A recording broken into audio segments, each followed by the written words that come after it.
Hello and welcome to another edition of Zombiepalooza Radio. We're starting about 4 minutes early on the YouTube side, making sure that we have all of our links and all of that other cool stuff taken care of, and that our guests are going to be brought in easily. So hope you really enjoyed the first episode of us being on YouTube, as well as, of course, live stream.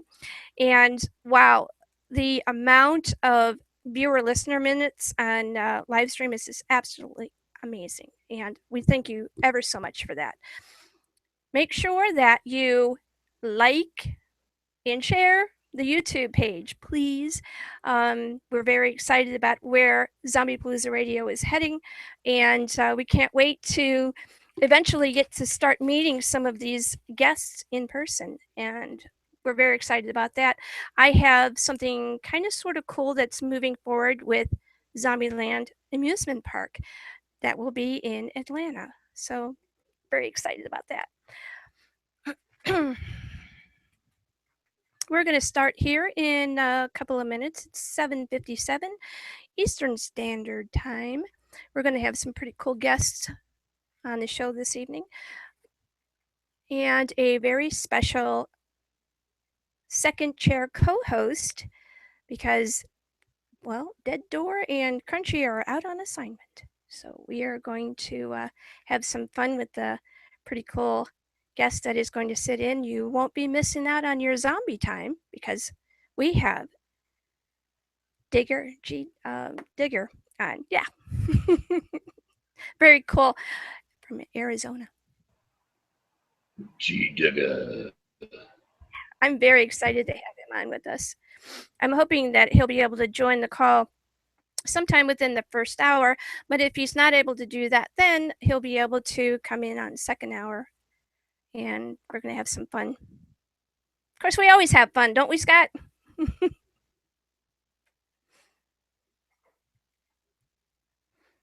Scott's tending to a couple of things before coming on air, and it is now 7:58 p.m. Eastern Standard Time.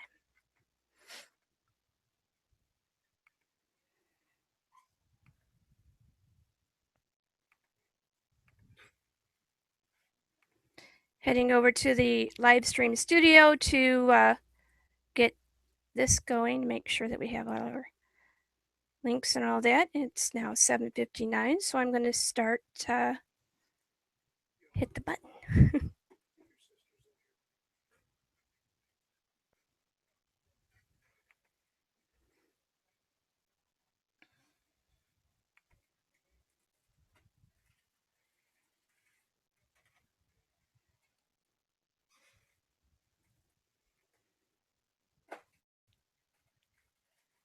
Heck, there's no camera in here.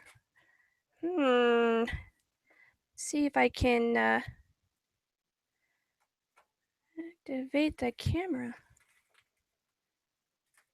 Let's see, hit the button.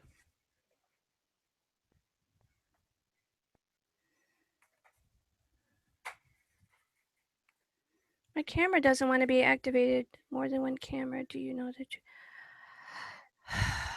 Stream.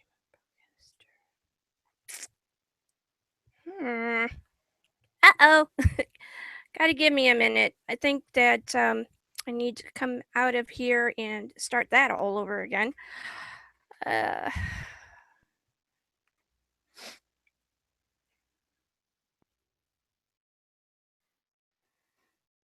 See if we get the camera operating in the live stream.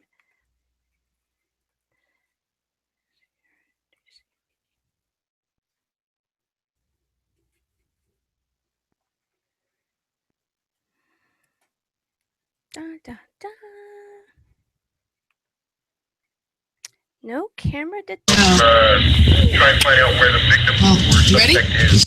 Hey everybody, working on trying to find out why the camera doesn't want to work on the live stream. Looks like you're going to have to head over to YouTube and watch it from there. Goodness gracious. Hi Ken. I'm not going to be able to start it on this side, so I'll give you the link for the YouTube where we're at. head on over to our Google Plus page. Oh boy, I don't have a camera on this side.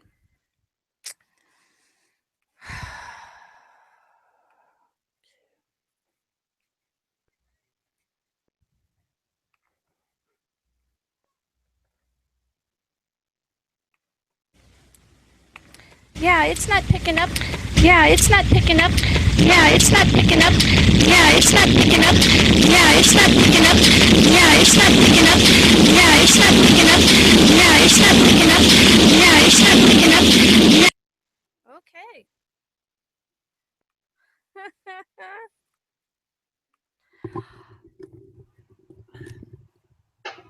Looks like tonight's broadcast will be solely from the YouTube side because I can't get it to work on the other thing, and I'm not going to mess with it. We got too many things to do tonight. So I'm going to hit the button. Scott, go ahead and mute, and we'll start the show. Ladies and gentlemen, thank you so much for flying with us. On our final approach, please make sure your seat bags and trays are in their upright and locked positions, and any carry-on bags are stored on the floor beneath you. We should be on the ground shortly. This is your captain speaking. Dead door winds. We are making our final approach. Make sure to gather your wife, husband, spouse, friends and family, and zombies. And head over to www.livestream.com/Zombiepalooza Radio to listen to Jackie and I every Friday night starting at 8 p.m. Eastern Standard Time for 5 hours of zombie fun. And like always, thank you for flying Zombiepalooza Radio.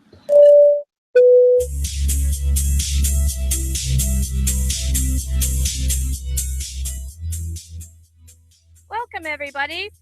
You're listening to Zombiepalooza Radio Live. And tonight, we have an amazing lineup.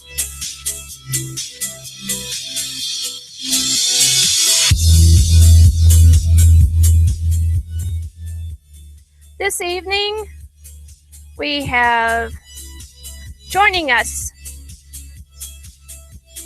in a special co-host chair, G. Digger. Welcome back to Zombiepalooza Radio Live. Here's the lineup for tonight's show. Getting things rolling for our first hour, we are pleased to bring you Paul Winters and Patty Daniel Winters from CowboyZombies. In our second hour, we'll be talking with Luke Ahearn, author of a newly released Transformation Book 2 of the Euphoria-Z Series. He's going to kill me for that one. Getting us over the hump in hour 3, we chat up with author Author Phipps talking about the Rules of Supervillainy, Esoterrorism, and other upcoming projects. In our fourth hour, we have Jim Brenheimer's brain about the third book in his Dead Eye series, as well as other projects he's working on. Wrapping up the show will be the return to ZPR of D.A. Roberts, author of the Ragnarok Rising Saga. As always, you can listen to us starting at 8 p.m. EDT, 5 p.m. PDT on live stream and interact with the guest in real time. This evening, though, looks like you're going to be just listening to YouTube. So sit back and relax. You got 5 hours. Be here or get bit.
Hi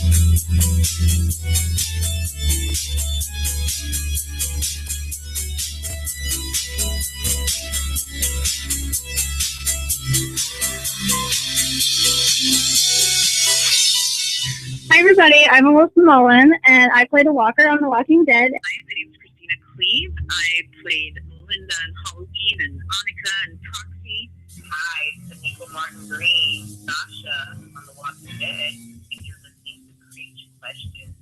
Hi there, I'm Sarah Wayne Callies. I was Lori on The Walking Dead, and I will be Katie in the upcoming Colony on USA. You're listening to Creech Questions. Hey everyone, this is CJ Creech, and you too can join in on the conversation with your favorite actors and celebrities on our podcast, Creech Questions.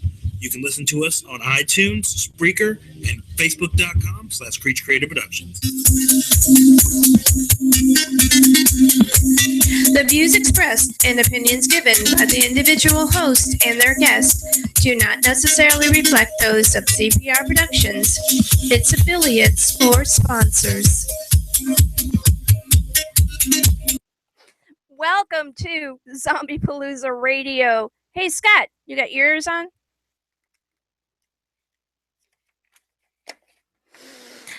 Oh, Scott, we have this little thing. It's called a talk radio show. And yeah. Okay, it should be off. Yeah. Hi, how are you? I love my mute button. I know. I'm doing great. I'm glad you're doing great. You know, we're going to have a little bit of a different kind of thing going on tonight, especially since the live stream has decided to get snippy. So, but we're going to have some really cool, we're going to have some really cool experiences this evening. Scott, if you have anything that's extra rolling around in the background, make sure you hit everything off that doesn't need to be on, so we don't lose you in the band. Okay. I know, right?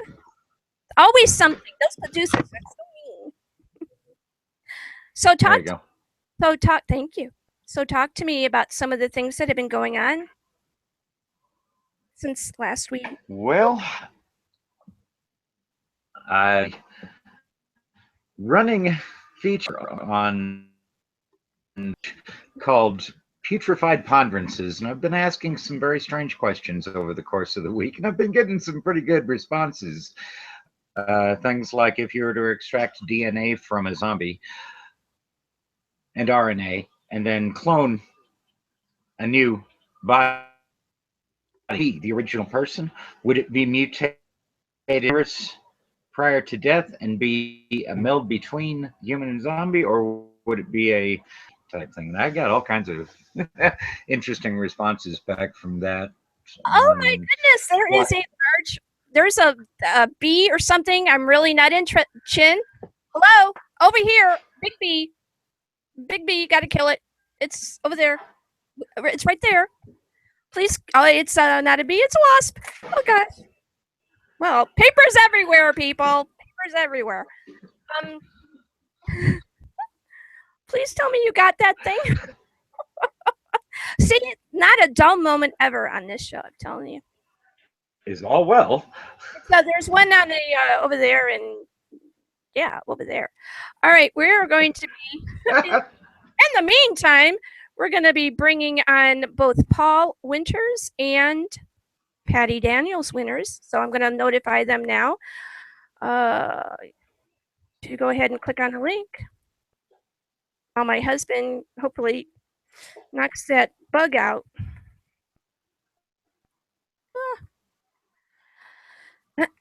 So, Scott, this is a talk show. Entertain while I'm doing this.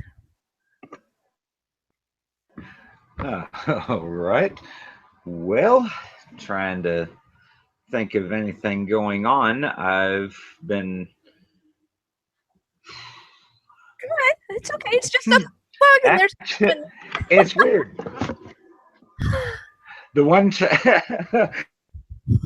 go straight in. I don't know what's going on over here. It's this attack of the hornets. Can you get it out? If you want it. The promo's done, and I possibly. What happened?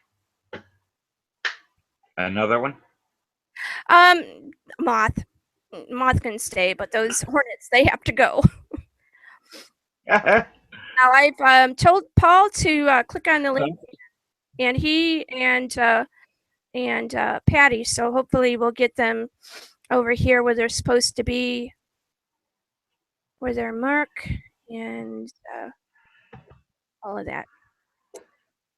Dun dun dun dun. We're just waiting for Paul Winters and Patty Daniels Winters for Cowboy Zombie. I watched the film. Have you seen it yet?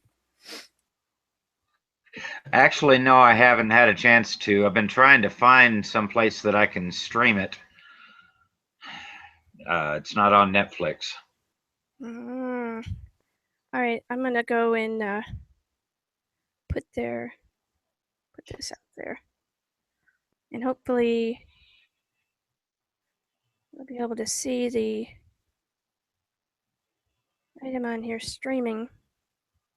Dun dun dun. I wonder where everybody is. I do not know. Hello, my baby. Hello, my honey. Hello, my ragtime gal. Do the frog. What the hell? Yes, folks, this is live radio. Right, just absolutely. We got, let's see here. I can do a little of this while I'm waiting for them to hit the right buttons. I will say it's interesting that one of my neighbors is actually a listener and has read the entire Transformation series. And we're interviewing the author of that tonight. He noticed that in my... So he mentioned to me that he'd read all of them. He may be... Paul Winters, Patty Daniels Winters, you need to click on the link I sent you in your Can you hear me? I can't. I got Paul. All right, where's Okay, Patty? Patty's here too. All right, cool. All right. Yay. Give me 1 second so that I don't get nervous and like click the wrong button. All right, so hey Scott, I'm trying to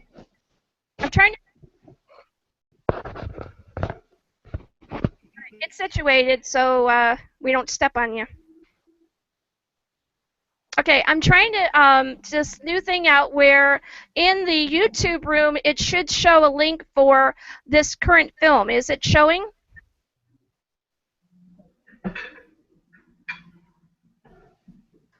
It is showing, yes. Yeah, what do you think about that?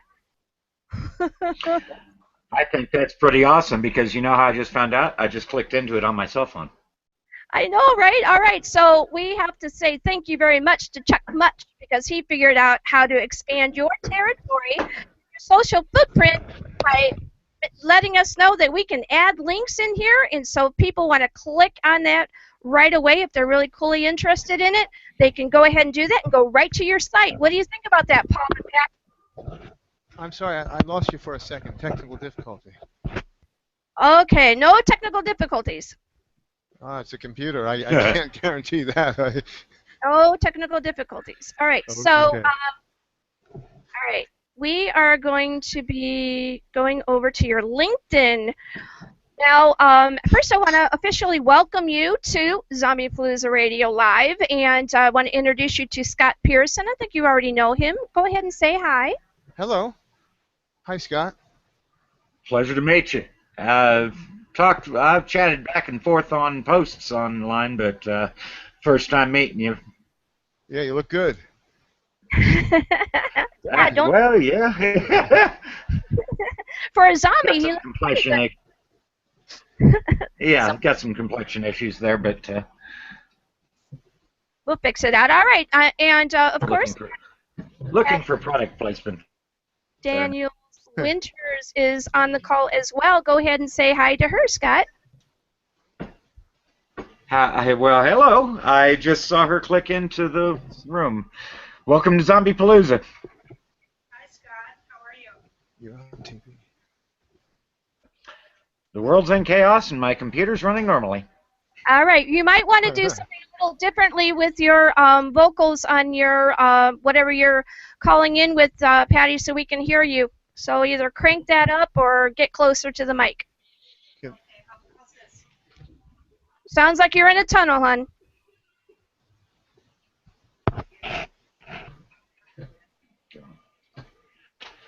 We both have the same headset on, so how do All I right. sound? You sound good. Okay, so we're going to get started. You're an accomplished individual. You are a producer, director, writer, editor, and actor. Currently, you're CEO of a distribution company and distribution and production company, Winters Film Group. I gotta get my mouth in gear tonight. I got a long show tonight.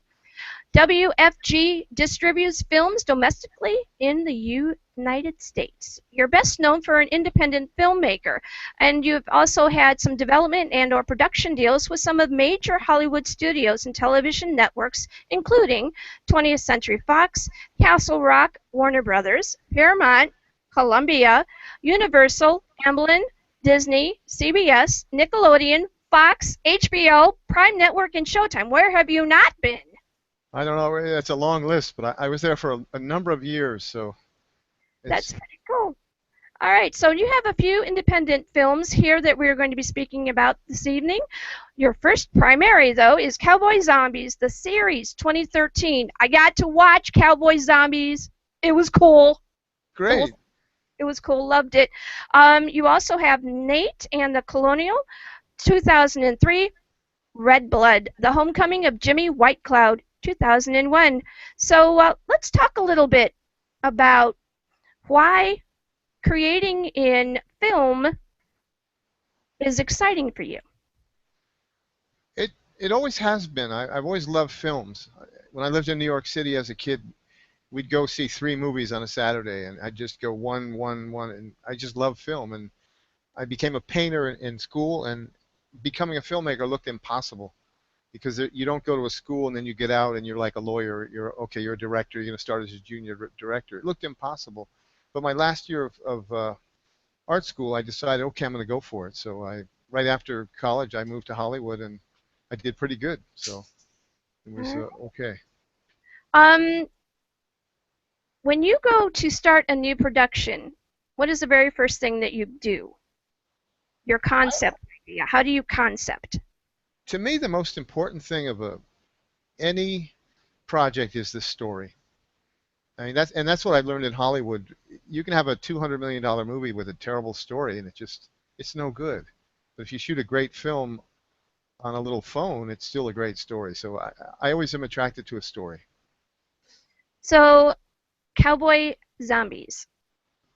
Where did you get the idea? How did all of this start? And it's so cool to be able to actually watch it and be able to see all of the different people, because we had you on last year. Right. Yeah.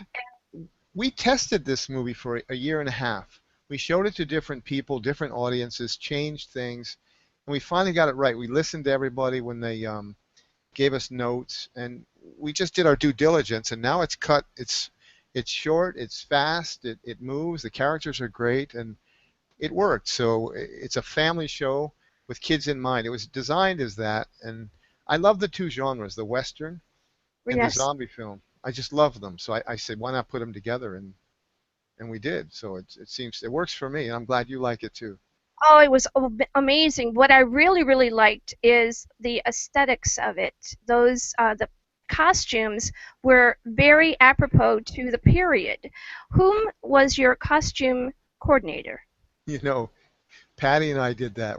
For months before we started getting wardrobe together, and I'd been in a couple of westerns, and I knew what the period looked like, so we knew what to pick, and we had to get stacks and stacks of zombie outfit because we had to get it all red and bloody, but it was all authentic, and it looks it. And it was funny. Sometimes zombie extras would show up to shoot, and they'd be in blue jeans and sneakers. I'd say no.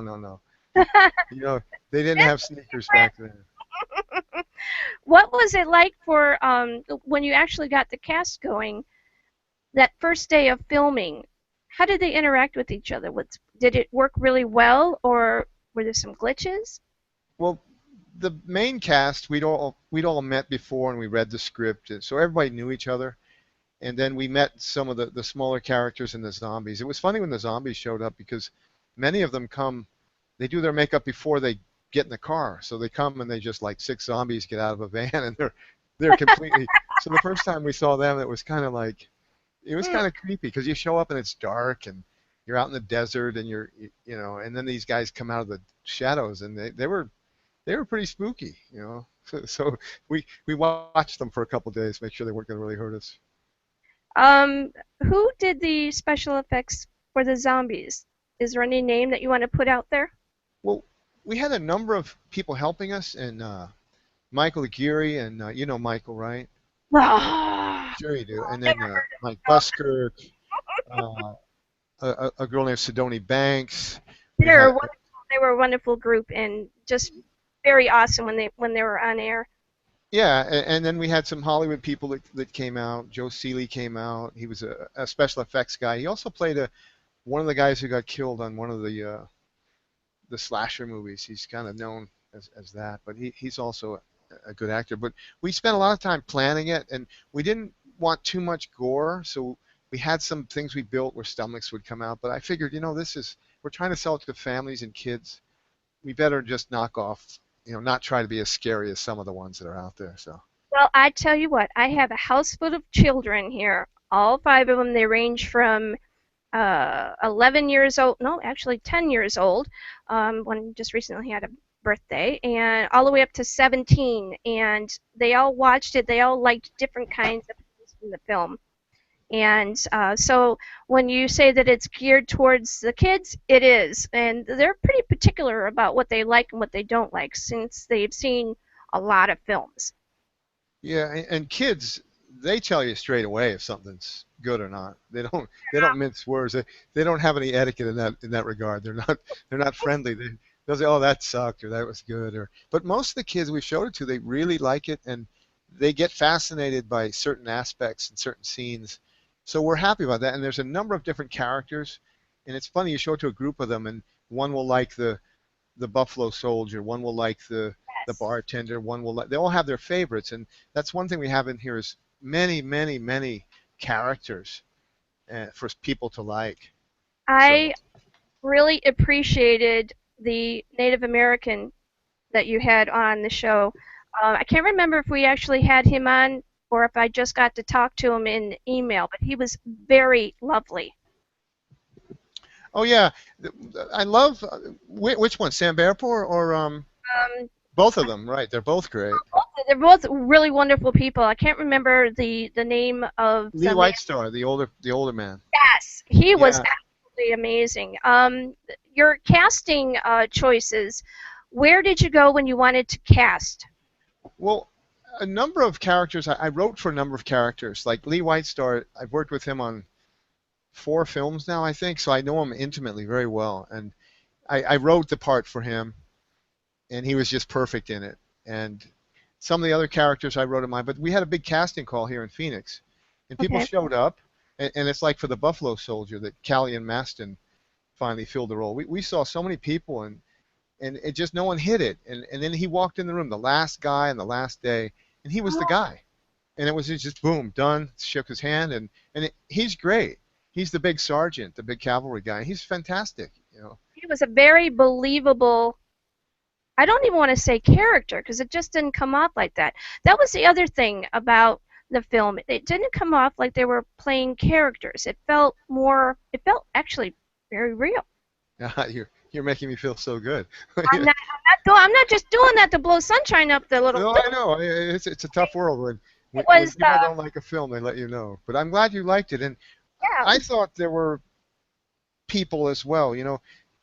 That's the one thing you have to do when you make a film. You have to make this world that exists, and it's not the world we're in, but you believe that world exists.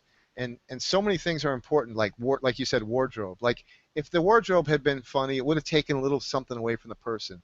If the locations had been bad, it would have taken a little. And if you keep taking things out, you end up with something not as strong. So we kept trying to make it legit and just right. So and it works for me, and I'm glad you like it too. Other people do as well. So we hope that. Really well done. All right, so what was one of the most difficultest scenes that you had to produce?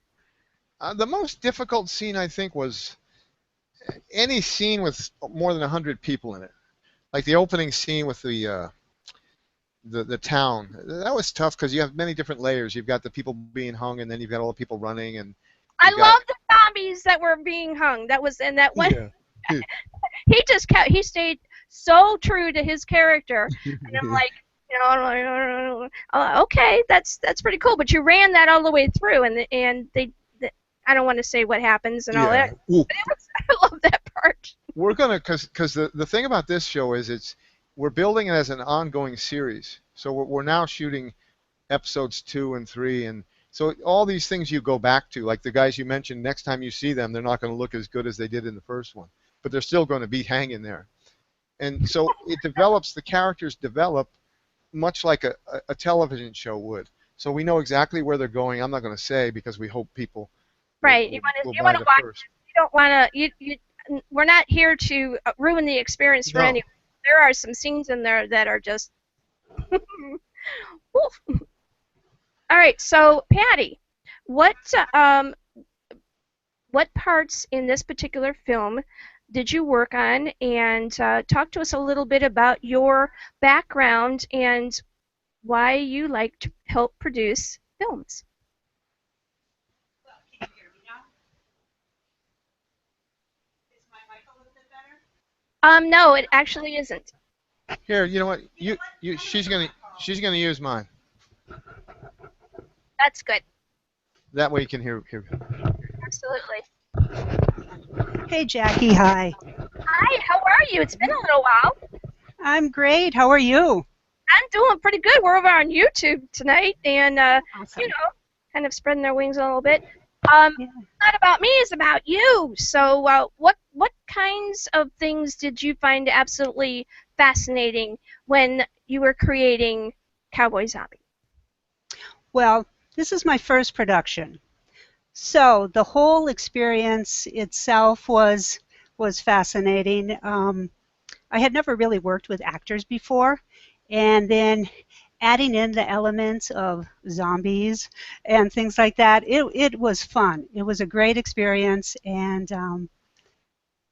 I would say that it was a great experience. So you worked on I know that you worked on the clothing and the wardrobe. So talk to me about where you found some of those almost amazing outfits that the cast was wearing.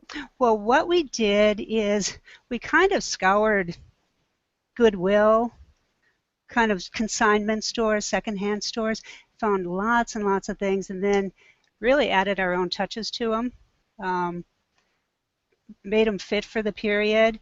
We did go to one Western store, actually a couple of them, and some of the stars, we got an actual authentic outfit, for that time period. So, Jessica or Jenny and Sandy, Roseanne, and then some of the guys, everybody kind of brought things along, but we really did try to stay true to that period and authentic. So I think I remember that you used coffee and tea to help age some of the fabrics. We sure did.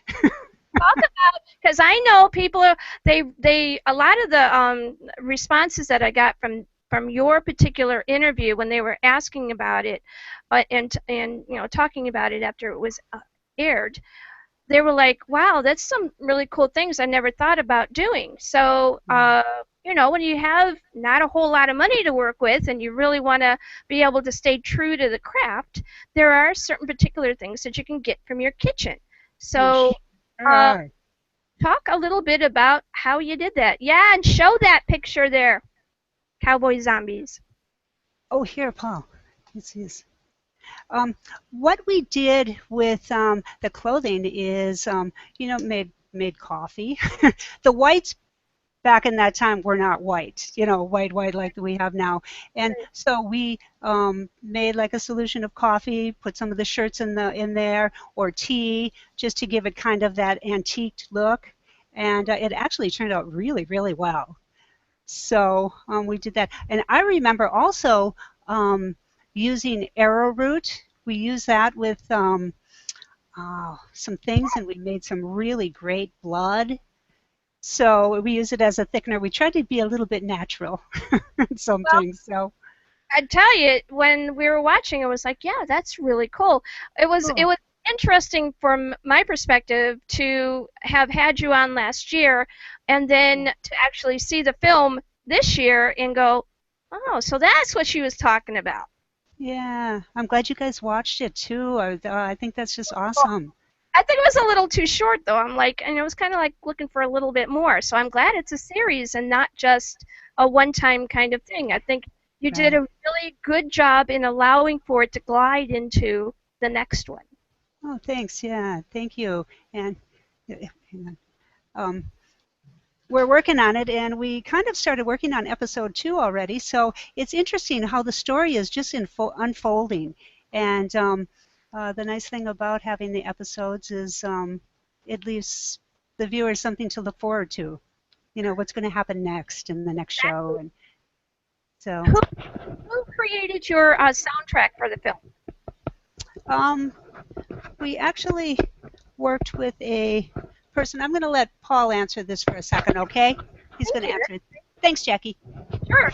And Paul, if you, you know, you can see your camera, move the mouse up to the very top of the page. And Paul? Yeah, hi. You can actually change your cameras to go from the still that we have up here and to put your face on if you wouldn't mind. Oh, and then my face. show your book and all that. Really much better. Want to see my face? I can show you my face. I want to see your face, and I want to see the book and all that other kind of cool stuff. Well, she'll bring it around. Now, sound-wise, we went to some friends I had in Los Angeles. Hi. For my many years of. Oh, am I on? There I am. Give me 1 second. Let me put you. Let me see if I can get that to switch. Go ahead and say something. Hi. So it's not coming up. Why is it not coming up? I can't get you on the big screen. I'm trying. Let's see. I got you there. Oh, there you are. You see me? Ta-da! Ta-da! Ta-da! Get that book out and book. Well, did you have a book with this one? No, we didn't do a book. We have the DVD here. Let me see that DVD. Where's the cover here? You see it? There you are. There you are. Woo! There it is. And then we higher. also changed That's cool. The cover design. Early on, we had this one here. Oh, yeah, okay. All right. That was the original one. And we found that people were just not, they weren't liking it as much as we wanted them to, so we went to this one. And this guy right here. Who's your featured zombie? That is a fellow named Henry Ibarra, and he's one of the guys you talked about being on the rope. He's one of the guys on the ropes. And he did a great job. We have there's a great shot of them between takes, and they're both standing on chairs with the nooses on them, resting, and they're both on their cell phones texting. It's really, everybody's in period, and they're there with their phones. I'll send you the picture by I Facebook. would love to it's see pretty that. Funny. That sounds like a stitch. All right, so I'm It's a good one. gonna bring on our co-host currently. He's Scott Pearson, and he's going to ask his first questions because I know he's got some. Okay, Scott, unmute. Yes, actually, I do. Go ahead. I am unmuted. Hey, see, the one time I actually get it right, and she still comes at me. Let's see. I am the subject of special makeup effects. What is the ultimate extent that you will go on the special makeup effects for this series? I'm just wondering, well, what's the most unusual effect that you've had? We had one that was really good, and we didn't use it. It was the whole stomach would come apart and be all bloody, and they made that, but it was too much. It was too much gore and too much blood. But it was made, and it was a stomach. Yeah. They actually made part of the body, and the guts were there, and I just looked at it and said, man, it's beautiful, but we can't go there. So the rest of them were just little applications, I think, what do they call them? And then we did the the special blood hits when they get hit in the head. The blood comes out of the back of the head. And those were all practical effects. Nothing was done. That's a squib. CGI. Yeah. Well, not a squib. It's a. And we did a wonderful thing with Michael Aguirre. There was a pitchfork gag which I thought worked really well, and that we devised a pitchfork with the spikes in different pieces, and it makes it look like I'm really getting him. So that I think that worked out really well. You were in the film too, right? Well, yeah, I played the marshal. Mm-hmm. I sort of am the character that just sort of he narrates the series, and he's just a marshal doing his job one day, and that's how we try to play it. It's just a regular day. It's nothing special, and then just stuff goes sideways. Like I mean, I've had days like that in real life. I mean, there's not zombies, but it could have been. Just a terrible. Yeah, weird we have a lot of sideways kinds of things happen before and on and after. Yeah. Scott, go ahead again. Out of everything that you've experienced making Cowboy Zombies up to now, I have to ask, what is the most unexpected thing you've learned about yourself making this? I have a lot of stamina because we started like 2.5 years ago. We shot a weekend, and we just kept changing it and working it. And I think there could have been a time where I would have lost interest, but I really kind of believe in the series. I think if enough people watch it, they'll want to see the next one. So it's stamina, I think. We both stayed in, Patty and I. We stayed in because everyone else is, to them, it's Throwback Thursday. Yeah, well, here I am in Cowboy Zombies. We're still working on it, We're still working every day. We're changing something, doing something. So it's a full-time job for us. Wow. I know, right? Jackie? But it's a good job. I'm not complaining. It's a great job. So. That's a lot of. Oh well, yeah. When you go to create a film like this and you have so much of yourself invested in it, you really want to make sure that it's the best quality you can possibly put out there. Yeah, I think I'm happy with it. Sure. I mean, I don't think anyone goes out to make a bad film. I think we tried really hard, and to make it, we didn't. I mean, there were funny stories while we were in this town. There was it's an old Western town from real old Western movies, and they rented it to us, but they didn't tell us that they also had sniper schools there, like real sniper schools. So while we're filming, these guys would be outside with a machine gun, and helicopters. Nice. And I'd have to go outside in character and say, hey, will you knock it down? And these guys have just, they're A-type personalities with machine guns. So we got into a couple of heated battles. I'm standing there with my fake gun, from the 1800s. It was really funny. I mean, that's a side story to make it done. But then I go back in. It was really hard to work, to direct it and act in it and fight with those guys. But I did meet some of the sniper guys and became really good friends with some of them. Others, not so. And that was funny. Anyone that worked on it will say, oh, yeah, the shooters. That was Talk fun. about working conditions and hostility. Yeah, they were hostile. No doubt. For sure. Definitely. But it all worked out, the end like I always say, it doesn't matter what happened to get there. What only matters is what's left on the screen, and that's all that matters, and that's what you fight for every second, is to get it on the screen. And if you get it and get that magic, it works. And I think in this case it worked. So. Was there anything that you had to leave on the cutting room floor because you just couldn't get it to fit in, but you really wanted to?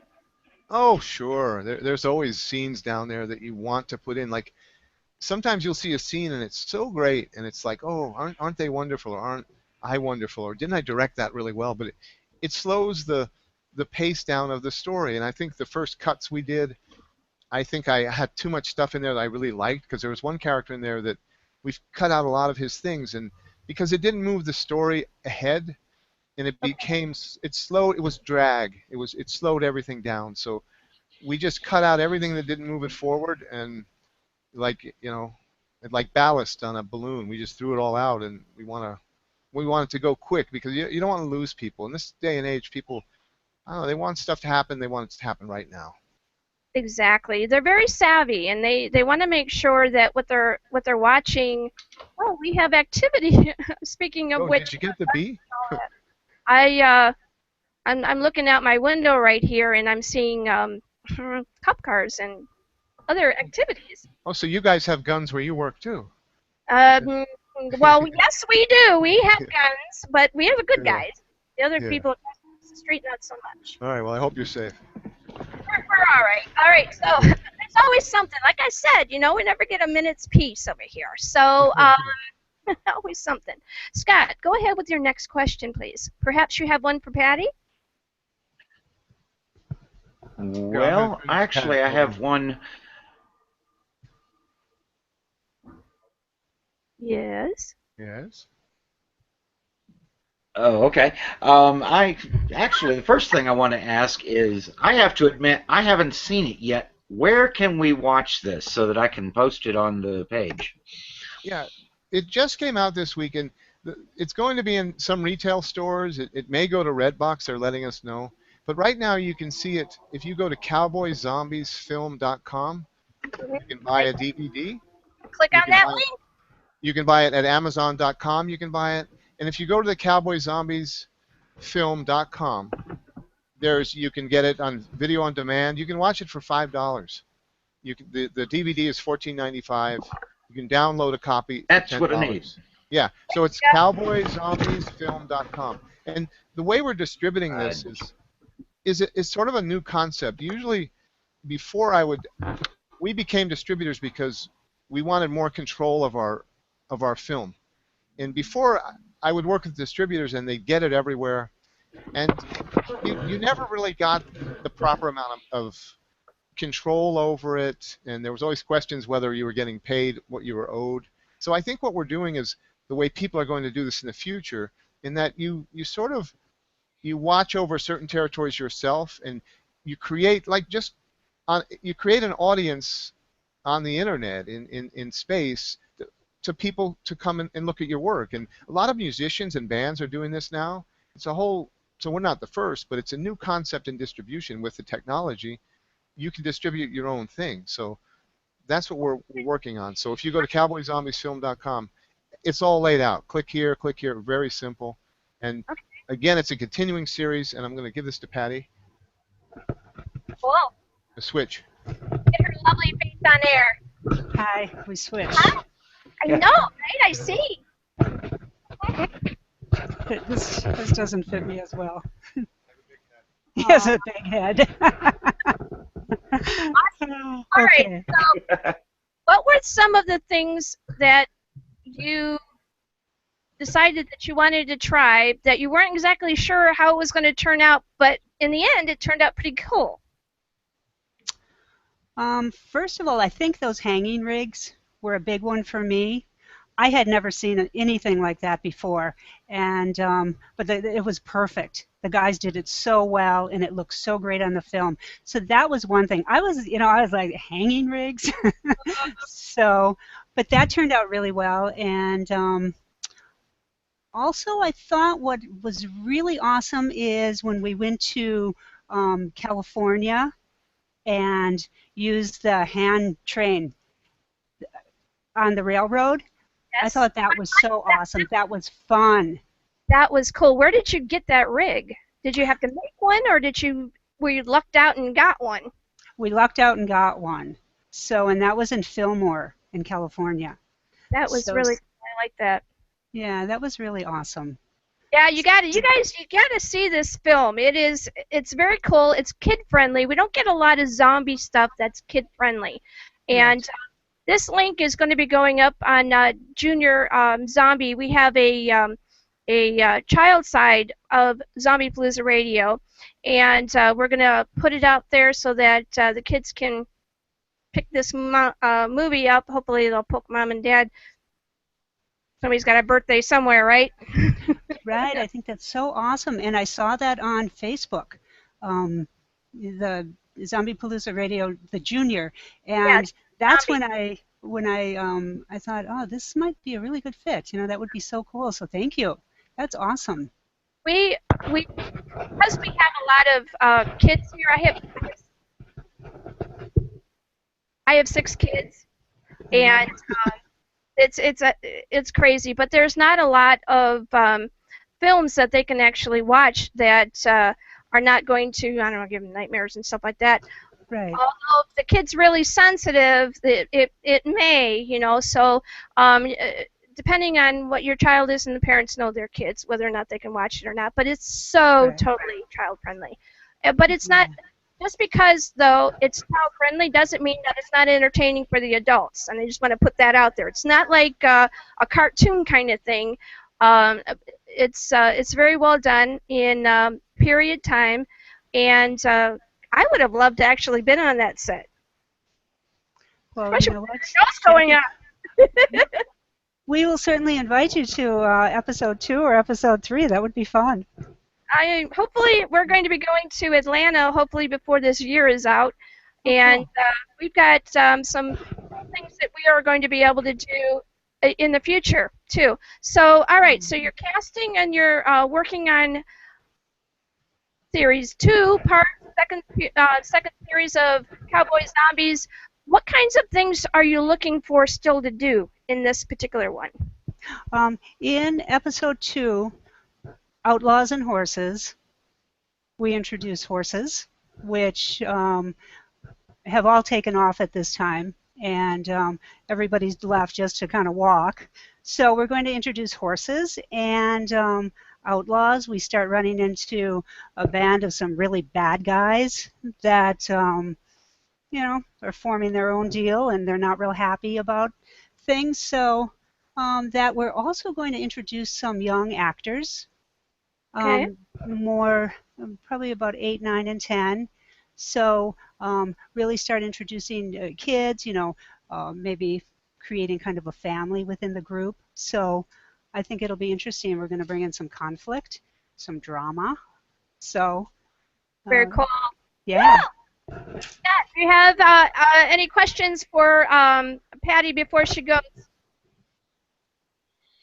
Well, I'm curious. Out of everything, looking back at the first episode, out of the things that you thought were going to be easy, which one of them surprised you the most and became the most complex?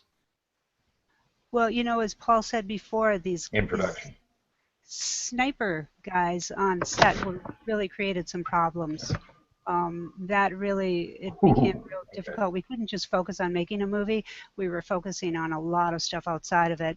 And what else happened on set that was kind of difficult?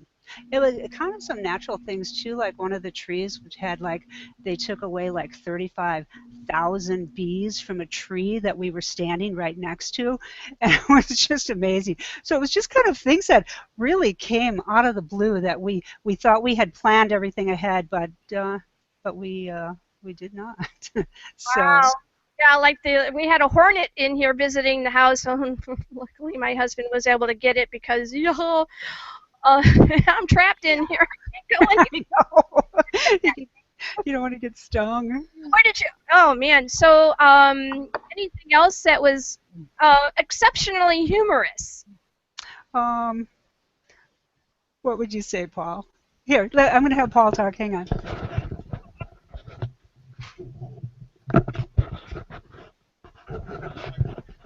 Oh, he's got a top hat. Check him out. I brought the hat from. You might recognize it. Preacher I black love hat. that. Yes. That's awesome. Isn't it a great hat? It's a real antique, I think, like an Abraham Lincoln hat. It's awesome. That's very cool. Very cool. But I want a lot of humor in the thing because it just zombie movies there's a lot of humor in them. So I don't know. I guess if it really happened, it wouldn't be so funny. But I always find zombies kind of funny. You know, they're just so goofy, some of them. I wish I had my Dead Door with us. Dead Door and Crunchy are on assignment, so they're not going to be here this evening. But I do have a zombie that you're pretty familiar with. He's going to be coming on in our next hour. It's G Digger. Oh, well, yeah, we know him, sure. He was a big part of the show. He was absolutely a big part of the show, and he's very, very excited to host the next 4 hours with us while Dead Door William and Crunchy are out doing their zombie stuff. Good. Cool. So I would, if you want to, you can come in on second hour at least to say hi to him. Sure. And Love kind to. of cool. I would like that. All right, so here, what I need you to do now, because we're at 8:53 p.m. Eastern Standard Time, give me some social media footprints where we can find these really cool things about Cowboy Zombies. Well, the main thing is CowboyZombies, that's zombie with an S, film.com. That's the main place you go for Cowboy Zombie stuff. There's a Cowboy Zombies Facebook page, and there's a Twitter page, and these are all linked on there. They're very easy to find. But the number one thing to go to is CowboyZombiesFilm.com. It's a nice website, explains it all. It talks about some of the other chapters coming up, the episodes. Because we have this thing all planned. We're bringing a lot of horses and stunts and new characters. We're bringing a Native American boy named Aiden Yazzie. He's going to come in. He's 8 years old, very charismatic young actor. So it's going to grow. And we started the thing out kind of like an old 60s Western. Everyone was kind of folksy and getting along. From here on out, some of them don't get along so good. So things are going to change and blend. And it's a good ride. So, but CowboyZombiesFilm.com. Everything evolves, right? Yeah, like in life. But what we're hoping to do is get a core group to start watching it and continue the process, because it's and maybe, I mean, it's happened before that becomes a backdoor pilot, moves to TV. You never know. I mean, these things happen. You just need to pick up a swell of people. And I tell you, we went to Walmart last weekend, and we were out there to debut the thing, and the people came by, and the kids just loved this thing. They looked at the trailer and they were fascinated. They weren't scared. It drew them. Like, I'd watch them and they'd start like this, and they just get closer and closer. So whatever we have, the kids really dig it, and it's going to be fun to continue it. So, like you said, adults can. It's good for them too. It's not like watching a kid cartoon show. Absolutely. It's different. It pulls real kids and real people into this. And like I was talking to Patty, it doesn't feel like they're actors or characters. It feels like they're real people. And that's not an easy task to do. All right, something else that's not so easy for some of our guests. It's at that point now where we need to get a bumper from you. So what I would like you to do is say your name, the name of your site or whatever you got that you want to put out, and something about Zombiepalooza Radio. Hey, my name is Paul Winters. The site for Cowboy Zombies is CowboyZombiesFilm.com. We love coming to Zombiepalooza Radio. Now it's more than radio, because I see you. It's more like TV now. And that's cool. And you're cool too. Woo! That was great, wasn't it, Scott? Scott's got his mic muted again. Scott has issues with that mic button. What'd you think about his bumper? He did excellent. It went awesome. First take. Well, that's great. First take. Good. We're gonna. I want to get Patty on there too. Okay. For her to do a bumper. Bye, guys. It was great to see you. See you later. Great to see you too.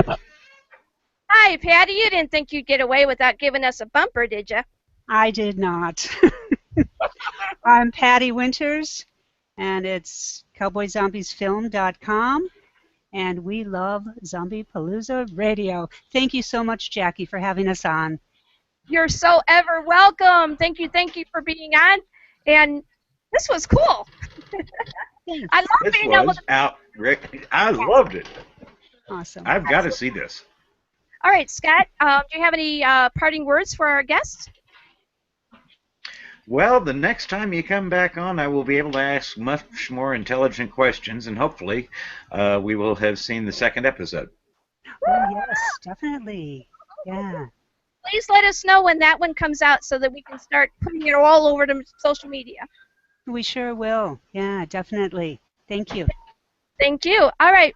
I will talk to you soon. Okay. Bye, Jackie. Bye, Scott. Go ahead and click on the red, up on the top. Go ahead and click on the red phone, and you can dislodge from the call. Yeah, we've got interesting activity. That was awesome. I know, right? Awesome. Scroll all the way up. Take your mouse and move it all the way up to the top of the. There you go. Bye.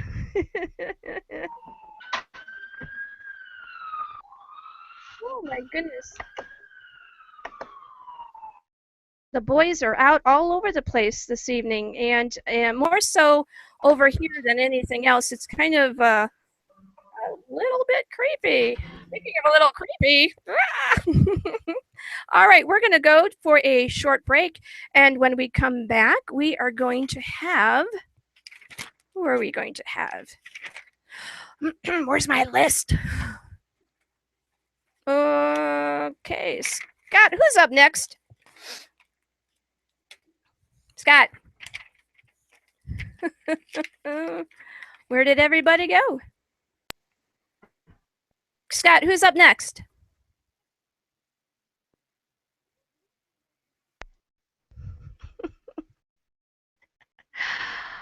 All right, well, I'll figure that out, and we'll be back in about 15 minutes with our next guest.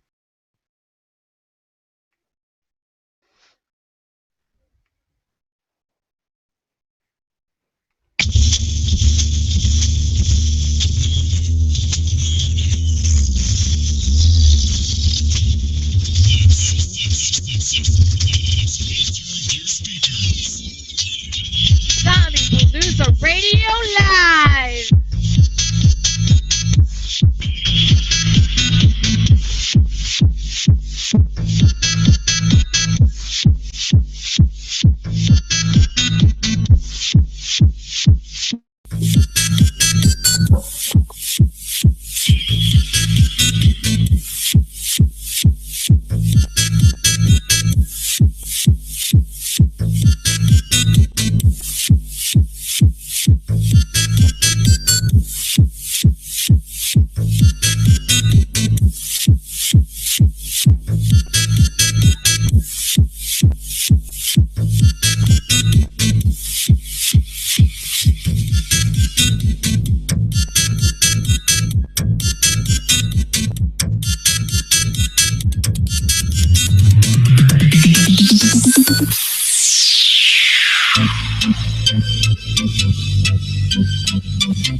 Turn up the bass.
Reaching for stars one by one, hands illuminate the sky, goes on and on and on. Let me take you all the way, I'll guide you through the night. Come shine your light a little brighter, set your fire free inside. Are you ready?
Hi, this is Scott Pearson. When I'm not writing zombified song lyrics, I'm working with Jackie Chan, Dead William on Zombiepalooza Radio every Friday night from 8 p.m. to 1 a.m. Eastern on live stream at Zombiepalooza Radio.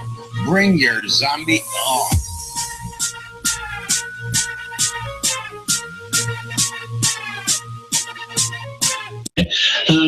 This is D.A. Roberts. I write the Zombie Apocalypse series, the Ragnarok Rising Saga. You can find me on Twitter at D.A. Roberts Author, or the same thing on Facebook, D.A. Roberts Author.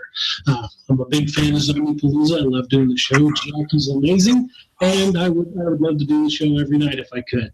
Zombiepalooza Radio rocks. The views expressed and opinions given by the individual host and their guests do not necessarily reflect those of CPR Productions, its affiliates, or sponsors. All right, welcome back for round two. We got Scott Pearson. He's head of all things green in our research department for Zombiepalooza Radio. Say hey. Scott. We're doing this thing called a talk show, Scott. Oh, Scott.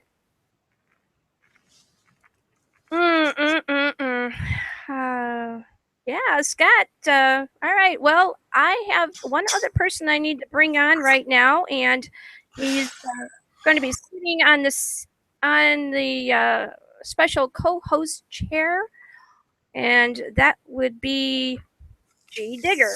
So, G Digger, you're up. Hit that button.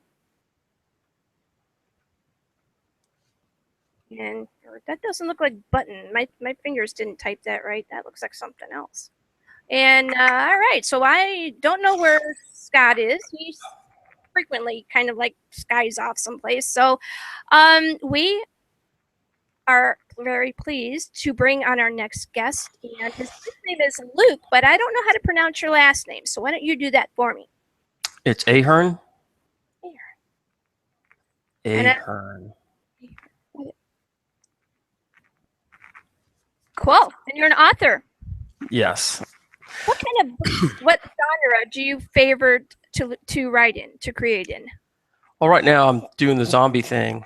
Actually, it's not pure zombie. It started as zombies, but it has evolved into other things. And it actually is not a zombie book later on in the series. And I'm a little worried that I'll confuse people, maybe put them off. Okay. But it's part of what I wanted to do to be unique, was to not just always have dead people walking around. No, right? We like our dead people, but we also like variety on Zombiepalooza Radio. So in your bio about the author, Luke Ahearn has over 20 years of professional game development experience and has authored numerous nonfiction books on the topic. He ran his own computer game company for 10 years and currently owns Masterworks Studios, an animatronic prop shop in Monterey, California. Very cool. Thank you. All right. So the name of the book that we are going to be discussing this evening. It is Transformation. It's book 2 of the Euphoria-Z series. I originally envisioned it as a 3-book series, but the ideas are, excuse me, I'm suffering with sickness. But the ideas are too many, and they're coming, and a lot of people have asked me. It's just flattering. The readers will email me and ask me, please keep writing. So I actually have a 4th book planned. I'm working on the 3rd book now. And I was working on it all the way up until I had to join you. And what is it about the writing process that you enjoy so much? I thought a lot about that. And I absolutely love writing. And it's because growing up, all I ever did was daydream to get myself out of a situation where I was bored and miserable. And so I read a lot, daydreamed a lot. So writing for me is just daydreaming. And it's like I'm just sitting there daydreaming, writing down my dreams, putting more detail into them. So I could just sit there. I'll literally sit there for 6, 7, 8 hours until my wife says, you've got to eat. You've got to go to sleep. You've got to do something. I'd sit at that screen and type.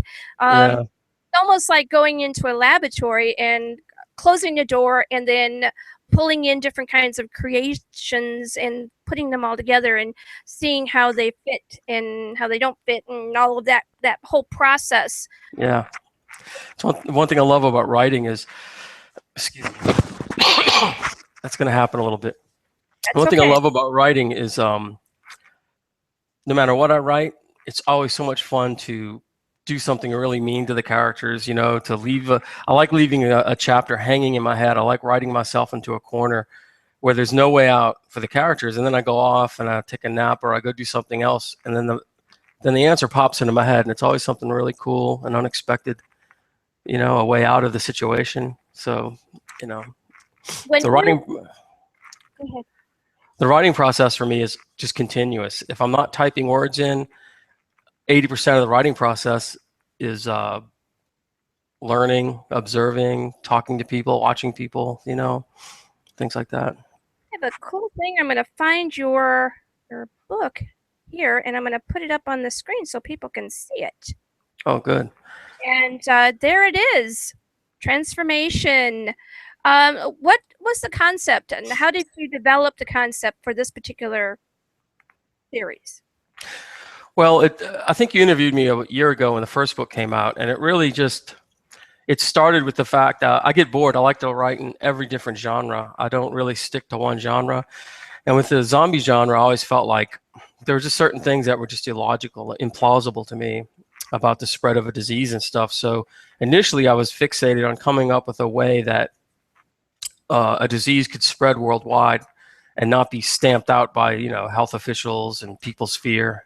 Because, I mean, as soon as a bad thing like zombieism started happening, people would go indoors. It would get shut down quickly. I mean, you know, we have 8 cases of Ebola and the country shuts down. So my whole angle was it came across like a good thing. People thought it was a great thing. They were getting infected with this virus that made them better instead of worse. So they wanted to, they went out and they were happy and hugging people and having sex and doing all kind of crazy things. So the whole world turned into one big party, and only a handful of people were smart enough to say, this isn't right, I'm not going out there. And those are the people who survived for the most part.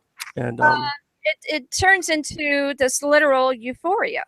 Yeah, only for a few days. Well, for a couple of days it's all cool and fine, but then after they say the shit gets real, then you got to figure out what to do next and how to not exactly join that particular party. I actually do a lot of research, like continuously. I'll always have questions like, how long does it take for a stab wound to heal up? And, you know, can you walk 2 days after you get hit in the head or something like that? And one thing I researched was the euphoria. The effects are technically a drug.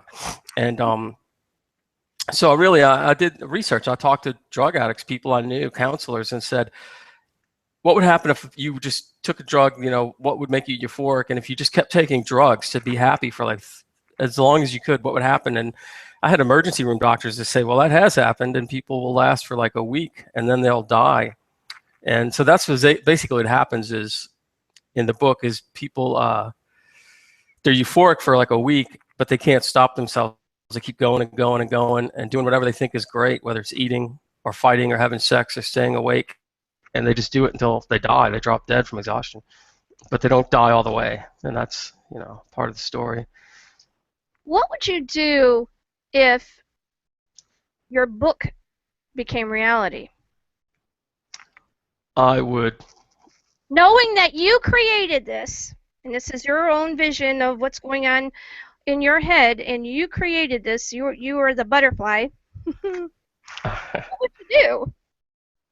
You mean how would I feel? I'd feel like... What would you advise people to do if that actually did come true? Stay indoors and hide. All right, so we're going to... it's not a pretty sight. All right, so we're going to go to some of our questions for you. Scott, do you are you here with us and all of that kind of thing? I am here. Well, I'm not all here, but I'm as here as I ever get. And I do have a question for him. One of my neighbors, shout out to Jamal Cherry down the hall in the Drexel building here, but one of my neighbors of your transformation series, and he was wondering where you're going to be, what direction you're going to be going with that now. I don't know if it's a spoiler or not to give away anything, but it's a radical departure from most zombie books, because I guess I really should tell people that there are no zombies by the end of the second book, because I don't want to put people off, disappoint them. I know a lot of people are going to hate that, because the zombies don't exist after the end of the second book.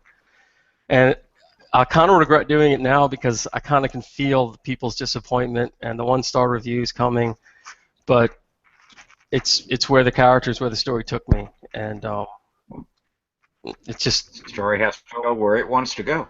Yeah. There's many different theoretical causes for zombieism, drugs and spiritual causes.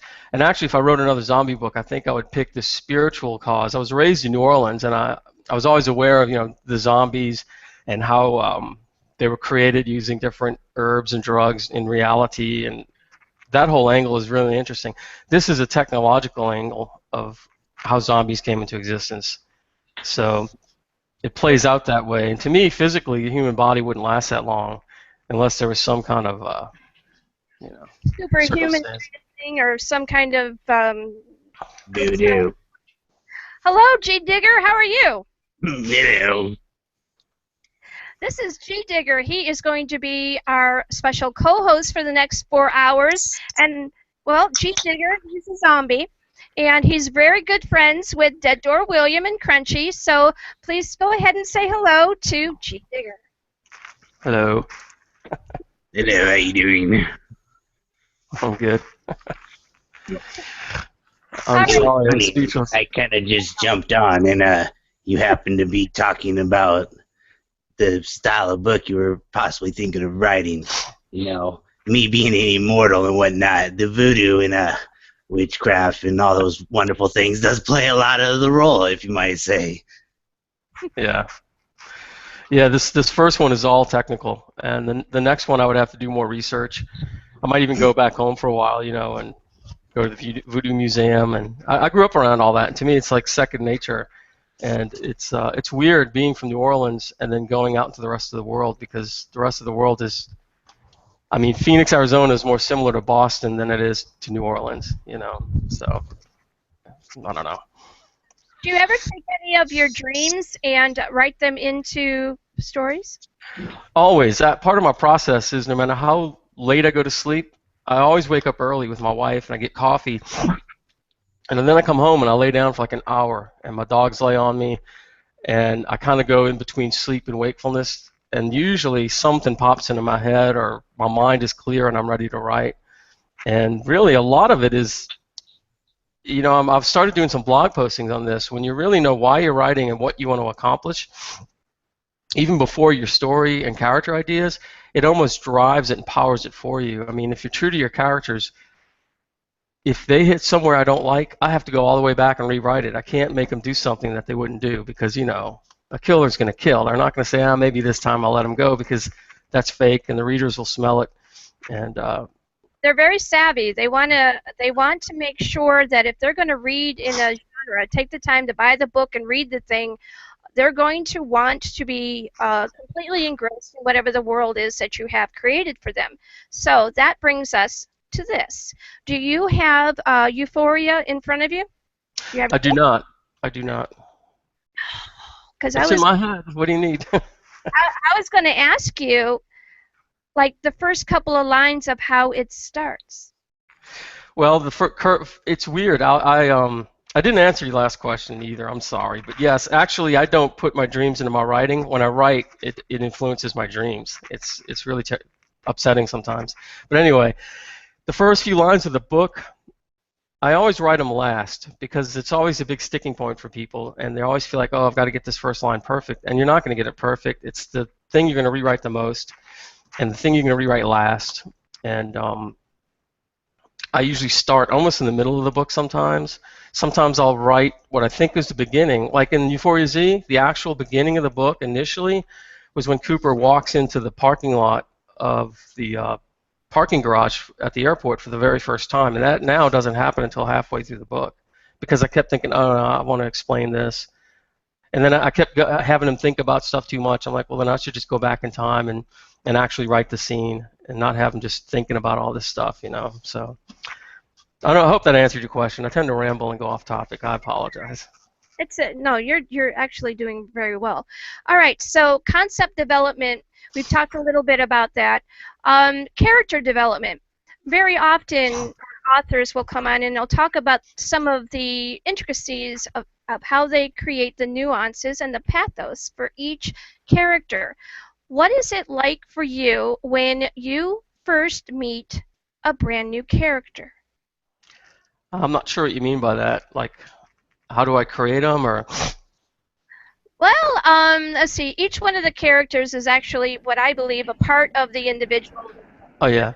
From their particular psychology and their physiology, and also their past experiences, their perspective, right? Yeah. There's a lot of things I can't write effectively.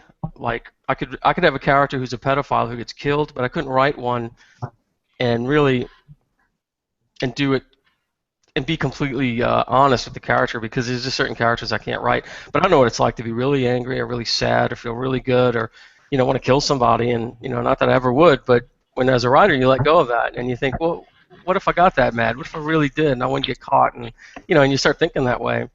Right. But to me, a character is someone I almost feel them in my heart. It's a part of me that I think I'm going to isolate and magnify this piece of me. And it's hard to explain it to people because they think, wow, you're like this character, you could do that? And it's like, no, I couldn't rape somebody and kill them, but I understand that level of anger that would drive somebody. I understand being ignorant and being upset about it. You know, I can write now, but I was raised to think I was retarded, and I wasn't well educated, so I understand what it's like to feel stupid and worthless, you know, and I know what it's like to be hopeless. So I draw on all of that. I have a question. Yeah. Look, Go ahead, I have Scott. a question to follow up on that. From what you were saying at first, I was tending to think that you fell along the same lines as several others that I've met. I've got a phrase that I've coined called method writing, kind of like the method actor becomes the character for the entire time he's shooting the picture. Method writer, I have come to envision as doing the same thing I do. I actually invent my characters to the point where all I have to do is put a situation between them, and they basically write the story. Yeah. Now, I'm not sure. Hearing you talk, I could go either way. Which way do you write? Do you use method writing, or do you actually third-person deity over your character? And do the characters ever argue with you? No, because the characters tell me what to do. I don't argue with them. And like I said, I control the world and the timeline, but I don't control the characters. So if something happens, if two characters end up together where one of them is going to kill the other one and I don't want them to die, I have to go back and rewrite it so they don't meet, because I can't it has to be real to me. It has to be logical, and it has to be true to the characters, you know, and that's what makes it so good. And sometimes I'll say, okay, so he's in that situation, it's impossible, and I'll leave it, and then an answer will come to me later. But I don't know, characters to me are like art. I just grab pieces of different things. Sometimes what I do is I'll look at a person in public and I'll take a snapshot of what they look like. I'll make up a name. I'll just assume all kind of shit about them and write it down, and that'll be the character. And I actually don't ever tell somebody when you do this, because once I did it with a cashier at a grocery store. And I made her this horrible character. I wrote, you know, her name was Willow. She's a terrible character in the book, and she's even worse in the next book. She's a horrible person. And it wasn't until after I finished the book I went and met her and said, hey, how you doing? And her name turned out to be Jennifer, and she's super sweet. And it's like, I went and told her, oh, I based this character on you. And I said, wait, don't read the book. I just realized she's a terrible person. So, anyway. So I do ramble. I apologize. But, yeah, characters for me are fun. Do you ever put... Sometimes I'll just start writing a character. It has nothing to do with any book I'm writing, just because it's almost like I like this person. I want this character to be in a book sometime, somewhere, you know. So. All right. So, G Digger, do you have a question for our guest? If I showed up, could you write me as a character? Sure. I will. I was able to get rid of people without having to use my shovel all the time. It gets exhausting. Well, email me your particulars and a face shot, and I'll see if I can include you. Okay, thank you. I'll rewrite my first book. I'll stick you in there and upload it again. Sea Digger's got a very scary kind of background. I'm not sure you're ready for him yet. Yeah. Well, I'm the author, so. 2 corpses last week. Yes, you did. All right. So, Scott, do you have another question for our guest? Well, let's see here. When you're writing, do you write to music? And if so, what kind? Who do you listen to? I used to listen to this benign jazz on the cable television because it wasn't distracting. It didn't excite me. It didn't affect me really. It just was pleasant and it blocked out sound. But that's what I did when I wrote at home. And at home, I feel like I'm attentive to everything. I have to take care of the dogs and everything. But now, you know what I do? I go to Starbucks and I can sit at Starbucks for 8 hours and write, and they think I'm crazy because I'll just sit there for 8 hours and write, and I can tune everything out. So I don't care what's going on. I don't care what music's playing at all.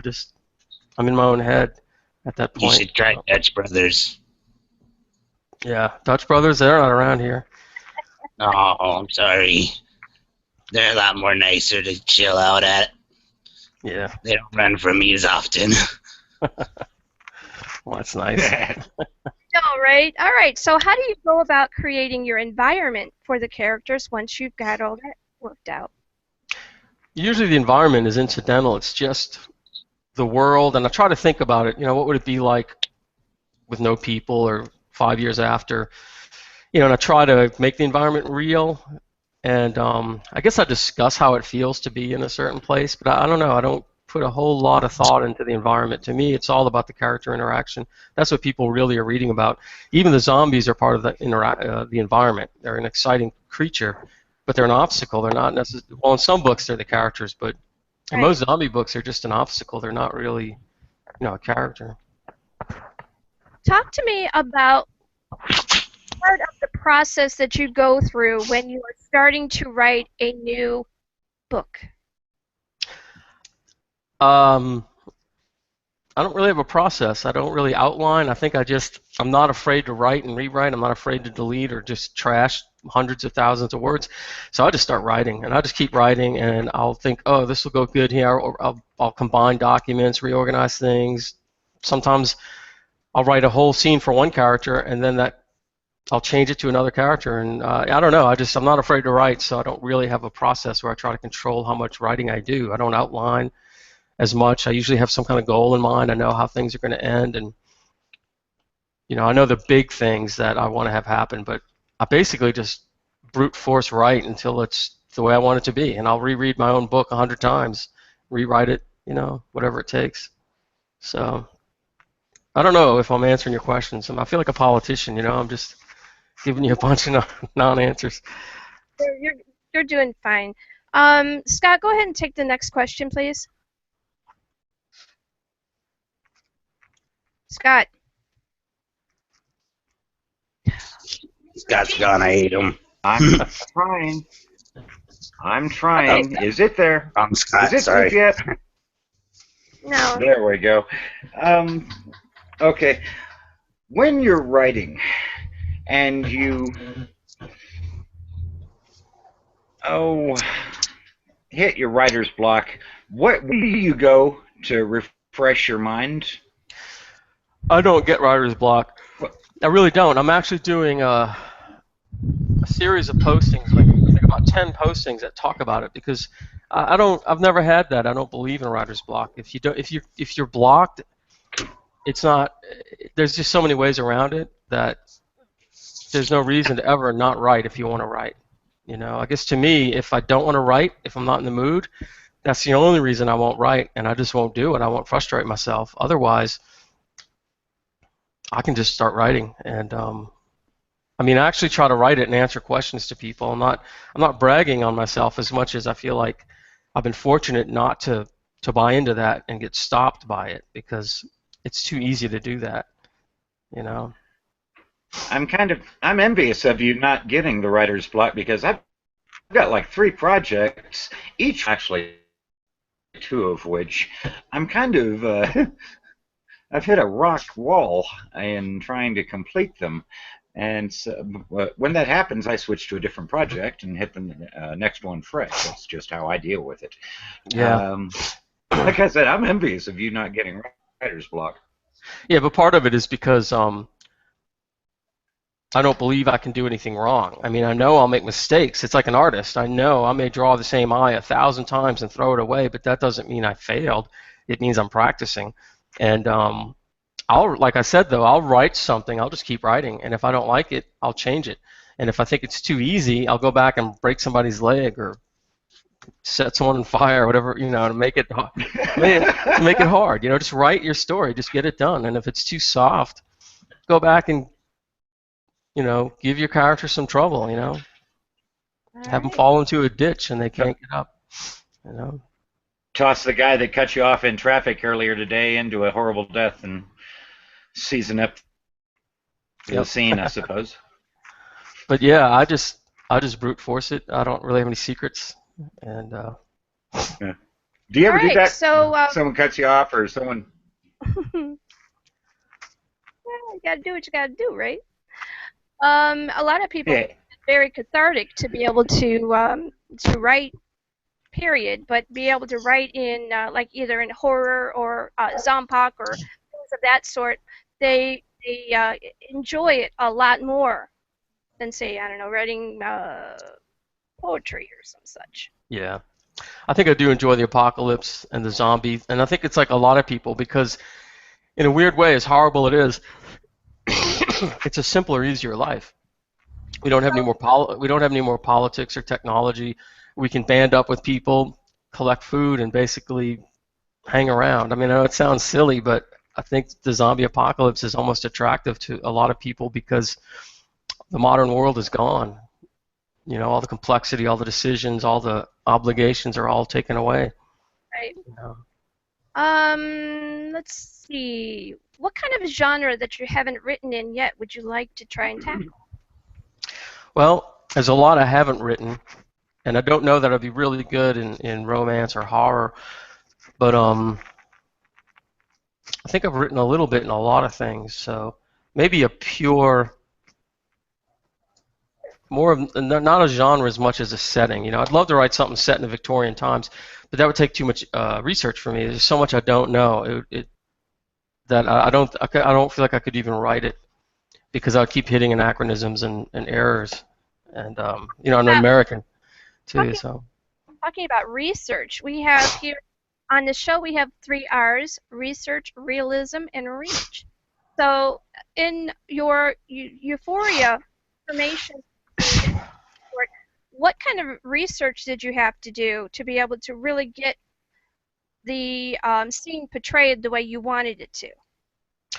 Well, some of it is from my past. I grew up in New Orleans. I worked in barrooms as a bouncer when I was 50 pounds lighter with more muscle, 30 years younger. And I saw people at Mardi Gras parades, at Bacchanalian parties, crazy places that were almost surreal, like the Euphoria-Z, where they're half naked and they're drinking and they're just living like there's no tomorrow. And so that some of that research was already in me. And but some of it is like, I'll just do simple things like walk down one of the roads in the middle of the night just to get the feeling for, if a character's walking down this back road at 3 in the morning, what is it like? I'll go out there and do that for 20, 30 minutes, just walk around and get a feel for how dark it really is. It's hard to explain how dark the world is when you don't have a street light nearby. I mean, you can't even see your feet, Yeah, that's true. And how cold it gets at night, no matter where you are. Sometimes it just gets really cold. Just things like that you experience. I mean, or you stand next to something you drive by every day, and you don't realize how big it is until you get out of your car and stand next to it. Just things like that I do constantly. But some of the research I'll do is like weapons. Just I don't like to overdo it with technological details on things, but I do like to know. Is it realistic someone breaks their leg?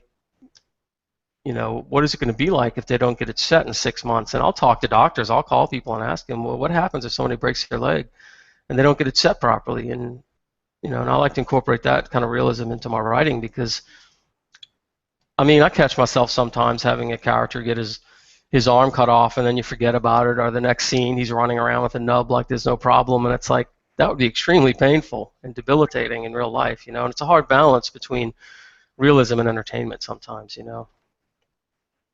So I will breathe in now. Give me a second. My oldest daughter is actually in the hospital right now. Here, I want you to read that. See if you can get a phone number and call the hospital and find out what room she's in. Well, I'm sorry to hear that. Is she okay? She just had a baby this evening, and now she has an infection, and I'm concerned about that. So, well, I hope she's okay. said that her temperature is coming down, but Scott, take over for a minute, will you? Scott. I can just go solo here for a while. You're good. I'm here. You and G Digger take. This thing doesn't. I actually got a question This thing for you. doesn't seem to want to show me is here, but I'm here. Well, I'm here. I got a question for you. Yes. You said earlier that when you were younger, they tried to say you were disabled, you know, like mentally disabled or whatnot. Yeah. I've experienced the same thing growing up through life. But yet, your thought process and your thinking of the way you write and whatnot is so intellectual. I mean, you like you say, you are the creator of what you do. You are able to change the universe, manipulate the world, and change so the characters don't meet.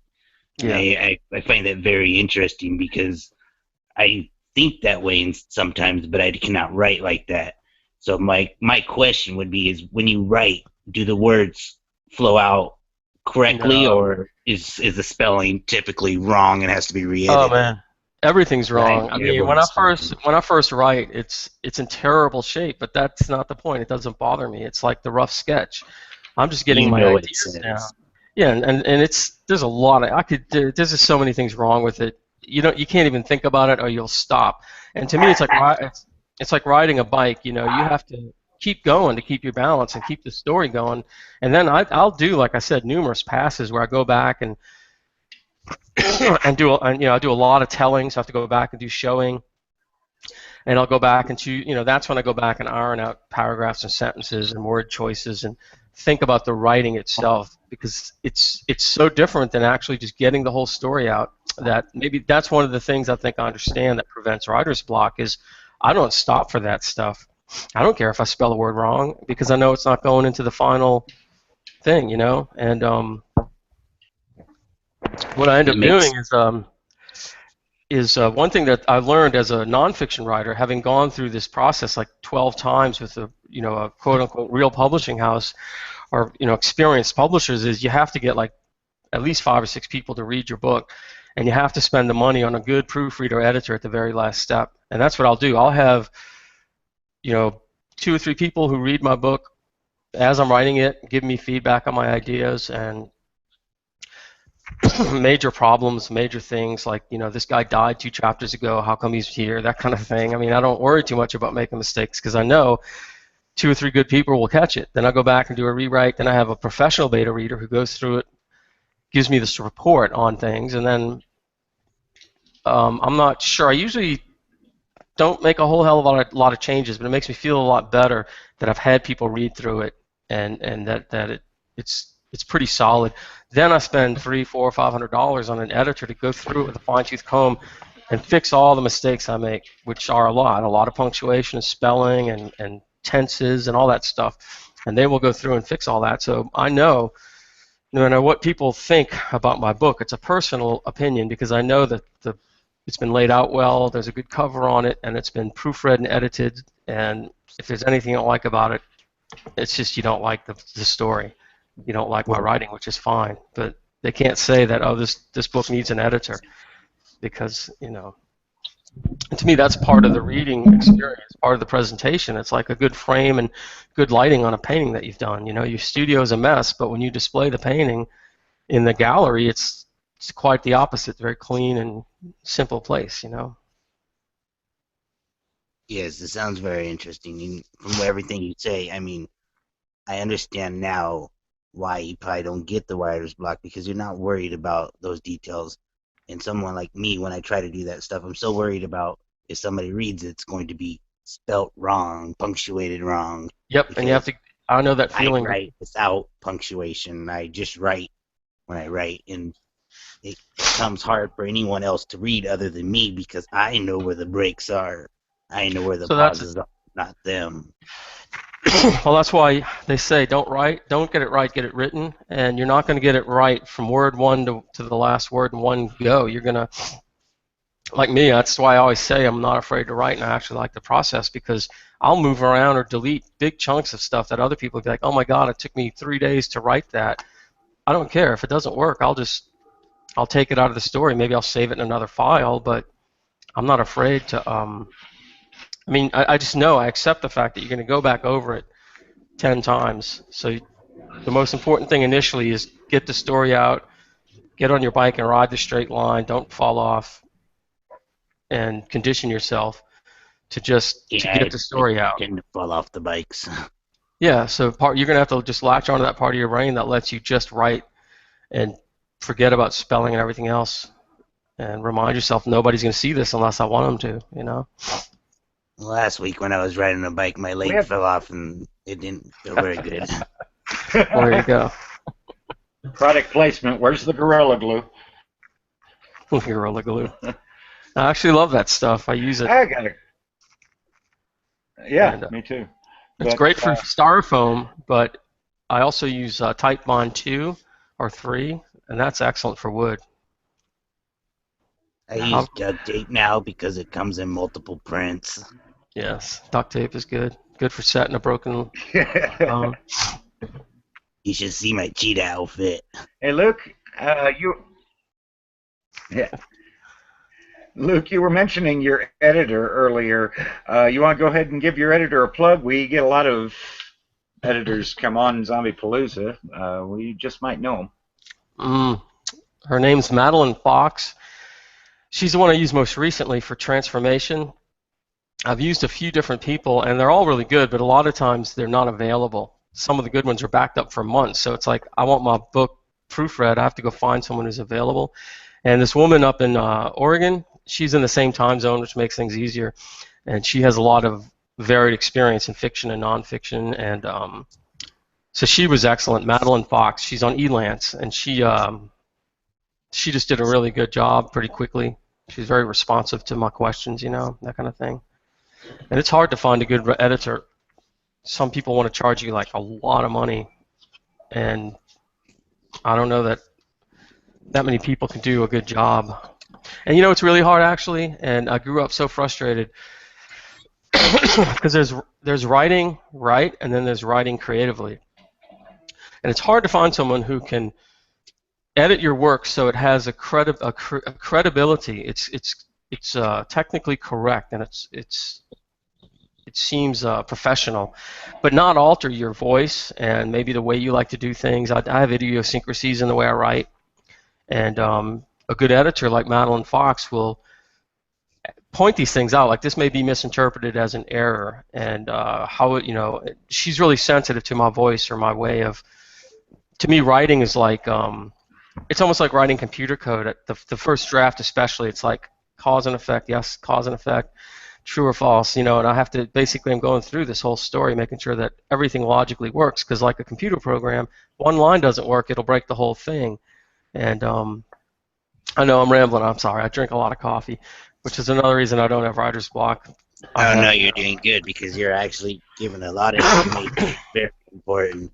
I am actually kind of interested in just hearing you talk because you have a lot of good things that you're saying, so I'm kind of good with that.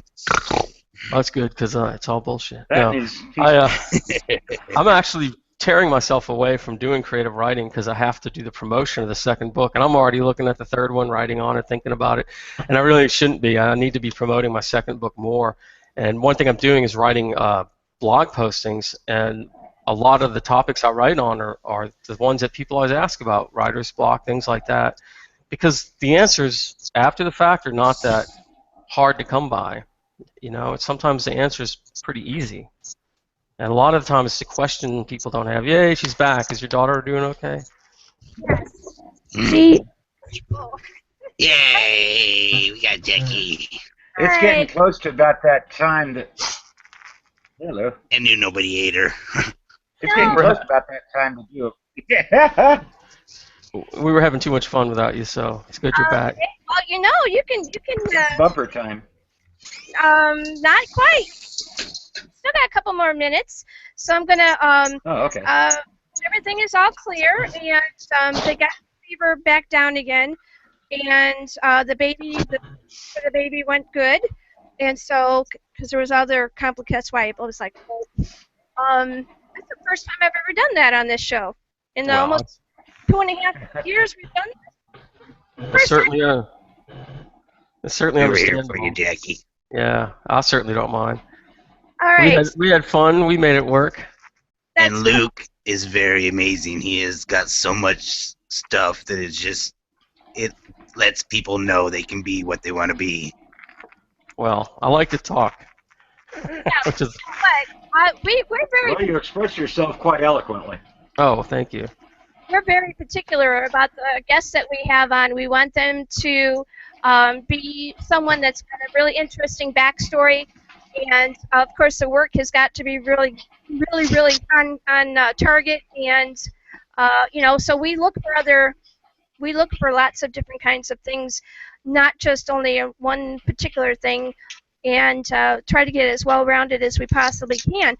Well, you know what? Here I can ask you. What do you think about Zombiepalooza Radio and how it's helping the indies be able to get their work out there? Well, it helps a lot because one thing, this independent publishing is a mixed blessing. It's like anybody can do it, but then you have this glut, tens of thousands of books, and how do you get noticed? And one of the most important ways, you have people like yourself who can spot quality in an ocean of stuff, and like me, and pull it out. And let the world know, man, this is a good book. There's 100,000 terrible books, and a lot of them are done by publishers, not just indies. Yeah.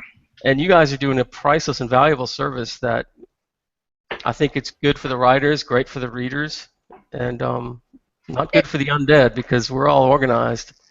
That's right, So zombies unite, yeah. Let me think. Where can we take you? Go zombies. She was thinking. This is fun. I was really nervous about getting on camera and everything, but it's just like talking to Jackie. It's a lot of fun. It's actually more comfortable than a phone. So we've had a number of people that have been on the show who have never been on in front of on a talk show, but then when we bring this next element, because we're always looking to expand and bring something new to the plate, we don't want to get stale. So they say that when they have speaking engagements, when they finally get out there and start going to conventions and things of that sort, they find that the experience of being on a show has helped them to help them get over their fear of speaking publicly. Yes. It's weird what I'm afraid of and what I'm not. I mean, I can talk in front of 1 million people and not be afraid, but sometimes 5 people, I get really uncomfortable, All right. Well, right now, we do need to get a bumper from you. So you're going to say your name, the name of your either .com or particular book you want to push, and something about Zombiepalooza Radio. My name is Luke Ahearn. I'm the author of the Euphoria-Z Series. I just finished the second book, and I'm promoting it, entitled Transformation. My website is www.lukeahearn.com. That's LukeAhearn. And Zombiepalooza Radio is the place to go for zombie news and the best zombie reads, like my book, of course. All right. Thank you. Was that good? That was really That good. rocked. Did you It practice? was very good. I know. I kind of dig it. That's pretty cool. So let me ask you, Luke, who has been your biggest supporter? Oh, my wife, by far. She's the one who told me 30 years ago. I met her in college, and I was bitching and whining and moaning about writing, and she said, if you want to write. And that's the best advice I ever got, because ever since then I've been like Forrest Gump. I'm going to write because Julie told me to write, and I'll just keep writing. And she's right. That's the simple, the long and the short of it. If you want to write. Just stop talking about it. And listen to your wife, right? Listen to your wife. she's the one. We're very different people. People can't believe we're together, and she's the one. She puts up with a lot of the differences. The schedule I have. She likes to go to bed at 10 and wake up at 6, and I'm up all night, and I sleep in the middle of the day, and that kind of thing. So we make it work. That's awesome. Let's see. What's your favorite sound? Oh man, for some reason the Law and Order dunk dunk comes to mind, and I don't even know why. Maybe the sound of the toilet flushing all the way and not stopping halfway, because that means my kids use it and I have to clean it. I don't know. Help. It's hard to teach them. You don't need a whole roll of toilet paper. Help. I think they got more. My kids, I swear, they get more toilet paper on the floor of the bathroom and in the tub and in the sink than they probably do in the potty. Well, that's better than my kids. That's like, what are they doing in there? Stuffing a sofa cushion, and it's like pulling out there. All right, that's all my kids right now. They're all in the other room hooping it up. What's your least favorite sound? When my wife says goodbye. That sounds. I mean, not goodbye like forever, but I like hanging out with her. We spend a lot of time together, and it's insane. But good answer. I don't know, man. But it was weird. Popped right off his tongue. I mean, we've been together 30 years and don't get tired of each other. We both work at home. I mean, I don't know. It's very rare. But I've known my husband since 1983. Yeah, me too. We got married in 1996. And then between 83 and 96, there was some interesting times. And, I kind of like that. I know, right? Yeah. 11, no, that one's not going to happen. Yeah, that would be X-rated and R-rated and XX. Oh, maybe that's a different radio show. That's a different show. Definitely a different show. All right. Okay, so G-Digger, do you have anything that you would like to say to our guest before he goes? I would like, I'd like to say thank you very much for coming on tonight. You've been a wonderful guest and a lot of very useful and intellectual information you've had tonight. Well, it's my pleasure. Yes. Very cool. All right, Scott Pearson. Yeah, Luke, I want to ask you real quick, is there anything that you haven't been asked tonight that you really want to get out to the fans before we sign you off tonight? Do I want people to buy my book? Yes, I do. There we go. And what else? It's been a blast having you on tonight, Luke. Thanks for coming. We need to like and share that button on the YouTube, right? Have you liked and shared yet, Luke? I believe I have. I'll go make sure that I did. Share on that YouTube link and tell other people about it. And, when you get a chance, please go to Zombiepalooza Dead Again. That's our official radio page on Facebook. And let us know how we did. And if you have anyone that you think might be a good candidate for coming on the show, drop me a line and let me know. Plus, make sure you drop your links on there, too, and let people know what you thought about the experience. You mean in the posting on your page? In the posting on the page. Okay. I'll do that. Woo, all right, well, it's 10 o'clock, and we get to go to our next break. Thank you so much, Luke, for being on Zombiepalooza Radio. We're definitely going to bring you back again. Oh, good. Well, thank you. I hope I did good. Talk to y'all later. Bye-bye. Bye. All right. Okay. Remember, the guy that's following you is not me. Okay. Oh, my goodness. Thank you so much, Scott and G-Digger, for jumping in there and helping me out when I needed you. Appreciate that. And, okay, so we are going to be going to our third break, and I keep losing my paper for the list of people. We're going to have a brand new author on. His name is Author Phipps, and he's going to be coming in at about 1:15. So we're going to take a little bit of a break right now. Staff, please go ahead and mute your mics while the break is going, and talk to you in a little bit.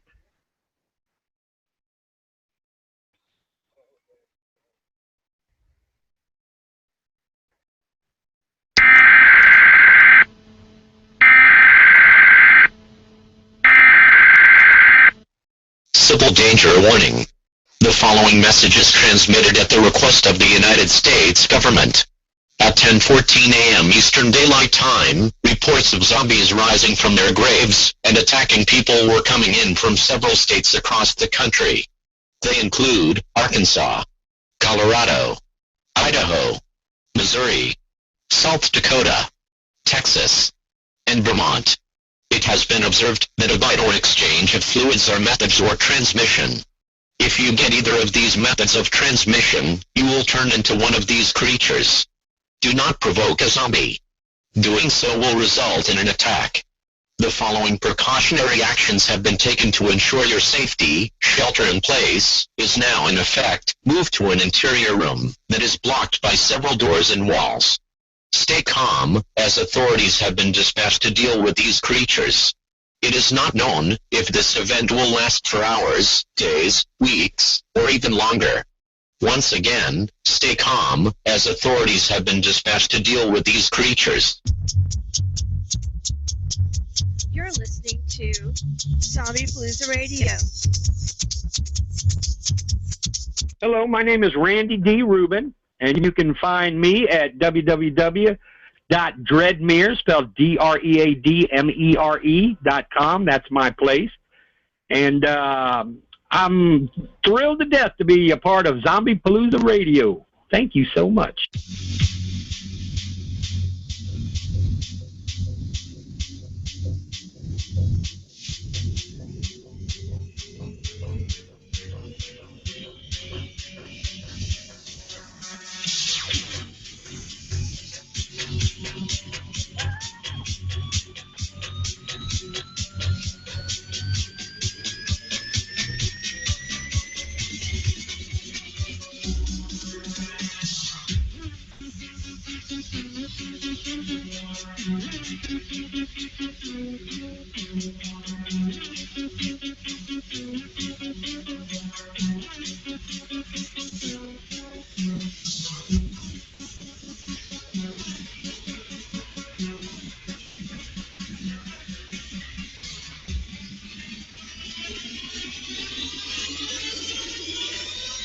This is how we fucking party.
This is how we fucking party.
right, this is Tassos Stavrakis, recently from a control group here on Zombiepalooza Radio.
The views expressed and opinions given by the individual host and their guest do not necessarily reflect those of CPR Productions, its affiliates, or sponsors.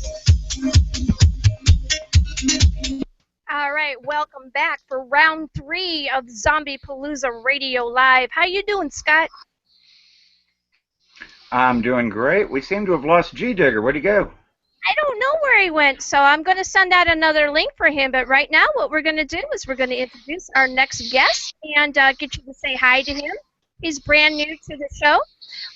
We have with us Charles Phipps. Welcome, welcome to Zombiepalooza Radio. Hey, how you doing, guys? I'm doing pretty good. How you doing? Oh, I'm doing fine. I've been waiting with bated breath since the show started. I see. Thank you so much. All right, so Scott, go ahead and say hello to our brand new guest on Zombiepalooza Radio, Charles Phipps.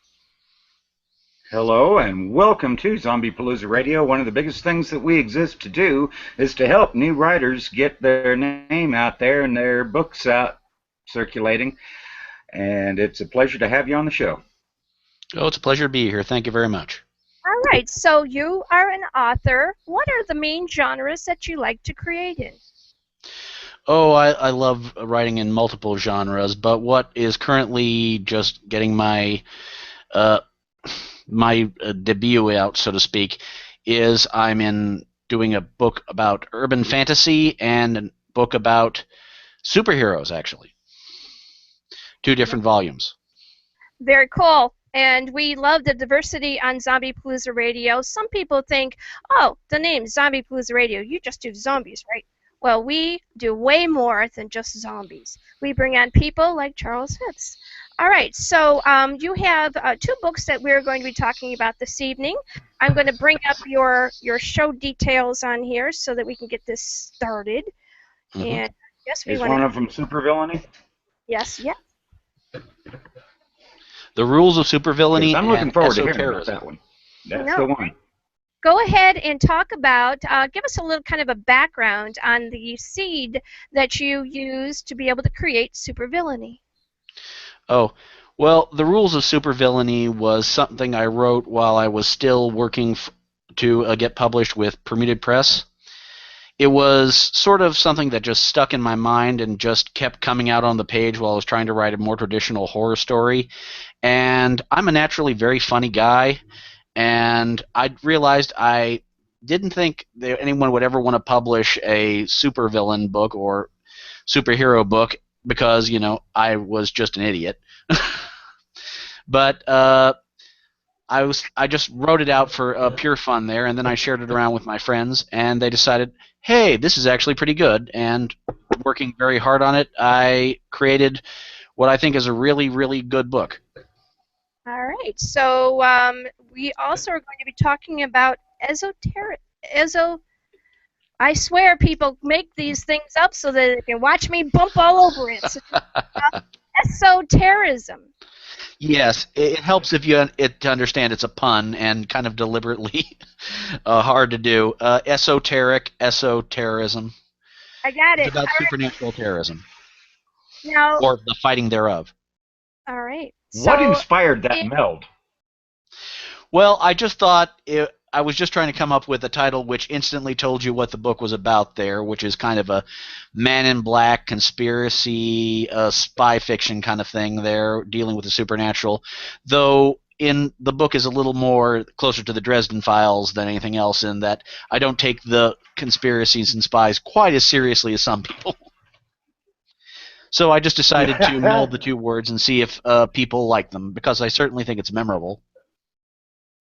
It's masterful. It's definitely something different. And what we enjoy is bringing on different types of, like I said, different types of genres. Not everybody writes the same, thank God, because everything would just get boring and all that. But here, what I want to talk to you about now is how in your first book, Rules of Supervillainy, how did you create your characters? What was the byproduct? How did this happen? Well, I was thinking about trying to write a superhero kind of book there, and I was just definitely figuring out, you know, when you're writing a comic book, you have to have all this continuity and so on there, but something that readers could just jump on immediately and understand who these characters are, what they're about, and so on. And it occurred to me, well, you don't really see too often things from the villain's perspective. And I mentioned I'm a naturally sort of funny guy there, so I decided to do a kind of black comedy sort of thing where the main character, Gary Karkovsky, finds himself possessed of superpowers, and not being the moral paragon Captain America or Spider-Man is, decides to use it to get rich. But then he defines that, in this superhero versus supervillain world, he's just not quite evil enough to be an actual supervillain, so he ends up fighting the bad guys more than he does himself there, and gets involved in some wacky can of capers there, sort of some Ocean's 11 with capes. Take it away, Scott. Wow. I've got to take the wow break there. What inspired you to do this? Well, to take it from the villain's perspective, and I enjoy that. I think that's because that's actually something I've never seen that before, actually, from this angle, from a supervillain angle. They don't actually do that.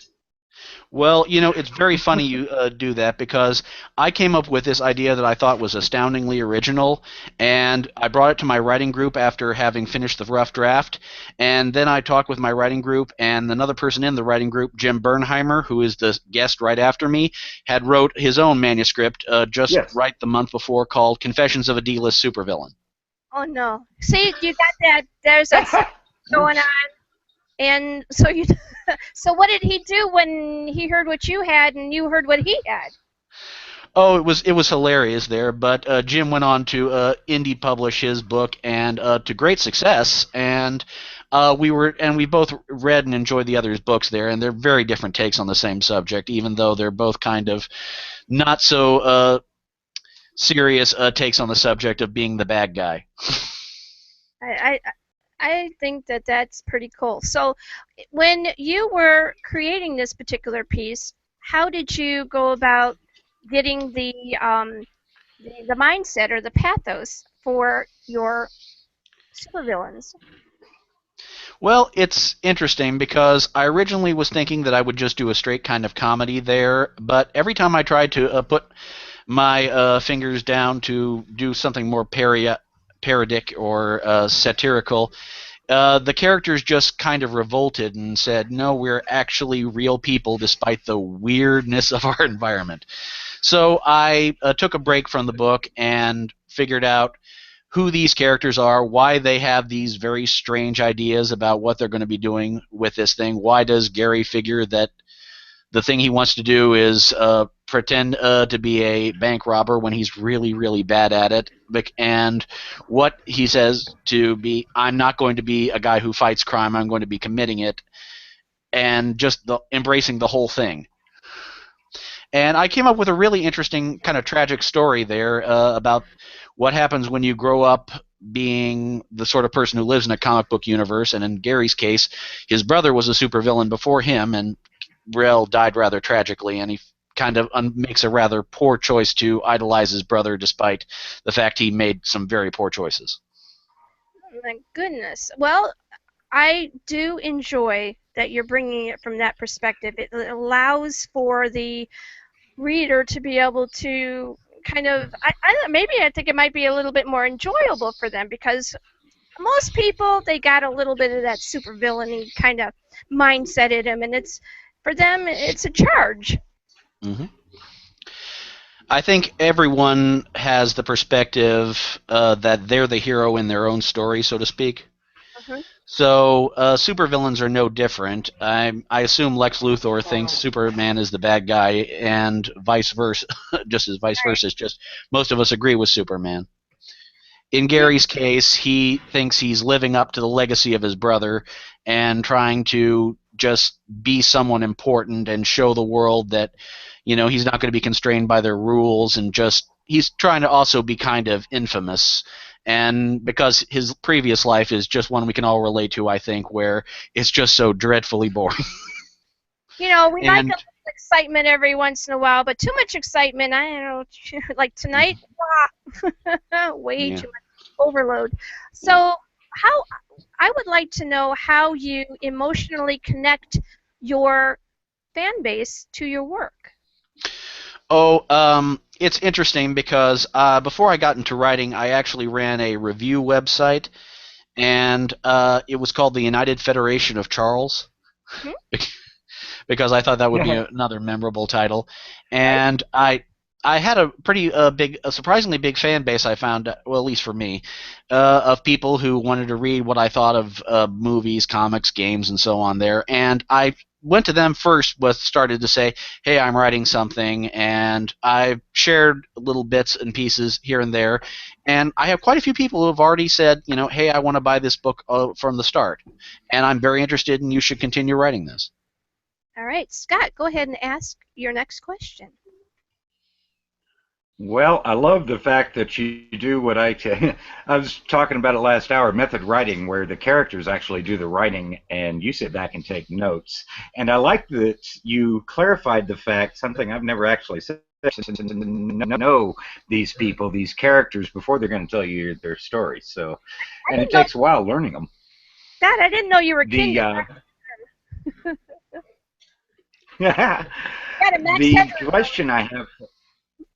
The question I have for you is in the manner of promotion for your books. I've invented something called an audiograph, a 30-second to 1 minute personalized. If somebody pays an extra $2 or $3 on the audiobook,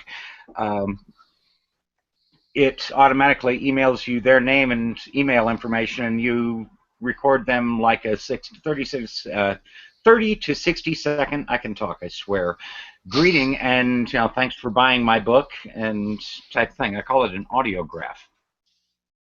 I think that's a great idea, and I'm surprised more people haven't thought of something similar before. I think the real thing you got to do is get your readers feeling that you care about them personally, or you at least want to welcome them into your world. Exactly. So, do you have a copy of the Rules of Supervillainy in front of you?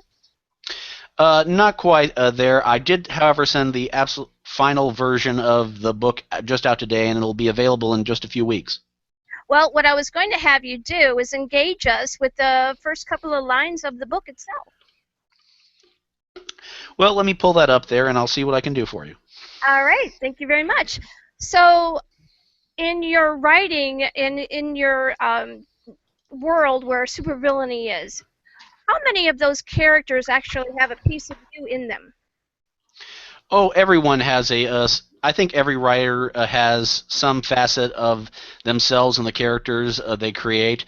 Even if you create someone truly reprehensible, even that's just projecting your own fears and dislikes into someone as much as your better qualities. For me, Gary is not entirely me, but he has a lot of my frustrations with the world and desire just to make an impact on things. And the characters around him also have strong relevance to my life.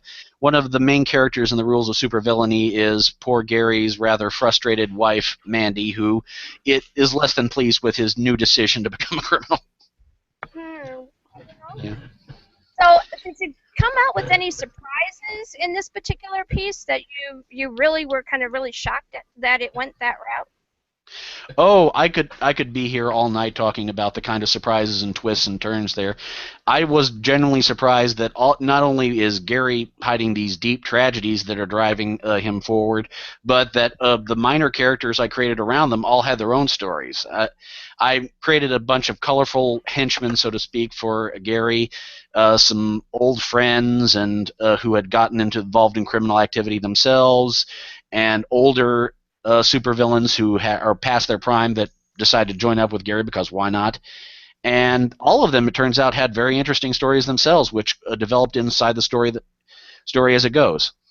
All right, so I want to go next to Esoterrorism.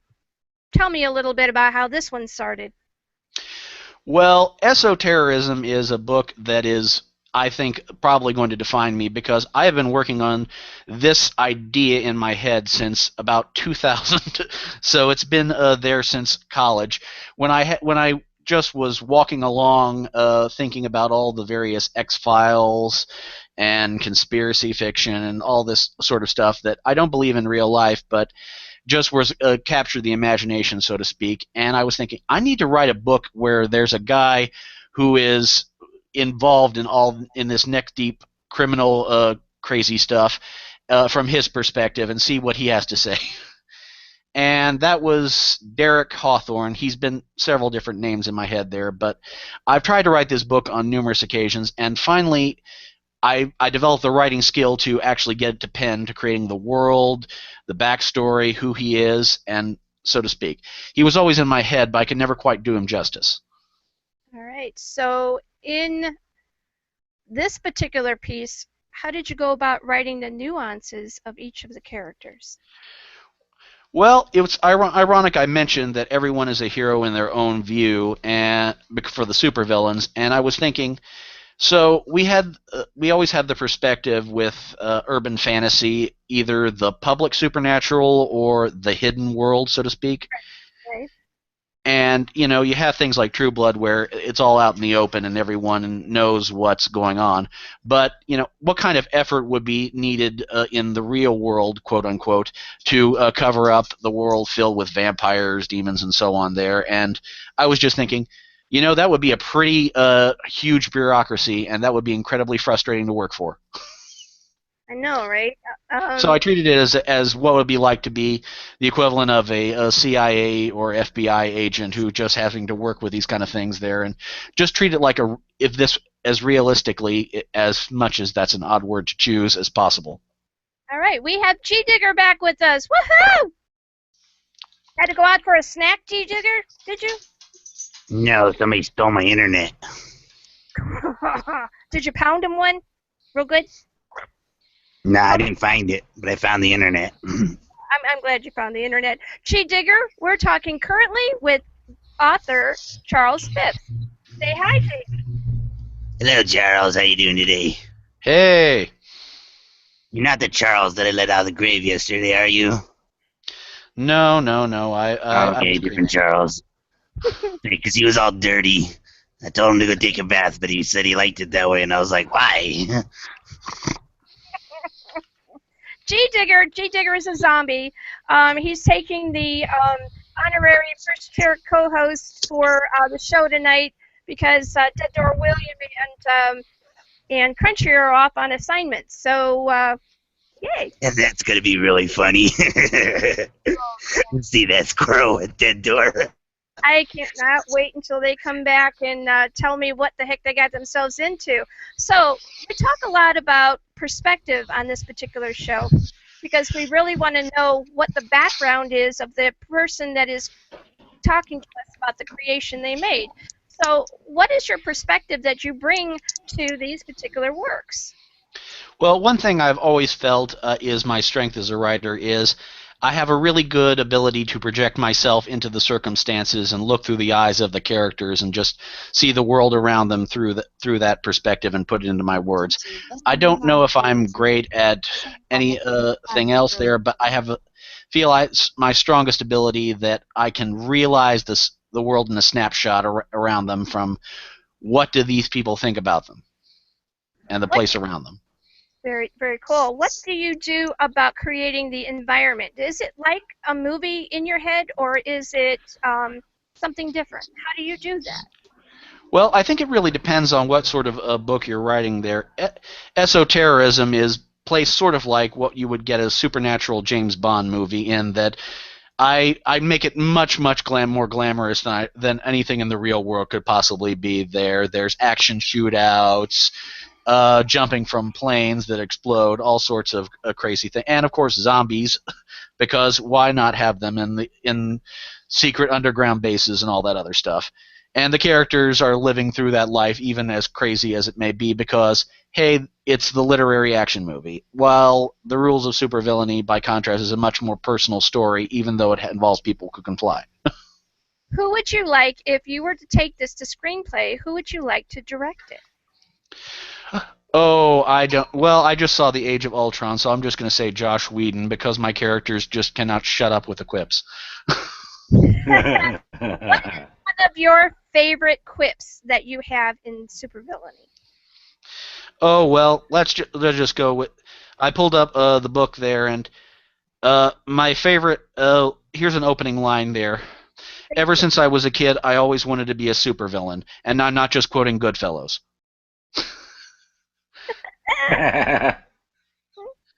And other things like. I got a question. Go ahead. More that we can chuckle at, absolutely, by all means. Otherwise, I do have another question for you. Oh, well, I'm sure I can get some more there, but go ahead and ask. I've got what I call my personal trinity of inspirations that first inspired me to Ray Bradbury, George Romero. Actually, I kind of take a page from Douglas Adams and put 4 people in my trinity. I like to toss Gene Roddenberry in there for his bright outlook on the future. Who originally inspired you to write? Who's your trinity on there? Oh, that's an interesting call there, because I'm a product of every single book I've read, and it all just kind of goes into the giant blender in my brain, and you hit frappe. Sounds like Scott. You two really, really well. Oh yeah. Well, you know, right? Yeah, I grew up we with. Could be dangerous if we. Yeah, I grew up with I've read hundreds of books growing up there, and all of them just add their own little bits and pieces there. You know, I developed my love of horror from H.P. Lovecraft, and you know, I developed my love of fantasy from Tolkien, just like everybody else. Star Wars and all this stuff just percolates and develops its own little thing. I can't name one. Someone, sorry. That's all right. How does psychology role in your supervillainy book? The rules of supervillainy. I think every author intimately knows their lead character, if on some level. But for me, the psychology boils down to just really knowing what motivates this person, both in what they think is their motivation and what's bubbling in the back of their brain. Because I think in real people, there's always a difference between those two qualities there. People often do things against their stated motivation because they're doing something unconscious, the real thing. With Gary, his stated motivations is I want to become rich, I want to be famous, and I want to do all these things. But in the back of his head, it's really that he felt powerless when he was a child and his brother was killed, and he really just wants to try and make that right, even though it's impossible. In Derek's case, his goal is just to try and sleepwalk through life, just doing the mission, getting it done, and going back to his apartment for scotch or whatever. But in real life Derek feels like he's been deprived of a chance to do something good in his life because the group he works for, called the Red Room, is just such a soul-crushing organization, sort of like the Bourne Identity. Mm-hmm. Less MI6 there, in that you just get the job done no matter what, and you're not allowed to say no. And the esoterrorism is when he just gets, by sheer accident, just a little bit more freedom than usual, and he gets to choose, do I want to do this the right way, or do I want to do this the way that will benefit me most? All right. Thank you for that. Go ahead, Scott.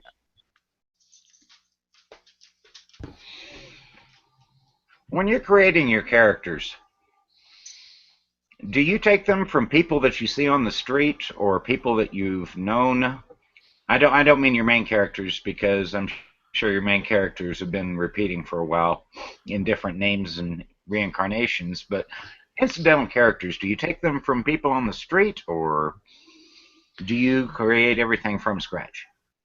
Well, as some characters are inspired by other characters with my own take on them, and other characters draw from real life people. In Derek's case, one of his main characters is his twin sister, who plays a big role in all of his interactions, and because she's the most normal person he can be around and be himself with. And I drew from my real life relationship with my siblings for that. And in Gary's case, one of the main characters he has to deal with is Cindy, who was his best friend growing up, and she decided to become a professional supervillain henchwoman well before he decided to become a professional supervillain. And I drew from my relationship with my wife and other close friendships that all joined together to create the kind of bubbly, quirky, crazy personality that is Cindy, who is Gary's primary source of comic relief. All right. Jason, do you have a question?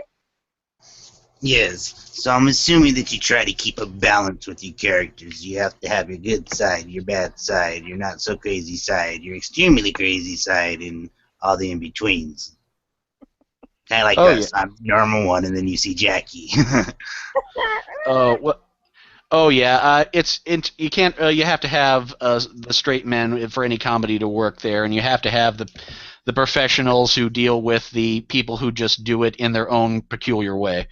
And I think that gives you a great starting list of people you have to make the whole mixture work out like a recipe. Sometimes it gives it a great balance. It does. It really does. Sometimes, so the straight person likes to go and jump off the curb every once in a while, and I think that part of what we're doing here on this show, when I have my full crew with us, anything is possible, and it's kind of fun to be able to step out on that. But then, you realize, hey, I can't stay out here for all that long. I got to pull back eventually, but it's fun while it lasts. Yeah, you can't have, and I think even with the clowns there, you can't have them be on 24/7, so to speak. There, everyone has something they're serious about, and a subject that they just stop cold and say, "Dude, not funny," or and that actually is when the moments get really powerful, because if you have a character who is all full of quips and taking everything in stride, then just becomes suddenly very serious, very outright angry, that can be real extra powerful. And I make use of that several times in my book there, and books, both of them actually. Derek, for instance, takes everything in stride because he's been a secret agent of the supernatural, dealing with all sorts of weird stuff for over a decade, and then there's just moments when he just absolutely loses that facade and just goes off, and it's usually something very personal has happened, or things that offend what few morals he has left. I feel with that dude. Totally, I'm on that level. Usually I'm pretty laid back, and I'm like, okay, just let things happen. But every once in a while, somebody's going to push that button, and I'm going to go off. Mm-hmm. And Yeehaw! And it can get really crazy. She'll be like, okay, did she get her meds yet? No, not yet. Eat a Snickers bar, Jackie. You didn't get him because I hit him. I mean, if women and children and veterans and elderly, and step on any of that, that's it, game over. So I generally like the cool there. No matter what characters I do, no matter how bad anti-heroes they are, they all seem to have a soft spot for children, and that's just when they just go utterly berserk. Absolutely. All right. So let me think here. While I'm thinking here, go ahead, Scott, and ask your next question.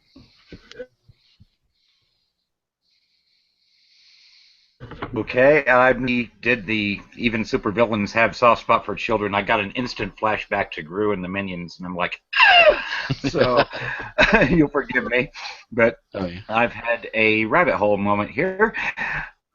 I will ask though, what is your favorite scene that you have ever written? What scene? Everybody has just came together so well that they will never forget it. What's yours? There's some definite moments there. Esoterrorism is especially big on that because scenes just pop in fully formed in my mind, because I mentioned it's sort of like the closest to a movie, and that I tried to capture the most theatrical scenes, sort of speaking there. Like I suppose one of the first ones that ever came was when poor Derek was traveling through the underground level of the Red Room's headquarters, which has been compromised. The plot line, which I haven't mentioned it on this show, and I hate myself for not doing that, is there's a WMD that's been created that creates zombies. and Derek handles the whole thing. It's like, haven't movies taught us enough that why in the world would you create something like that? And it's, of course, they're doing it just because it's both recognizable and impossible to say, oh, this is not something supernatural. Everyone in the world knows what a zombie is. And the people have used it and infected this whole base with it, and now he's caught in something like, now I'm trapped in an actual real-life zombie apocalypse, and just everything gelled with me for that scene, because on some level it's absurd, on some level it's deadly serious, on some level it's absolutely horrifying, because people transforming into the undead, zombie, yeah, it is pretty damn terrible, and just dealing with the whole sense of tension and action was very powerful for me. How do you stay motivated?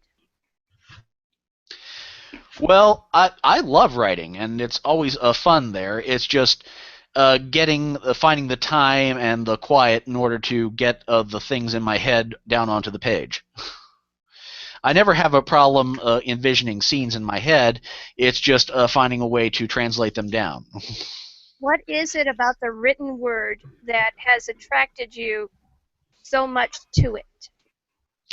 Well, really, we're all infinite universes in our own heads, and with words we can just translate that out from our minds. There's no limit to what you can do with the written word, and that's never ever going to change. And I think we're going to have pen and paper, so to speak, or typing, or thought projection until the very end of time there, simply because writing is the single best way to share your imagination with the world. Have you ever written something that absolutely shocked you? Oh, yes. There's actually been a couple of projects where I decided I was going to go definitely write the horror novel that I wanted to write, and I wrote it down, and then I was like, I don't want to go any further with this. And there been a cases where this is a moment a lot of writers can do. I'm writing a scene, and then suddenly a character dies, and I hadn't intended that to happen. Because the story took away from me, and suddenly it's like, oh, and then he's shot in the head, and I'm forced to pause and look, huh? Sometimes authors can be very emotionally attached to the characterizations in their book, and every once in a while they have to take a couple of days off and go, well, I did that, and now I feel like I've got to grieve. I don't think I've ever felt that there, but I also have discovered I can't really reverse deaths I write on the paper either. It feels like this is where the story has led, and I can't reverse it even though I'm theoretically in charge of the story. I've also felt some very emotionally charged moments, because when you're drawing on your own experiences to get that kind of headspace, and sometimes that's going to leave you feeling after effects of what your character feels, I think. Or maybe that's just me and I'm insane. We could all be on that same boat. Go ahead. It ain't just you. No, it's not. There are others. You are not alone. Twilight Zone. All right, G Digger, do you have a question? I did, but I forgot it. There are zombies in my books. Even though they don't play the central role, I just love them too much. G Digger, why don't you ask him what kind of zombies he likes? What type of zombies do you like? I mean, because there's a lot of us out here. I mean, we got our fast ones, we got our slow ones. We got some of them that are kind of smart, I mean, like me. And then you got most of them that are not so smart. And then you got, the really hungry ones that just eat everything. And then, well, I could go on. There's a whole bunch. Okay, well, I'm gonna separate myself as a writer from me as a zombie fan here, and to answer that question, because it is, of course, the most important question any zombie fan can be: the fast or the slow. As a viewer, I love the slow zombies because I feel that's kind of the metaphor of death at working there, because death comes slow plodding. It will eventually catch up with you, And yes, it may happen suddenly where they're like hiding in the cupboard or whatever, and they're going to bite you, and then you're gone. But no matter what, it's really just they're just ticking away behind you, and and we're all just running away from death to begin with, and zombies just work wonderfully in a way that say vampires don't. Well, I love vampires too, but they're the kinky undead death. They're kind of sexy. And they do not sparkle. They do not sparkle. No, I don't sparkle. No. I got a little sparkle, but I don't Oh sparkle. yes, I remember first making fun of the Twilight books, and then my wife is like, "I love those books." You think that zombies will ever jump the shark? I don't think so, because I think zombies fill a niche in horror consciousness that will never ever be supplanted. I think that there will go be a cold period at some point, but always people are going to have their own fear of death and decay and all the other stuff going there. I do think as a writer, I generally prefer to make my zombies a wee bit tougher than the ones you see on The Walking Dead. They're just, you can kill 100 of them without really too much difficulty there. I kind of like more the Revenant kind, which are stronger than normal human beings and tougher, because I like writing them that way, but I prefer the shambling horde. All right. Zombies won't go nowhere because they're the closest thing to reality nowadays. The zombie apocalypse happened long ago there. As soon as anyone sees Twitter, hordes. Everyone texting in their shambling mass. Speaking of Twitter, since you brought it up, we would like to know what your social footprint is. Where can we find you, and on what modes? Interesting enough, there I am CT Phipps but the address is @WillowHugger, which is going to be a very strange thing because I got my Twitter address purely believing it would be when I was a fan of Buffy. And communicating with my fellow fans there. Another man who is willing to admit he liked Buffy the Vampire Slayer. Oh, it was all every. Is there some people who don't like to admit there? And if those people exist, I do not want to know them. Yeah, I liked her too. I catch so much crap for admitting I love it. Not on here though. It's all right. It's one of I love the deconstruction of the whole thing. It and Scream. They should just remake Buffy the Vampire Slayer and release it exactly as it was again with a new cast. Something about girls and blood. Just kind of sexy that way. Yeah, you toss in Bandcamp Girl and you got it made. There you go. I have to play the flute. But I'm ching. Oh man. All right. High school is hell, and that will always be true of any generation, I think. Yep. What genre do you like to read when you're relaxing? Oh, it's interesting enough, but Stephen King in On Writing said something that was really effective. He said, if you ever want to actually start writing something that you're not quite in the mood for, you should surround yourself with the genre you want to write in, because it's like leaving your milk next to something in the fridge. It will taste like it when you pull it out.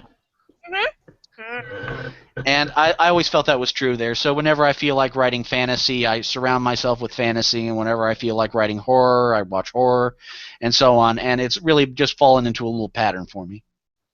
Well, there are good authors and good filmmakers, and there are some really interesting ones that you're going, what? Okay. All right, so let me think I here. love that milk analogy. I do too. Making me hungry. Damn it. Yeah. I haven't eaten dinner yet. I have a question. Go ahead, G Digger. Do you ever store your characters as you think of them? What I mean by that is if say you think of a character and you think of a basic concept of his personality and what he's up to and what's going on, do you store them in a book and keep them so you can use them when they're needed? Oh, it's kind of strange there, because whole books have emerged just because I have the idea of these characters in my head there, and it's interesting to find some of them sneak into the books there is. I mean, the very thing with Gary is he was created because I just had these characters in my mind that just needed to come out there before I could get any writing done on anything else. Sometimes you just need to put them out in the page, or they're just going to keep rattling around in your head. So sometimes the story creates the characters that are needed in order to create the story. Oh yeah, it's interesting enough because with Ragnarok Publication, who is publishing Esoterrorism, I actually am contracted for 2 other series next year, which they'll be releasing rather than just these 2 series. And they're my fantasy novel and a post-apocalyptic Lovecraftian novel. And that because there are other characters that just insisted on getting on the page before I could continue working on Derek and Gary. You have someone I would. In your Go ahead, Scott. I gotta ask, in your Lovecraftian apocalypse novel, have you brought back the old ones? Did someone finally open the gates? Well, give us a preview. Well, I was just thinking that inspiration for the novel, appropriately titled Cthulhu Apocalypse, was, I have seen Cthulhu coming to destroy the world for almost 100 years now, and he never once gets a chance to succeed. Yep. Well, sometimes in short stories and so on, but he's always coming, never arrives. And I was just thinking, so often they're portraying things like, essentially Ghostbusters. Oh, we'll put the magical rocks or whatever in the right way, and we'll get a few more years before he comes again, and we'll just kick his butt then again. I was thinking, that really kind of misses the whole point of the horror, and I was inspired by the old post-nuclear apocalypse movies, Mad Max and A Boy and His Dog and so on there, and I was thinking, it'd be an interesting story to see people just trying to live in the aftermath of the great old ones having arisen, destroyed the world, and now humankind is just like trying to scavenge in the aftermath. We have someone that I would like to get you to talk about before he comes on next hour. His name is Jim Brenheimer, and he runs Amber Cove. Talk to me about how you met up with Jim. Well, I already told you that story early on in the book there, that Jim and I were originally in the same writing group with Permuted Press. We had this little place called the Pit and the Pendulum, where we and a bunch of other authors who hadn't quite gotten picked up for publication were going to exchange manuscripts and share writing ideas and so on. And, we were just both hilariously writing on the same genre of subject that we never thought anyone else would try and write.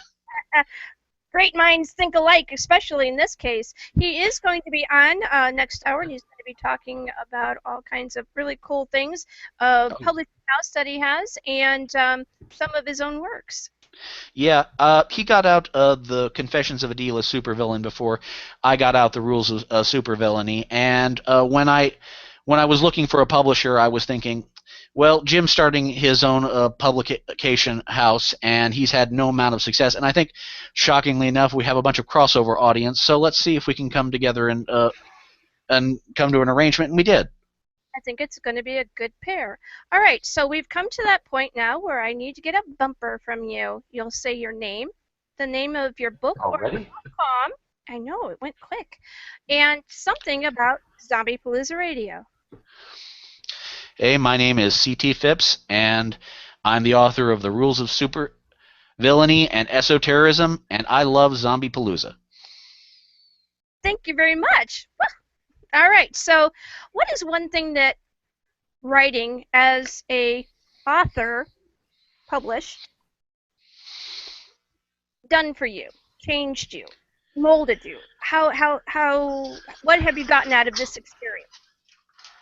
Oh, I think it's changed the entirety of me. I've become just so much more creative of a person. I've also become much more concerned about getting things right and precise and more effective as a person, because you don't become a writer, or at least a successful writer, until you know exactly how to get it right. And once I was just kind of I don't half-ass anything anymore. All right, that's the way to do it, right? Just go punching straight forward. And do you have any regrets at all? I think I regret how much naivety I came into the whole writing business with the idea, thinking I was just naturally so talented before there. I'm glad that my writing group was able to smack those kind of ideas out of me.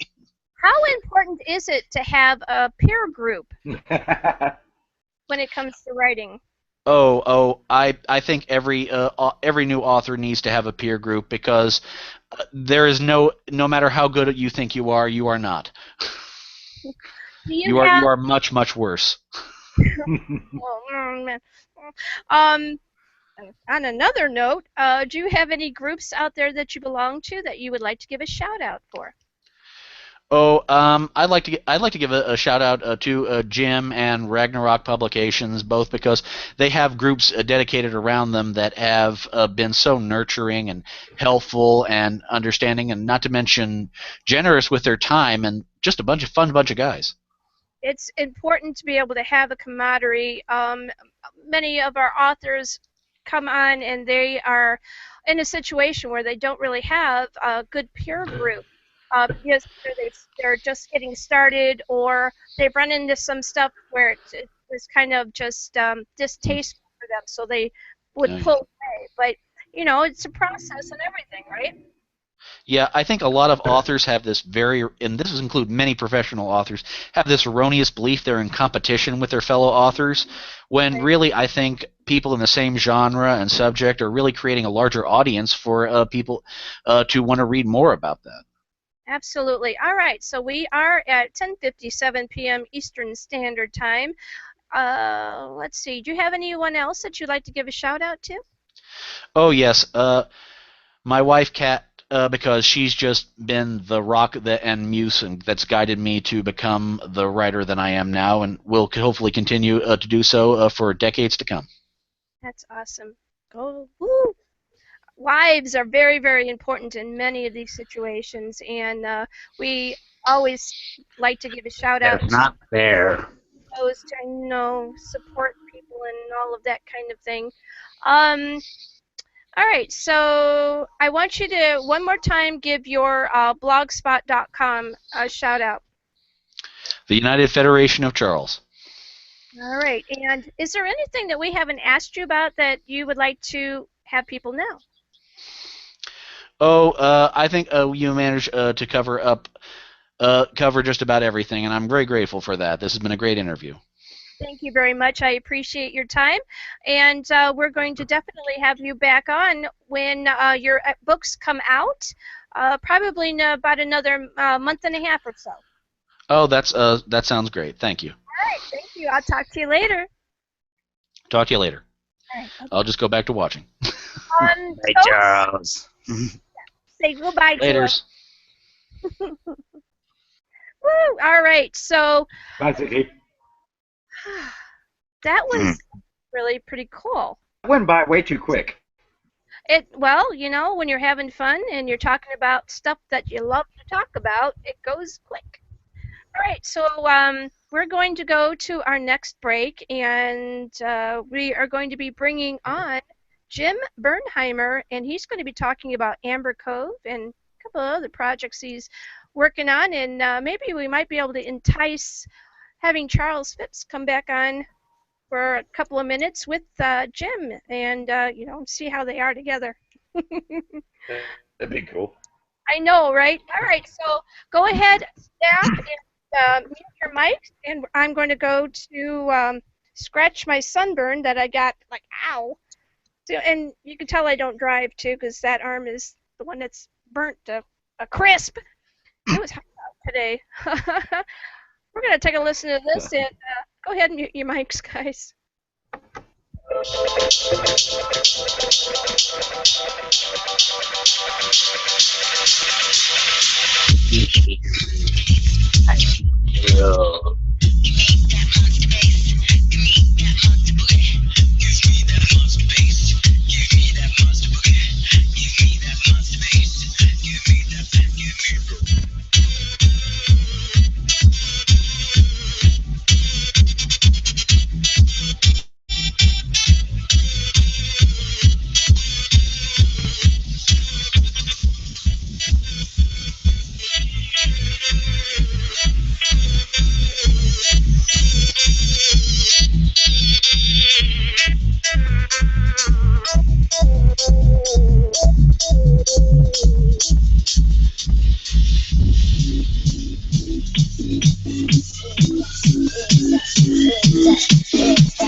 monster bass.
Zombiepalooza Radio.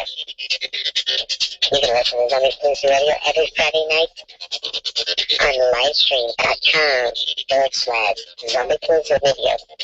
They're coming to get you, Barbara. I'm not Barbara. And if you're not listening to Zombiepalooza Radio, you have no nuts and you're scared.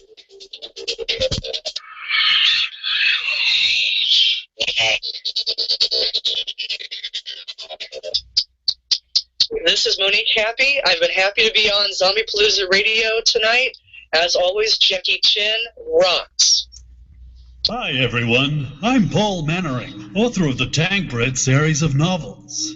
I'm here at Zombiepalooza Radio with my little friend Susie to talk to you about one of the greatest dangers facing Americans today.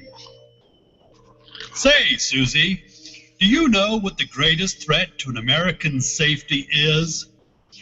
Gee willikers. Is it zombies, Mr. Mannering? That's right, Susie. Zombies. And say, there's one coming towards us now. Susie, what should the girls and boys listening to Zombiepalooza Radio do if they see a zombie? Another head. That's right, Susie. You go right ahead and blow that head off.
Go. All right.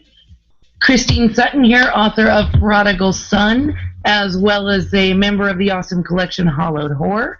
And I am chilling here on Zombiepalooza Radio, the best place to be on a Friday night.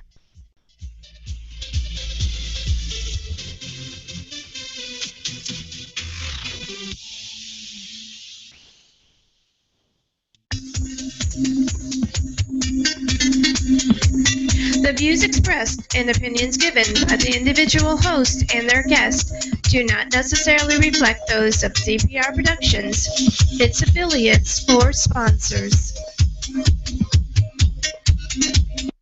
All right, and we are back for round 4 of Zombiepalooza Radio, and we're going to be bringing on Jim Brenheimer, and he's going to be talking about some pretty cool projects and a publishing press that he's doing, and some of the works that he's done too.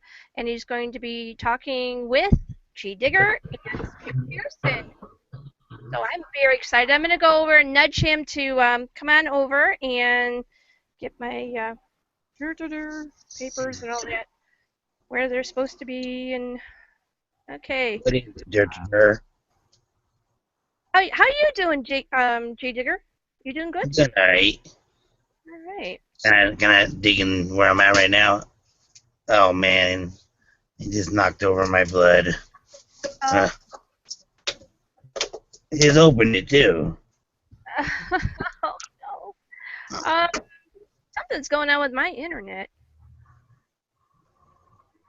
That's what happened to me earlier.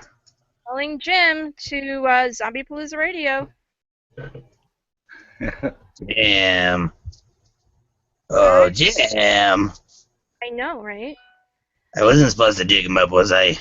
One ring. I don't know. It might have been your turn to go get him. So. I didn't have no gyms on my list for today, so I kind of skipped the gym aisle. All right. I don't know where he is. I just talked to him a few minutes ago. I think he bolted. I'm hoping he didn't bolt. I'm hoping everything is okay. Let me see what we're doing here. Oh, okay. Well, he saw it, and I'm having him. Hopefully, he'll click the link, and because we're waiting for it. Is that? I must say, this format is wonderful. All right. Let's see if we can get him on. Click that button so we can get you over here. Come on, Jim. Me. Huh. It's been an interesting show so far. Let's see. Click the button. Jim, push the button. Push the button. You don't have to choose between the red pill or the blue pill. You just push the highlighted link area. Right. Just hit that. Push the button, Dave. Push the button. You can do it. Go, Jim. Yay! See? Cheer for him and it works. We summoned you. We had to do a lot of different kinds of things to do that, but we finally got you, right? Hello? Jim, there's somebody behind you. I hope he has a mic attached to that, because if he doesn't, we're not going to be able to bring him on. Uh-oh. Okay. He's Cannot speaking. hear you at all because you don't have a microphone attached. He can hear us, probably. Yeah, he probably can. You can hear us. Just nod your head if you can hear us. Okay. You don't. If you don't have a headset with an attached microphone, you're not going to be able to do this. I heard that. All right. Nope. You have to have a microphone with an attached mic. That's just a headset. It's not going to do for you. I tell you what. Do you have a cell phone that you can get the Google Hangout app on? You have one of these. This thing right here. You can put an app on your phone. It's called Google Hangouts. Okay? I can't hear you.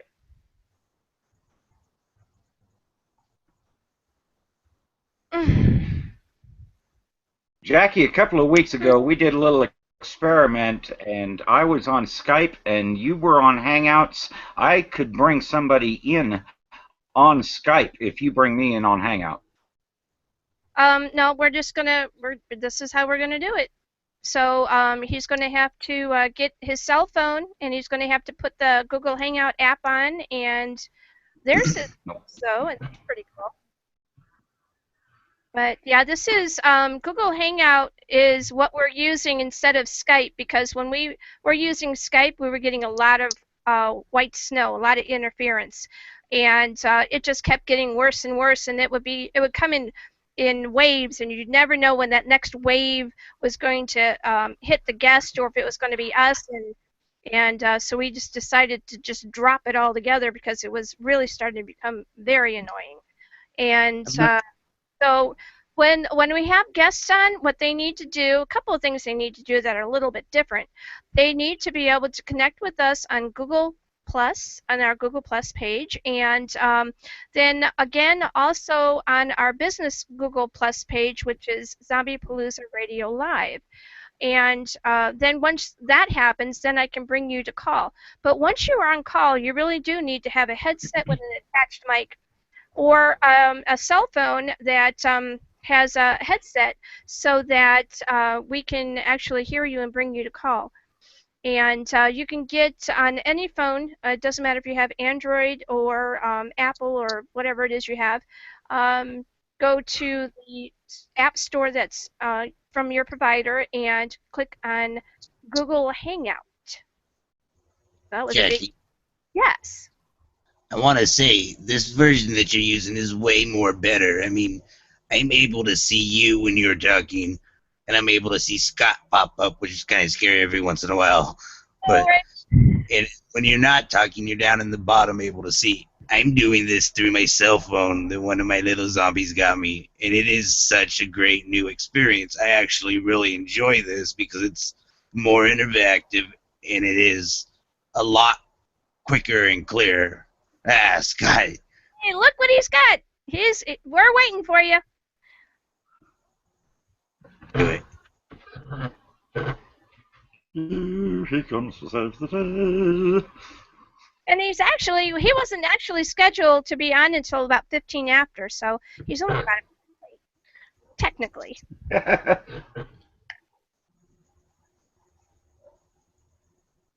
Sometimes this is the way it is, but it works. I know, right? And so This is real. It's not edited. yeah, Stuff happens. It's all out there. It's like live television used to be, and they used to have all kinds of glitches going on, stuff falling back from the Oh God, yes. shots and the lights popping and all of that. What I meant, or the guest that got all hoity-toity at the last minute and didn't want to come on because so and so had been on the stage before them. Ugh. I had that happen. I know. You just recently had something very interesting happen to you. You won a little bit of money, didn't you? Yes, I was out at Fort McDowell Casino in Arizona, and they had what's called Lunar Bingo. Well, this time it was a zombie Lunar Bingo, and they had 32 contestants that joined in for the best zombie, and well, they tried. And what happened? I walked away with 500 crispy dollar bills. I know, he won! Unfortunately, the wife took most of it. I owed her. Oh, I order calves brains before. If I'm in a contest or something like that, I'll order a calves brain about a week before the contest to bite into during judging. What's your secret for getting the first prize? Oh. Vampires. Well, it's kind of hard not to get the first prize considering I'm the king of the undead now, so... He is definitely Well, the king. okay, of there's that. And we're going to see what we can do, because Arizona's having Mad Monster going on right now for Friday, Saturday, and Sunday, and we're going to go tomorrow night. They're having another contest. We're going to see if we can possibly walk away with another $500 bills. Where is Mad Monster? Nice. Exact location I do not know. The Facebook links are for Mad Monster and Mad Monster Party on Facebook. Very easy to find. It is a convention, kind of like a Comic-Con type convention, but it is strictly based for horror. Oh, right. I think I found something from that. Right there. Very, very great convention. Smaller than some of the larger ones, but the material and what they have and their guest lineup is unbelievable. All right, Jim, how you doing over there? He's working feverishly. I'm doing okay. You know what? You might. You know what? My daughter gives me the hand sign all the time. It means okay. You know what you might want to do is you might want to back out of this and plug the headset in and then come back in. That might make a difference. If I disconnect you, then I won't be able to get you back in. I learned that last week. That was a mistake. Hi, DA. You're early. How you doing?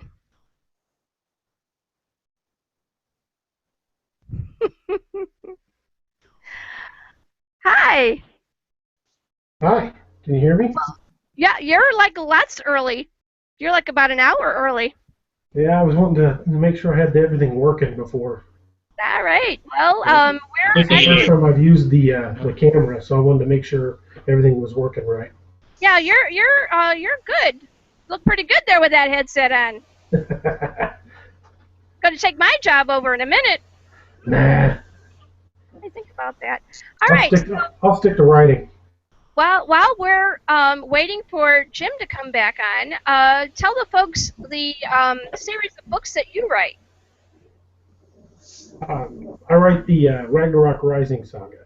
You have It's a them? series. Can we see them? Oh, sure, absolutely.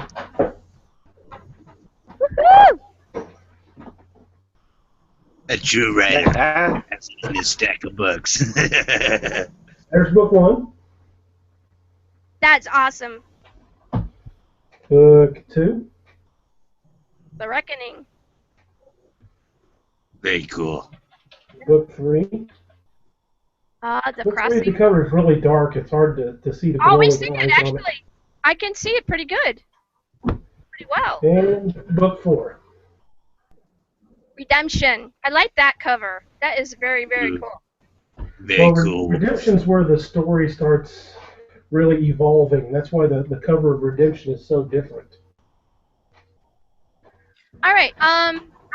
Well, you know what? While I'm trying to figure out what's going on with Jim, we've got G Digger with us. I don't know if you've ever met G Digger. He's kind of sort of a cousin to Dead Door William, and since Dead Door and Crunchy are on assignment right now, G Digger is taking a special co-host chair, and so say hi to him and all of that. And we have Scott Pearson also with us. I'm gonna go see if I can find Jim. Okay. All right. Go ahead, guys. How you doing, sir? Not bad. How much? There, you want to take it? Oh, digging this show like always. So I seen the last cover that you saw with the one with the wolf on. Mm-hmm. I have quite a few friends that are wolves themselves, and they'd be pretty impressed with the cover of that book. I really like the way it looks. Well, I like the dichotomy of the black and the white wolf. Makes for an interesting cover. Somebody like me would have stopped and picked the book just to see what it was about. Well, I hope you'd like it. I hope you like it. We have Jim back. Do we? Oh, look.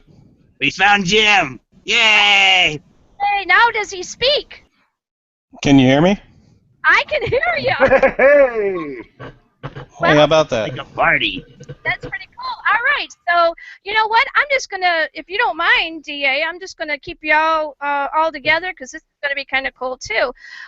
Sure. Robert, please meet Jim Brenheimer and Jim, DA Roberts.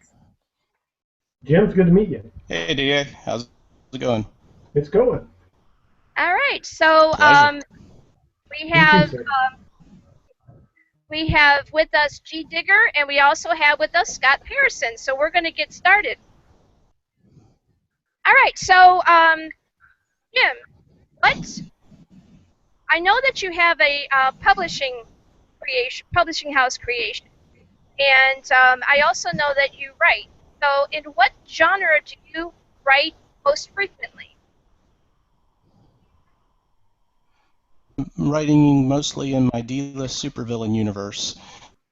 It's where the money is. How about that? But I hear that you have hello? Yes? Did you lose sound? Did you hear my response? Or? I did. No, I can still hear you. See, I usually wait, and if there's anything else that the person wants to say, then I give that pause instead of tramping over the guest. All right. There we go. Just relax. Everybody breathe. This is not the okay. here. All right. So, usually I'm writing...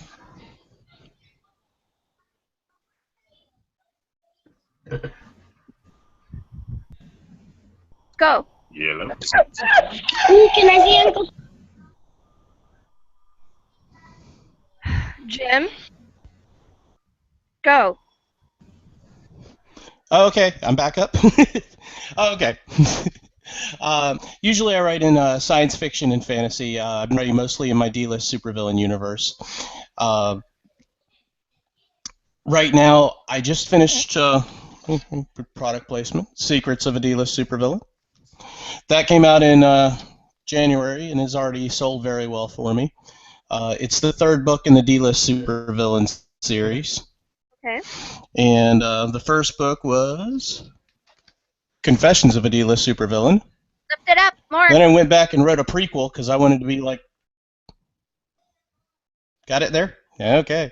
I went back and wrote a prequel because I wanted to be like George Lucas and have prequels, but I only had enough material to write one book, which also sort of made me like George Lucas's prequels. But it's about down on his luck guy with a power suit, a chip on his shoulder, and one last shot at redemption, whether he wants it or not. What is it about the written word? That's my big selling series, and what is it about the written word that is so exciting for you?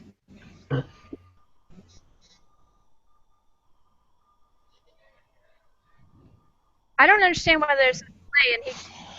I just really enjoy writing stories. I got my start writing Harry Potter fan things.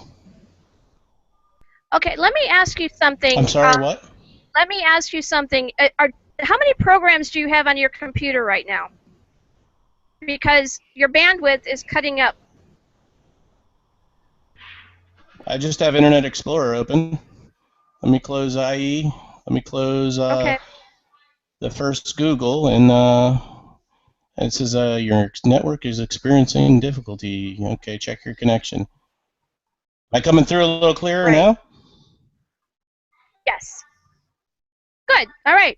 So you have something called Amber Cove. Talk to me about Amber Cove. Yeah. Sorry, I had to switch on to that. I have my own little vanity publishing network called EJB Publishing, and my accountant said, well, if you're going to start publishing other people's books, you need to kind of separate out your own imprint.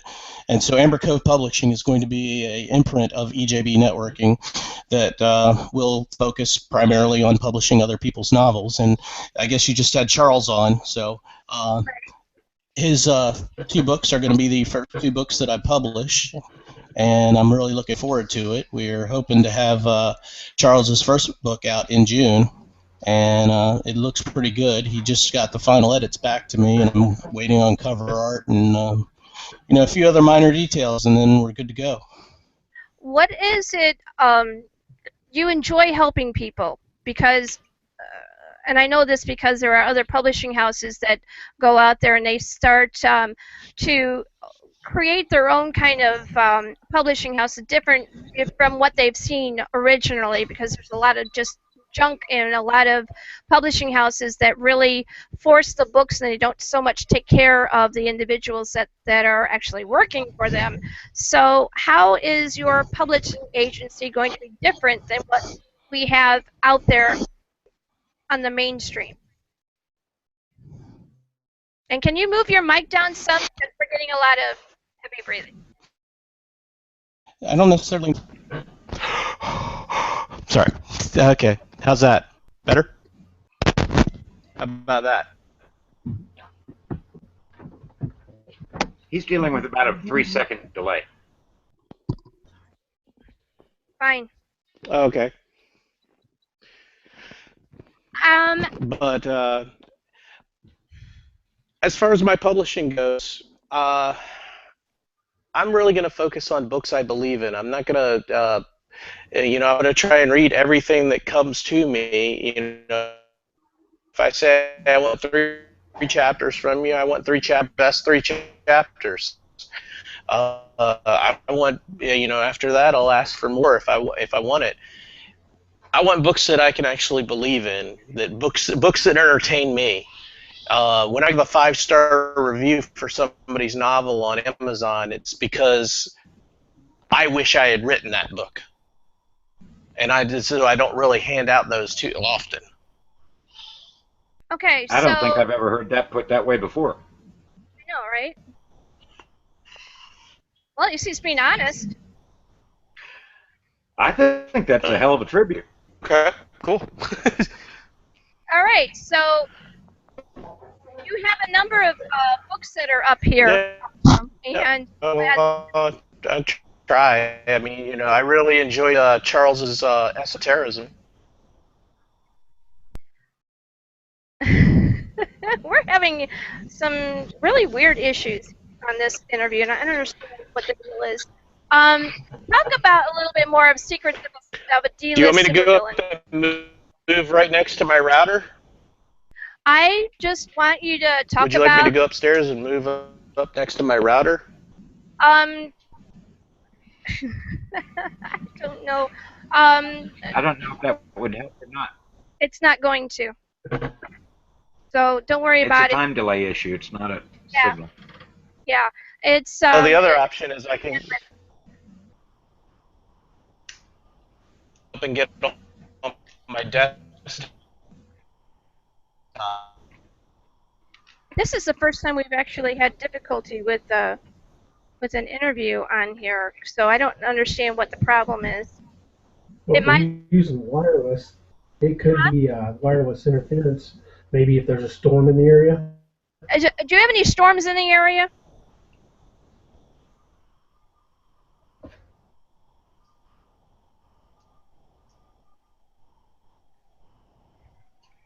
Why don't I do the plan? I don't know what he's doing. Yeah, I keep getting your network connection is experiencing difficulties. Now what we're gonna do? Let me try from my desktop upstairs.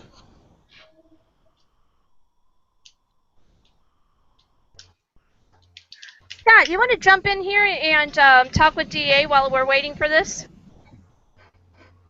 Sure. DA? Hey, how's it going? Hello. You want to talk about current project? Something going on for a little while? Sure. While they try and get the audio? I'm working on book 5 of the Ragnarok series, and I'm about to release my debut sci-fi novel. It's called The Lost Legion: Perdition's Flames. I'm hoping to have that out hopefully within the next month. I'll be meeting with my artist tomorrow. We're going to try to finalize cover designs tomorrow. I'm pretty excited about it. It's not as long as my Ragnarok stuff. It's only going to be about 170, 180 pages. But I'm excited about it because it's taken my writing in an entire new direction. By changing over to the sci-fi genre, I'm hoping to branch out and to introduce my work to not only a new audience, but to really stretch my limits as a writer. Because the style and everything is completely different than everything I've done before. It's no similarities to the Ragnarok stuff at all. I introduced 3 different and distinctly different groups of characters in this, setting up for books in this new series. There'll probably be several books in this. My favorite of the characters is a character named Duncan Kane, and it's all set in the future. It's sci-fi. Kane's a one-of-a-kind character. He's pretty awesome. I don't want to give away too much because I really want everybody to read the books, but I think everybody who's familiar with my writing is going to be interested to see just how much has changed, how much the style has developed, and I think the people that have not read my writing will find something new and hopefully draw them to my other stuff as well. So what made you finally decide to go off into a different genre? Well, the sci-fi stuff really kind of landed in my lap. Last October, I was contacted by a company called Spellbook.com. Spellbook Studios, they produce cell phone and tablet app games. It's called the main game right now is called The Infinite Black. It's a space battles game. And they contacted me to do their Halloween show last year. And I jumped at the opportunity. Anytime I can get my name out there, I'm gonna jump at it. But we did the show, and we kind of bantered back and forth like you and I do, Jackie. We just kind of joked and laughed and everything. And it turned out that was their highest rated show that they'd had that year. Well, during the show, they jokingly said, "Hey, we should get you to write some backstory for the game." And I said, "Yeah, sure. Just let me know." Well, 3 days after the show was taped, they contacted me and asked me if I would do some backstory for this space battle game, mostly just like Wikipedia entries and that kind of thing, just minor stuff. Right. And I did it. It took me about a week. I gave about 28 to 30 pages of backstory material, which they've used in their game and on the website. And then a few days after that, they contacted me and said, "Hey, we really like this. What could you do in this universe? What kind of stories could you create?" And I said, "Well, I could just run wild with that." As it really left me a blank slate. So basically, they gave me a blank check. They said, "Write whatever you want, create stories in this universe, create the characters, and run with it." And I gave them the first couple chapters basically as a short story. I just handed them the first few chapters and said, "What do you think of this?" And they were all pretty excited. And they said, "Turn this into a book." I'm like, "Okay." So I did, and it's a little bigger now than when it first started out, and it's set in the video game universe of the Infinite Black. And if you want to play the game, go to their website, which is spellbook.com, and you can download and play the game for free. And it's a pretty complex game. It's a lot of fun. But I'll be writing a lot of the backstory and a lot of stories for that game. And later this year, they've got 2 other games coming online, also app games. One's called Call of the Banners, and the other's called Dire. Call of the Banners is kind of a Clash of the Clans kind of game where you're moving armies and that sort of thing. But Dire is the one that I'm most intrigued. It's more dark fantasy, like Age of Dragons. And I would really like to be able to try to see what I could come up with in that kind of universe. But as those projects come online, we'll see how it goes. What are you going to do? Are you going to, when you start to write in that particular genre, are you going to immerse yourself into the genre like a method actor does when they get into a role, or are you going to seclude yourself from the genre? Oh, well, I definitely to get into that mindset. Not only will I, probably binge on like Game of Thrones and watch the Tolkien movies back to back. Not only will I try to get into that, I also incorporate that type of music when I write. Like if I'm writing a fight scene, if I'm writing something particularly vicious for Wiley in my Ragnarok books, I'll put some Disturbed on or Iron Maiden, something really hard. But for something like that, I would probably listen to, I don't know, the Conan the Barbarian soundtrack, the old Basil Polidorus, heavy boom, boom, boom, heavy fantasy music. I like to have little cues like that, audio cues or visual cues, to really help me keep me in that mind frame. And I guess you could call it method writing.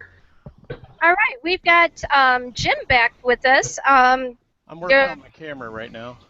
Okay. Well, as long as we've got you by your voice and it'll go smoothly, talk about some of the works that you have written. Well, my first published novel was a short story collection called Horror, Humor, Heroes Volume 1. It was a collection of 12 short stories. My horror is really more along the lines of dark humor. My vampire short story in there is about a vampire fighting against his life insurance company for his death benefit because he needs the money. Okay. You know, those kind of things. The first zombie to run for Congress. So. You sure about that? Talk to me about Yeah, that's true. These days, who can tell? Talk to me about your book. Talk to me about your book, Deadeye. Well, that actually, the first Deadeye novel was the first actual book that was published. That's from Griffinwood Press. That's actually not from my own little EJB publishing network. But Deadeye is, to boil it down into like a 10-second nutshell, it's Buffy the Vampire Slayer with ghosts. It's about the ferryman.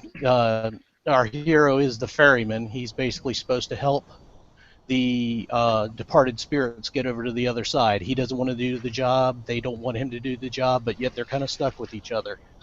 And let's see, I still don't have my camera. Don't worry about that. The most important thing is that we at least have your voice on there, so I just want you to not be distracted by it. Talk about your supervillainy book. Hey, how about that? Can you see me now? I can. Can you talk to me about your supervillainy book?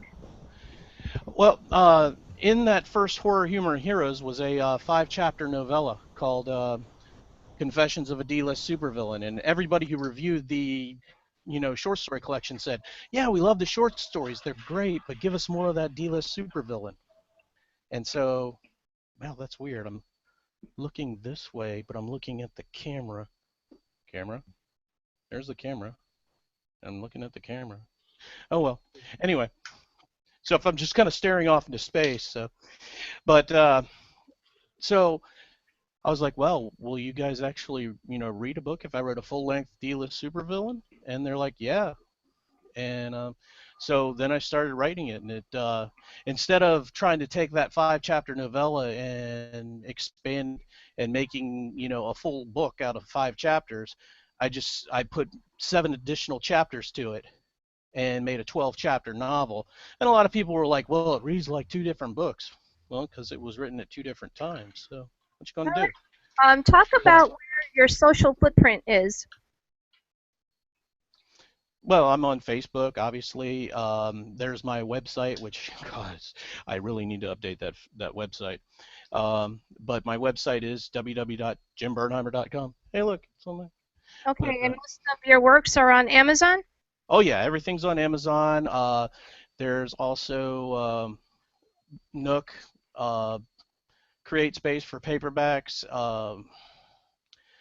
Audible for audiobooks. All my books are professionally narrated. Most of my male narration is done by a gentleman named Jeffrey Kafer. He's excellent. He has over 180 audio titles to his name. He does, who does he do? He's done Clive Barker's Books of Blood, I believe. So, he definitely brings the characters to life. All right, so you say that you've been influenced by Robert Heinlein, Edgar Allan Poe, J.R. Tolkien, and C.T. Westcott. Talk about what you're bringing from that perspective to your works. Well, I think most people haven't heard of C.T. Westcott, so I'll start with him. He was an excellent first-person perspective novelist. He wrote a trilogy. It was called the trilogy itself was called Eagle Heart. It's hard to find, but the first book was called Silver Wings and Leather Jackets, and he wrote a really masterful anti-hero, one of the best I've ever read. And that's kind of what I wanted to bring to the Confessions of a D-List Supervillain series. And of course, Robert Heinlein was a master of the first person's perspective, and a lot of my stuff is written in first person. I try to write a little bit of third person, and one of the problems with writing first person is you have to make it so that Mike Ross from the Deadeye series doesn't sound like Cal Stringle from the D-List Supervillain series, who doesn't sound like Detective Mystery. So, when you're in the first person, it's a very intimate thing with the readers. Right. But you have to make sure that it's not the same character over and over and over again. Right, and you also, all right, so when you do that, let's take a look at a different perspective here. The sound score for a film helps to create the pacing, and kind of sort of it gives an alert to different kinds of things that are going to be coming up. What do you do to create your pacing so that it does not become like a drone? When I'm working, dialogue is king. Dialogue between 2 characters gives you speed. Obviously, you need the meat and the potatoes of the exposition of the writing, but what's really going to transition you over is the dialogue and the moving back and forth between 2 characters, or the character's own thoughts. Generally, I always try and end a chapter on either a high note, a dramatic note, or just a plain old joke, or some kind of witty, witty quip from the character to, keep it moving. Right. Okay, so you've published by your own personal press, EJB Networking, Horror and Heroes Volumes 1 through 3. Talk a little bit about that. Okay, well, we already talked about Volume 1. That was a short story collection of all just my own works. And then for Volumes 2 and 3, Volume 2 was focused on fantasy, both urban and traditional sword and sorcery style fantasy. And for there, that's both Volumes 2 and Volume 3 are anthologies. where I have one story in them, but I recruited all the other authors, and I was the editor and publisher, so you can blame me for any of the spelling mistakes. And if you think the story's crappy, then hey, I was the guy who picked it and paid for it. But All right, so talk about Prime Suspects. well, Prime Suspects. Now the D-list universe actually sells all my, makes me all the money, and I like that. But Prime Suspects is actually the book I'm proudest of. It is a very tight murder mystery. It was my attempt to do something, the modern day equivalent of Blade Runner, or the Philip K. Dick novel that it came from, Do Androids Dream of Electric Sheep. It's about the clone of a homicide detective who's been created to solve the murder of his prime, hence the Prime Suspects. Okay, but the complication in this is that most of the suspects are also clones of the same homicide detective. So he's the murder victim, several of the murder suspects, and the guy trying to solve the murder all at the same time. That's a different take on things. What do you think about Scott? Scott. Oh, Scott.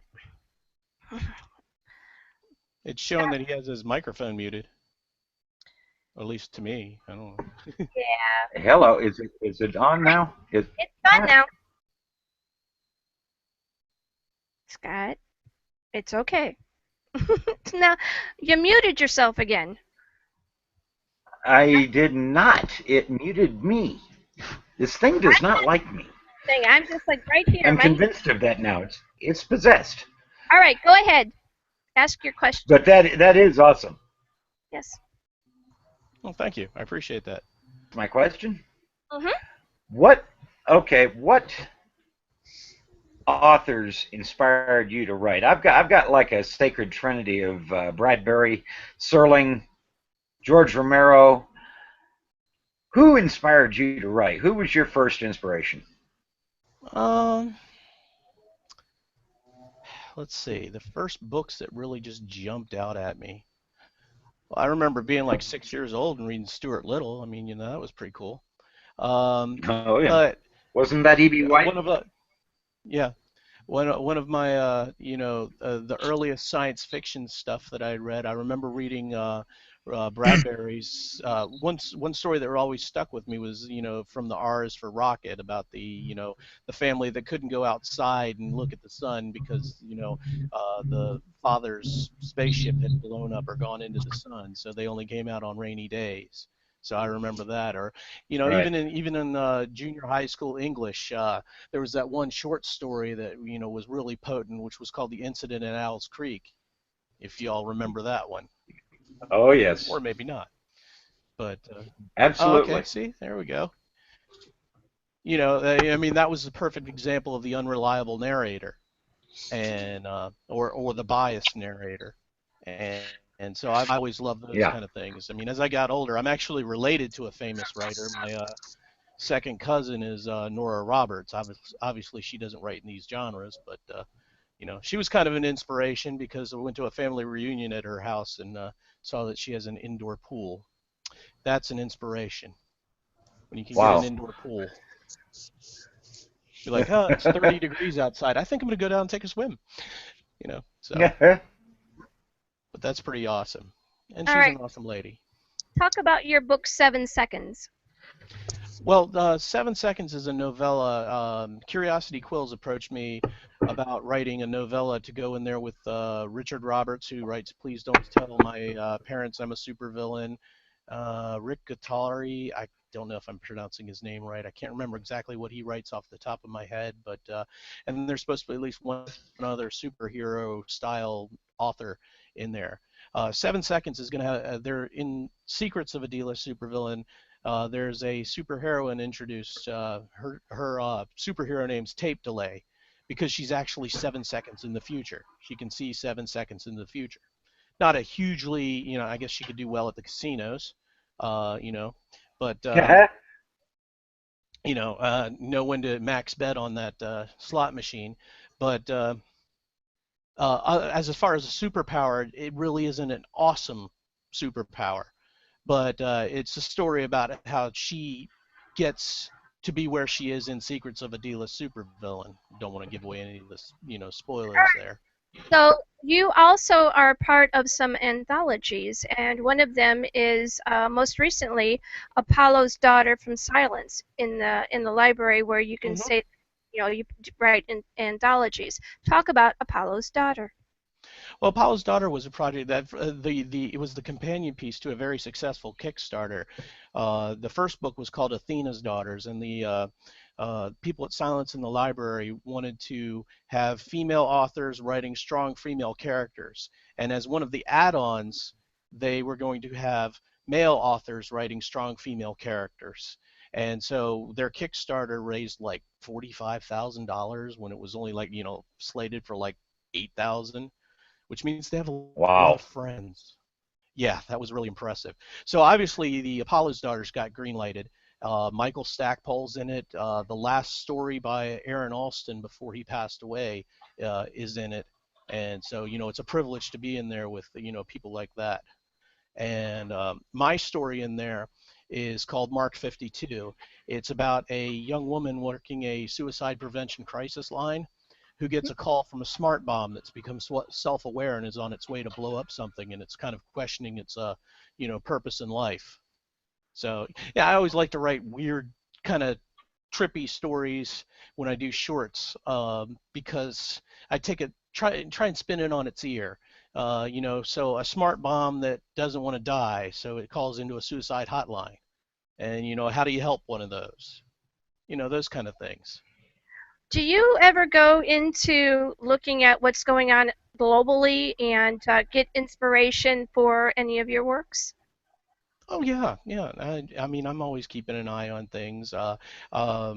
The Deadeye series is set present day, so well, it was set present day when it was 2009, 2010, and I haven't been back to it in a couple of years. So obviously, I got to go back and review world events, like just to show how the main hero in there is apt to be wrong. He's like, well, there's no way that guy from Illinois is going to beat Hillary. What's up with that? He should just give it up. But so I try and use a lot of present day things in there, or even with some of the short stories. In Horror Humor Heroes, one of the other zombie short stories I have in there is my own little take off the show of The Deadliest Catch, where in my version of Deadliest Catch, it's the guys who go out and capture 20 years after the zombie apocalypse. It's about the guys who go out in these large dump trucks who round up zombies for both fun and profit, because they figured out that if you take a clear Lexan wall and you put it on rollers and you put something living on the other side of it on a little tray or a little chair and hooked up thing, the zombies will just sit there and push on the wall. So they push it around, and kind of like the beginning of the original Arnold Schwarzenegger Conan movie. So they're pushing it around. You attach those to a turbine blade, and there's your putrid green energy to save the future. So, all right, we are now at 11:04 p.m. Standard Time, and I need to get a bumper from Jim Brenheimer. So what that will entail is your name, the name of a book or a .com you want to push, and something about Zombiepalooza Radio. Okay, let's see. My name is obviously Jim Brenheimer. My .com is my jimbrenheimer.com website.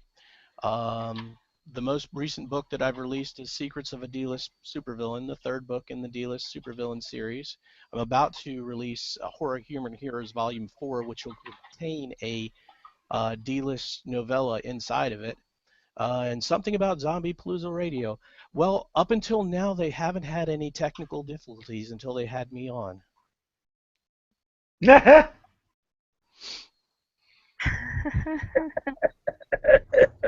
Apparently, I'm a magnet for them, though.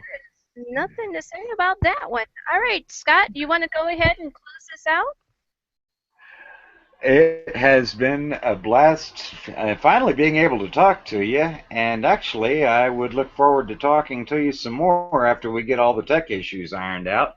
Okay. Because I've got actually quite a few more questions for you about D-list superhero or supervillain. That's a very intriguing topic for me. Okay. Well, I mean, do you like audiobooks or? I love audiobooks, and Actually, I got something that I try to tell everybody about when they come on. Have you ever thought of putting on your audiobooks, giving an audiograph if they pay like $3 to $5 on top to get a personal message? You know, you get their name, said, "Hey, Sandra, thank you for buying my book. Here is," and give them like a 30-second audiograph. Well, that's an interesting concept. I remember when they first came out with, when the Kindles were first breaking big, and they had Kindle graphs where you could make a customized version of it. It sounds similar to it. I mean, for the most part, I'm exclusive on Audible, and I don't know how I would be able to work that. But I mean, you'd have to go through one of the smaller audiobook websites to do something like that. But it certainly sounds interesting. All right, G Digger, do you have anything you want to add?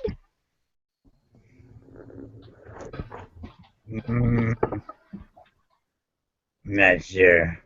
I'm kind of wondering why Jim doesn't have no zombies on his posters.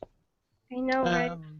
Well, I am going to be working eventually on a zombie one. It actually just came up with the idea of from the cover in my mind of two attractive women digging up a grave, and there's an arm reaching out of the grave, and the title of the short novella, pocket novel, is going to be "Chicks Dig Me." That's what we do on Taco Tuesdays. All right, we have been talking and his interesting perspective on writing and the different genres that he likes to showcase for brand new authors that are like Charles Phipps. Congratulations for making your first appearance on Zombiepalooza Radio, and we'll talk to you again soon. All right, thank you very much. Thank you. Go ahead and disconnect from the call. You go right up to the top. There it goes. I'm not going to say anything about any of that. I'm going to go to a break. Please, everybody, if you're on call, please mute your mics, and I'm going to play a short break, and then we're going to come back with one of our favorites, D.A. Roberts. Stay tuned. Yeah, buddy. You know, right? Go ahead and mute your mics, guys. Thank you. What, dude? Oh my god. He's gonna kill me. Get back here so we can go listen to Zombiepalooza Radio every Friday night starting at 8 p.m. going 5 hours long. Listen to your host Jackie Chin and her zombie, Dead Door Williams.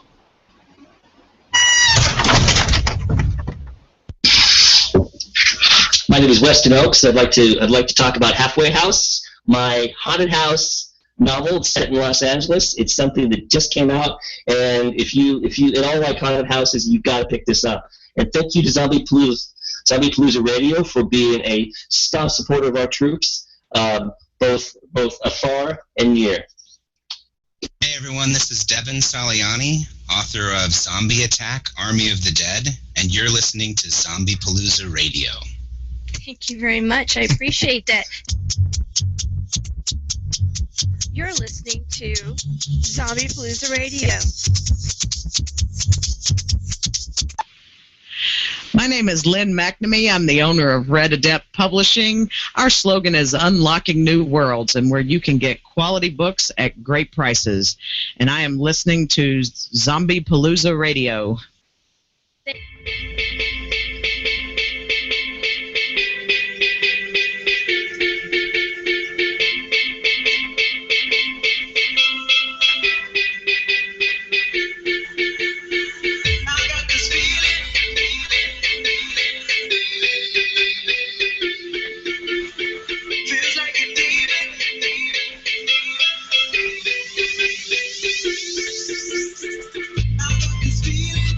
Repeating in my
My name is Sephra Jerome, and my new book, Experiments in Terror, will be out from Sam Hain Books, samhainhorrorpublishing.com. You can also find it on amazon.com. That'll be in a couple months. It'll be out.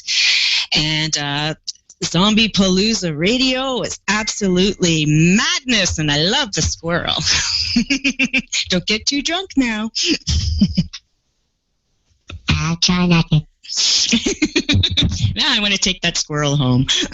This is D.A. Roberts. I write the Zombie Apocalypse series, the Ragnarok Rising Saga. You can find me on Twitter at D.A. Roberts Author, or the same thing on Facebook, D.A. Roberts Author.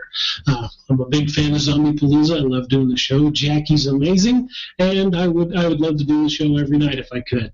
Zombiepalooza Radio rocks.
Kill me. Get back here so we can go listen to Zombiepalooza Radio every Friday night starting at 8 p.m., going 5 hours long. Listen to your host, Jackie Chin, and our zombie, Edward Williams.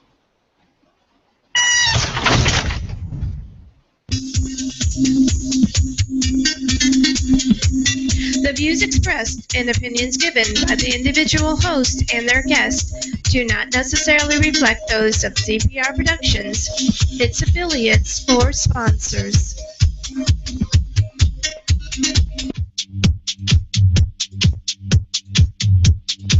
All right, we are back in Zombiepalooza Radio land. We have with us a couple of really, really cool people. We got D.A. Roberts with us, we got G. Digger with us, and we've got here. Let's wrap this. All right, so D.A., for those who might not be familiar with you, or living under a rock or something, times as we've had you on, what is the genre that you most write in? And then we're going to talk a little bit about something else that you're doing too, but what is the one that you're most prolific in? Yeah. Right now. My first four books in my series are released. The Ragnarok Rising Saga. It's a zombie saga. A little different. It has more of a Norse twist. I wanted it to be unique. I wanted it to be standalone, stand apart from other zombie novels. So I kind of took it in a slightly different direction. But the first four of that series are out. I'm working on the fifth now. I'm hoping to have the fifth out by summer. All right. Let's see. I'm making sure that your link is up there and being shown and all of that. Can somebody verify that DA's books are going on YouTube for me, please? And while someone is taking care of that, I'm going to ask you this. If you were to cast for your latest work in Hollywood, who would you have to play your lead? Well, we've been actually doing something very similar to that on my author page. I've had a few people leave messages asking me, what actor would you have to play this and this character, that character, and a number of people have said they would love to see it made into a series. So we started doing what we call the fantasy cast on my author page, and it's I pick a character, and I pick the actor or actress that I would choose to play it, and say this is how I see the character. I would love to hear how you guys see the character. If you think of someone else that you would see in the role, feel free to share it. I'd love to see it. And we've been having a lot of fun with that. So I've actually got those candidates fresh in my mind. The main character, Wiley Grant, I've always from day one pictured Michael Chiklis, because I just think he'd be perfect for the role. He does an action sequence very well. He's played a cop in numerous shows. He's a convincing tough guy, but at the same time, he's not a 20-something. He's got a little gray around the edges, if you know what I mean. Even though he shaves his head like I do. But I just think Chiklis is a great actor, and I've from when I first created the character of Wiley, I had Chiklis in mind. That look, and yeah, he definitely Wiley would be Michael Chiklis. I don't know how many of the characters you would want me to fantasy cast. I mean, I've got about 8 up so far on my author page. But the main 2 characters are Wiley Grant and the character which is Chrissy Wilder, also known as Spec 4, because of Wiley's bad tendency to nickname people. But Spec 4, I would choose Scarlett Johansson, just because she's awesome.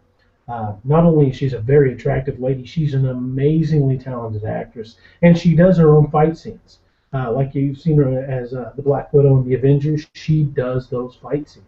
So not only will she be able to carry off the action sequences well, she's going to be able to do them above and beyond. They'll be so convincing that she's more than just eye candy in the movie The Avengers, because she is awesome. Her fight scenes are some of the best. I'd rather watch Black Widow kicking somebody's butt than watch Iron Man, because Iron Man just goes, and somebody goes down. But she's doing these flips through the air and grabbing people and flipping them over and punching them in the head. She's just awesome. I mean, I would love to be able to fight like that. That would be totally, completely cool. All right, so, hey, how do you choose the names for your characters? Do what? I'm sorry, you couldn't have cut out there. How do you choose the names for your characters? Well, Wiley's name kind of came naturally. Years ago, I worked private security, and my sergeant, I was just coming back from I'd had a really bad back injury, and it was kind of a low point for me, and I had a sergeant named Wayne Grant, and Wayne helped me put myself back together, and taught me a lot about things that had nothing to do with security. He was more of a mentor than my sergeant. And I gave Wiley Grant the last name Grant in honor of Wayne. But I worked for the Greene County Sheriff's Office in Springfield, Missouri, and before 9/11, one of the most bloody battles in law enforcement history happened in the 1920s right here in Greene County. 6 law enforcement officers lost their life in a single day of combat. They were ambushed. It was called the Young Brothers Massacre. If you ever get a chance to look it up, it's pretty brutal. But one of the deputies that died that day, one of the Greene County deputies, was named Wiley Mashburn, and I gave Wiley Grant the name Wiley for Wiley Mashburn and Grant for Wayne Grant. Thank you for that, and what an interesting background piece there. I'm going to ask you now something totally that I usually don't ask you about. What's your best marketing tip? My best marketing tip is be open to your readers. The people that are unapproachable, who don't share anything on either Facebook or Twitter or anything like that, people still read their books. I'm not saying they don't, because you'll never see anything posted by Stephen King. But he's Stephen King. He doesn't have to. Those are the rest of us that are still down here in the trenches trying to get our name out there. You're being accessible to your fans and answering your questions and making yourself known, and not just being a name on the cover of a book or a picture in the back of the book. That really that really connects you with your readers on a much deeper level than just reading your work. And I absolutely love to talk to people. Like I've booked at conventions all over the summer. I absolutely love it when people come up and go, "Oh, I read your book. This is awesome. I want to talk to you." And I will sit there and talk to them for an hour if my wife doesn't go, "Hey, you got books to sign." That sounds like somebody I know. So, all right. So you mentioned conventions. Are you going to be going to any conventions this summer? Yes, my next one is this coming Saturday. It's a convention here in Springfield, first-year startup convention called Eclecticon. And I'll be there next Saturday, all day. The following weekend, May 22nd, 23rd, and 24th, I'll be in Kansas City for Conquest 46. The big guest of honor will be George R.R. Martin. I like to tell people I'll be appearing at the same convention as George R.R. Martin, but he'll be up on the big table, and I'll be in a broom closet somewhere in the back. Just open the door and let me have some food and air every once in a while. The light, it hurts my eyes. I know, what is that? All right, so let me see. What is the least favorite? What is the least favorite? I know, right? What is the least favorite aspect of writing for you? The least favorite aspect of writing? Editing. Hands down, editing. I absolutely hate editing, especially when you have to go back and rewrite an entire section, which all of us do. That's why it's part of the process. But when you've spent hours and hours writing a scene and you're just so proud of it, and you look back at it while you go read it the next day and you read over and go, what the hell was I thinking? And you've got to chop chunks of dialogue, or you got to chop and rewrite the scene. It's really like cutting a chunk out of your own arm. You just hate to tear something out that you spent that much time and put that much of yourself in. So editing's a chore. Editing takes all the joy out of writing. Well, speaking of editing, who does your edit work? Well, I do my own first round. Once I'm done with my rough draft, I will read through it just front page to back page with a highlighter. I print it out and I'll sit there. And when I'm happy with it, then I've got a crew of about 5 people. They're a combination editors / beta readers, and these aren't just run-of-the-mill people. They're all educated. They're my ground zero. And if it gets by them, then it's got to go past my wife. How important is it for an author to have a group of beta readers that they can trust? Oh, they're worth their weight in gold. Because a beta reader, their job is to read that and say, okay, I like this, but I didn't like this. This didn't flow. You need to work on this. I've highlighted all the spots where I found errors, and I think you might want to look at this and maybe change a few things. It is not a beta reader's job to go, this was awesome. You just go to print with it. Anybody can give you a 5-star review. Right. But I love getting a 5-star review as much as the next author. Don't get me wrong, 5-star reviews make my day. But I would prefer an honest 3-star. Exactly. Anytime. Yeah, but there are some beta readers though, and some other people who would be like, this isn't just it's not a good idea for them to write because they don't want to disappoint the person that spent so much time producing the piece. Yeah, exactly. You want to choose your beta readers among people who will give you an honest opinion, not just tell you what they think you want to hear. And that's the most difficult part, because if it's someone you're close to, they may not want to hurt your feelings. And you have to have that.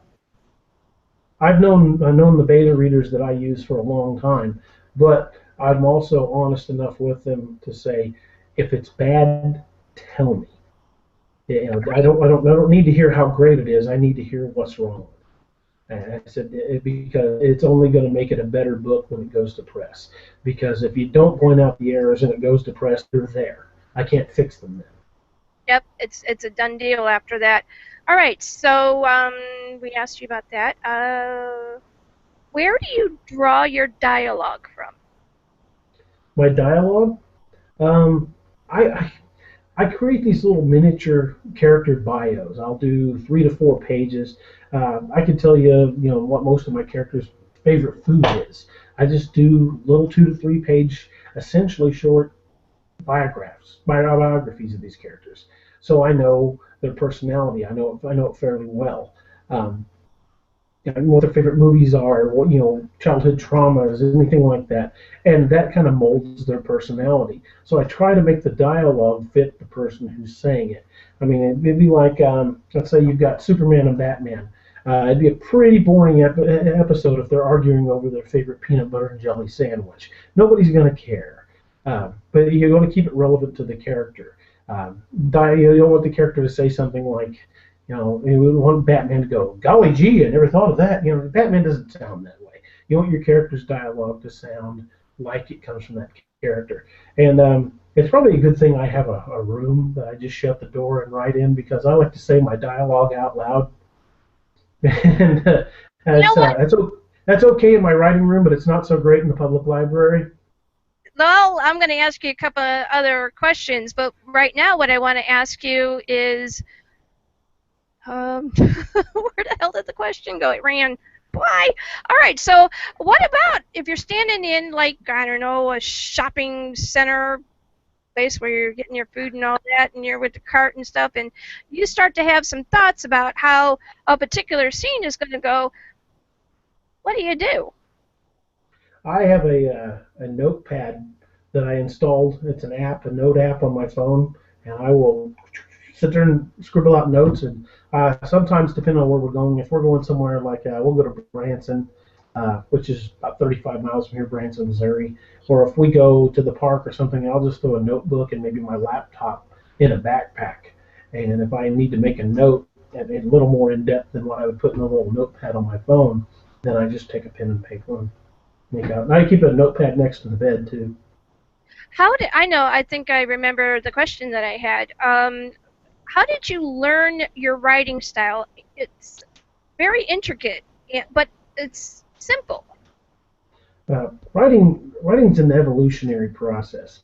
I started out writing when I was a kid, and I've found some of that here not too long ago and realized just how horrible it was. But I was a kid, so I'll forgive myself for being 8. But it's an evolutionary process. Nobody will write one book and be the same writer they were when they reach book 5. Right. Your writing is constantly evolving, and I can go back and look at book 1 and looking for references and double checking my facts, and we'll look at it and I'll read a little bit and go, "Damn, what the heck was I thinking?" But it's an evolutionary process. Book 1 to book 2 to book 3 to book 4, you can see the evolution of the writing. And with this new sci-fi project I'm working on, it's a totally different direction. And again, yet you're seeing the evolution of the writing. And I think the more you read, the more you write, the more you concentrate and learn of your craft, the more it's going to continue to evolve. And that goes for everybody out there. If you're wanting to be a writer, or if you've been writing for a while, keep doing it. It's like any other skill. It's like a muscle. The more you exercise it, the better it's going to get. So don't give up, even if you think your writing's terrible, because half the time I'll write stuff and go, "Oh, this is crap." And then later I'll go back and look at it and go, "That's not too bad. If I do this, I can fix it." And rough drafts don't have to be perfect, folks. Rough drafts just have to be written. Get them written. Editing's the hard, crappy part you got to slog through. You can fix all the grammar and all the little mistakes in there. It just got to be written. And write, read, do it again. Keep practicing. You'll get better.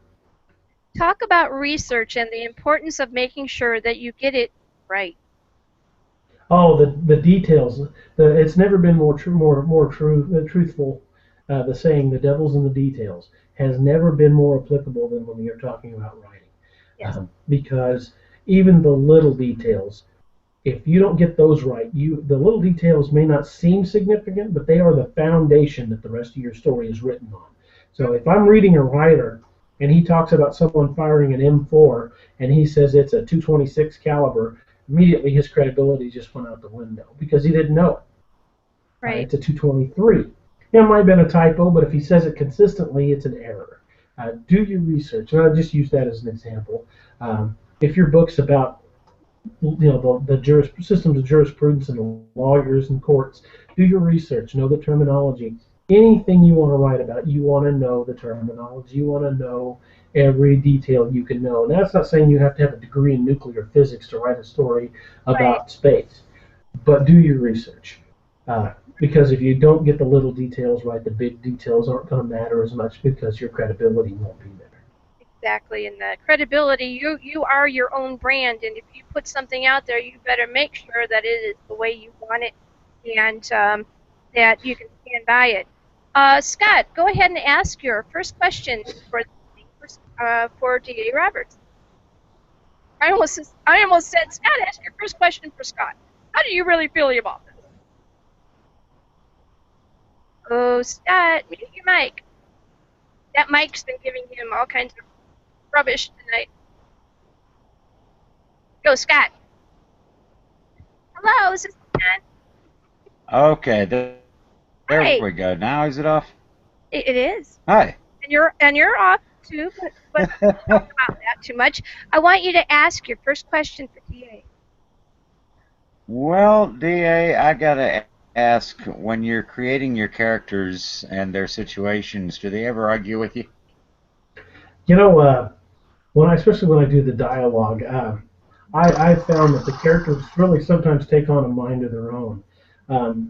One of the main characters in my series is Chrissy Speck for Wilder, and this might come as a bit of a shock to some people, but I had originally intended to kill her in the first scene that I wrote her. She was not going to be a continuing character. I had intended just Wiley to be the only one that survived the first encounter with the zombies. But as I wrote her and started with her, I didn't do the bio that I do with everybody else. I just put the bare bones down so I would know the character because, like I said, I just intended to kill her off. And as her personality emerged almost on its own, as her banter with Wiley flew back and forth, I thought, you know what, I kind of like this character. I'll keep her around a little bit longer. So I kept her around for the next couple of scenes, and as her and Wiley bantered back and forth, and her mixture, she has this intense mixture of strength and frailty. Not saying she's weak, because in no way is she a weak character, but she has this. She still sees the humanity in people, even though Wiley's pretty much locked on. Okay, the world's gone to hell. It's time to take everything down, save everybody we can, and screw everybody else if we have to. You know, we're saving our people. If somebody gets in the way, they're going to get shot. Spec Force kind of the other end of that. She's Wiley's conscience. She tries to keep Wiley on the path. And as I wrote more about her, as her more traits of her personality emerged, I couldn't kill her off, and now I can't imagine the series without her. She's still around after 4 books, and I've got no plans of killing her off anytime soon. All right. G. Digger, do you have a question for our current guest? From a zombie point of view. Yes. Do you ever bring back a character that you've killed off as the same character but a different name? Not really. Generally, once they're dead, they're dead. Even though you've got the zombies returning, even though you have zombies that return from the dead, generally once a character's gone, they're gone. The only time Wiley revisits any of these characters is if he has in possibly a dream sequence or a memory. But I try not to rehash the characters. Once I've made the decision to take a character out of the storyline, I tend to make the deaths pretty dramatic. And I don't like to cheapen that by bringing the character back at a later date after they died well. It's kind of like, I don't know if you're familiar with The Death of Superman, the comic series they did about 15 years ago. Amazing story arc. It was fantastic, where Superman fought Doomsday, and at one point Superman finally realized, to stop this guy, it's going to kill me. And that, to me, that was the one time.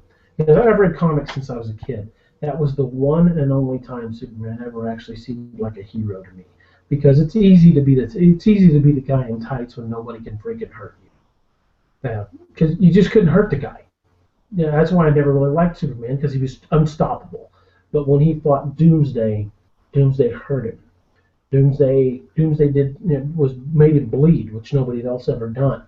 And Superman at that point realized, this guy's going to kill me, but I've got to stop him anyway. And that's the one and only time he ever seemed like a hero. But then DC brought him back. And to me, as much as I know DC doesn't want to lose Superman because he's their cash cow, killing him off and knowing in advance that they were just going to bring him back, totally, it just cheapened the death. It made it moot. There was no more nobility in that sacrifice. It took it all away. And the same thing with my writing. If I kill a character and they died well, bringing them back would only cheapen that death. It would invalidate their sacrifice, and I just don't want to do it. I completely respect that. Very well put. Do you have another question for him? Oh, by the way, your makeup on there really creeps me out. I love that. That's awesome. It's really. Do you work with other writers? Actually, I just got contacted. I contracted with J. Ellington Ashton Press for 2 contracts. I've already signed both of them. One of them's for a short story composition anthology. I've already delivered the short story on that. It should be coming out soon. But the other one I'm actually co-authoring with one of their lead authors. I'm co-authoring with one of their lead authors, a very talented lady named Kat Dahman, and she's amazing. She's a tremendous writer, amazingly talented lady, and without giving away a lot of the details, the story is going to be survivors and the predator that's taking them out. She's going to write the survivors and the horror that they're facing, and I'm going to be writing the monster. And we will intersperse the chapters. And the book's going to be called Cold Hunger: The Last Donner Party. All right. When you get that link for that particular book, make sure that you send it over to Zombiepalooza Dead Again. That's our official radio. Okay. And yeah, we'd like to do something with that. All right. Well, we're still in the notes stage, so it'll probably be later this year before we have any meat and potatoes done to it. But that one's definitely in the pipeline. It's coming soon. Wow. All right, Scott. Do you have another question for DA?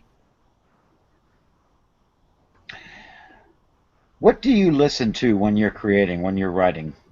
Do you listen to music, or do you have TV running in the background, or what? I can't. What's your background for writing? I can't have the TV going because my wife says that I have this ability to get absorbed into the television. So if the television's on and I'm trying to write, my attention will just get sucked into that television like a black hole, and I will just stare at it. So I can't have the TV on. And just the dialogue, the lack of cadence, just people talking, I find that distracting, but I always listen to music. If I'm writing, there's music on. I've either got my headphones on or I've got the stereo speakers going. And what I listen to will vary depending on what I'm writing. If I'm writing a touching scene where somebody's either about to die or somebody's a very emotional scene, I might listen to something like Rachmaninoff's Cello Sonata in G minor. Rachmaninoff's amazing. I can listen to Rachmaninoff all the time. Yeah. But if I'm going to be doing a fight scene, I might have the Indestructible album from Disturbed. I think the song Indestructible is pretty much Wiley's theme song. But it just depends on what I'm writing. When I wrote my sci-fi stuff, I listened to a lot of soundtracks. I did some of the Star Wars and Star Trek soundtracks. I listened to a lot of instrumentals because I didn't want the vocals. I didn't want the music to cloud what I was thinking. I wanted the bigger imagery. The 2001 Space Odyssey soundtrack is a big mover for that. But back down, I'm kind of digressing there. To answer your question, what I do listen to is really varies with what I'm writing. I do always listen to music when I write, though, because it just sets the mood and keeps me on track. If you were to have a soundtrack for Ragnarok Rising, who would you choose to put that together? Well, if I could do a soundtrack to Ragnarok, it would have to be a compilation. It'd have to be about 3 bands. It would be Disturbed, Rammstein, and Amon Amarth. I'm not sure if you're familiar with Amon Amarth, but they do what's called Viking metal, and there's a song called "And Soon the World Will Cease to Be," and it's such a heavy beat to it. It's very industrial, heavy, hard-edged beat to it. Yeah, I think those three bands would probably be the best choice for Ragnarok. You'd probably start out with Disturbed in book 1 because it's all gunfights and then taking out. Book 2, moving more on to Rammstein. Book 3 would be the Amon Amarth, where everything gets heavy and everything starts coming down hard. And that's a great way to be. Go ahead. That's a great way to be able to do the pacing too. What it feels like. Well, you mentioned pacing with Jim when he was on just a little bit ago, and you asked him about his pacing, and he said he uses his dialogue to establish the pace. And I take kind of a different approach to that. I let the descriptors between the dialogue. I let that establish the pace. I'll shorten the sentences. I'll keep the pace of the phraseology staccato, very quick. I'll shorten the sentences instead of saying, Wiley saying, the zombies are coming, we got to do something. He'll shout over his shoulder, "Hold the line!" It's basically, you keep it shorter, you keep it moving faster. It makes it a much faster read. Even the action sequences between the dialogue, you'll see that it'll come at you much more rapid fire. And you need to almost be like an artist when you write, especially in this particular genre, because it's very important, that environment, that to get that reader to be able to fit into that environment and have it be believable for that amount of time that they're reading your book. Yeah, it's very similar. In fact, I think writing is an art. You're just painting your canvas with words. If your words cannot describe the scene, then you failed. You did not convey that image. And if they're confused, you didn't do it. Your words really have to bring that vividly to their mind. It's almost like watching a motion picture in your head. At least that's how I experience books. I'll start out and it'll look like words for about the first 2 paragraphs, and after that, I'm just like watching it in my head. And I love that about books, because books take you places. Books take you to new worlds and take you to new stories that you haven't experienced before. It's the love of that printed word. It's the love of books that I developed as a kid living on the farm that really inspired me to want to write my own stories. And it did take me half a lifetime to get to the point where I was creating stories that were worthy of print. It was one of those dreams I never gave up. And that's why you'll always find at the beginning of my books, there's always something in the dedication page about my children, telling my sons that let this be the example to you boys, that don't ever give up your dreams. If it's something you love, no matter how long it takes, you can do it. Absolutely. All right, Scott Pearson, go ahead with your next question. Well, I'm wondering okay, let me phrase this right. When you're doing your editing, is you and your editor have been at complete opposite ends and couldn't find a middle ground? Oh, absolutely. With the change that they wanted that you didn't want. Well, I've never really had an absolute butting of total anger with an editor, but have had to use the phrase, "You're the editor, I'm the writer. This is what I want." But at the same time, if an editor says this doesn't flow right, or this doesn't fit, or there's something's wrong here, I'm not seeing the picture you're trying to paint, I listen, because that's what they do. If somebody, even beta readers, reads a section and they went, "Wait, this didn't really make sense to me," I need to listen to that. I mean, I may not necessarily agree, like, "Oh, I don't like this scene." I may go, "Well, you know what, I do like that scene," but I've got to listen, at least evaluate what they say. It's like a negative review. If you get a 1 or 2 star review and someone just rakes you over the coals, you've got two choices there. You can either, get all pissed off and go flying off the handle. Oh, I can't believe they didn't like my book. Or you can look at it, evaluate it, and see if it's right. Yeah, sometimes it is just someone taking a shot at you, and then unfortunately that does happen. But once in a while, you'll get a 1 or 2 star review, and they'll go, I didn't like the pacing. These characters seem unbelievable, and I didn't like this detail. I'll look at it, and then I'll go back and look and see if they're right. And I have fixed a few things over the course of my writing where people have pointed out that they didn't like in the reviews. Went, hey, wait a minute, maybe they're right about that. Right. You have to be open-minded and be able to accept criticism, because if you can't accept the criticism, you probably got no business being a writer, because you're not going to make everybody happy. I don't care if you're Stephen King, H.P. Lovecraft, Aleister Crowley. I don't care who you are. You're not going to write something that makes everybody happy. Somebody's going to hate it. Yep, that's true. Even in the course of the sunburn I got is really itching. Even in the course of doing this radio show, I don't always make 100%. Yeah, that was a great interview. Sometimes I get sidetracked or kind of off-guarded by some of the reactions that I get. But for the most part, things go the way they should, and everything pans out, right, Scott? Scott, I discovered a long time ago. Pretty much. You can't make everybody happy, but pissing everybody off is easy. Oh, it is, and I do it on a frequent basis, and I really mean to do it too. Enjoyable. It's entertaining. When you come on to this show and you bring your best work with you, and you give me the impression before I bring you on that you really know your game, and then I find out that there's stuff that doesn't quite seem to mesh or their timing is off, it makes the interview about 9 times harder than it really needs to be. So not everything goes the way the way you think it's going to.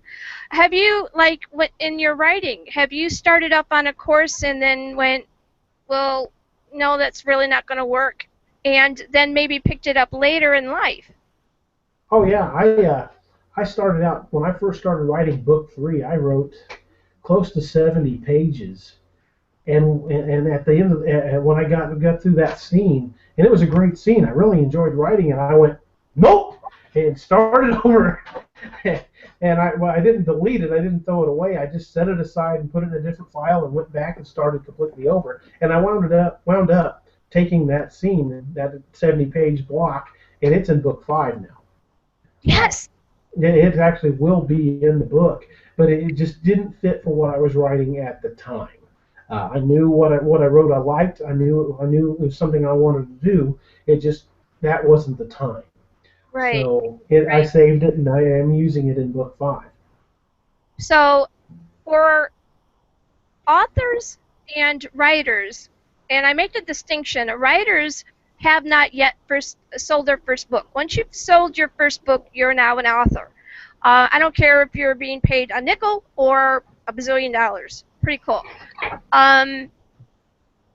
What would be your best advice? For writers and authors, my best advice is don't give up. I mean, there's so many strikes against us out there. You're going to get negative reviews. You're even going to run into other authors that seem to just take delight in attacking people, attacking writers. And it's ridiculous. I don't understand why they do it, but it happens. And it doesn't happen often. I'm not saying it's a large percentage. It's a very small percentage of people that do that.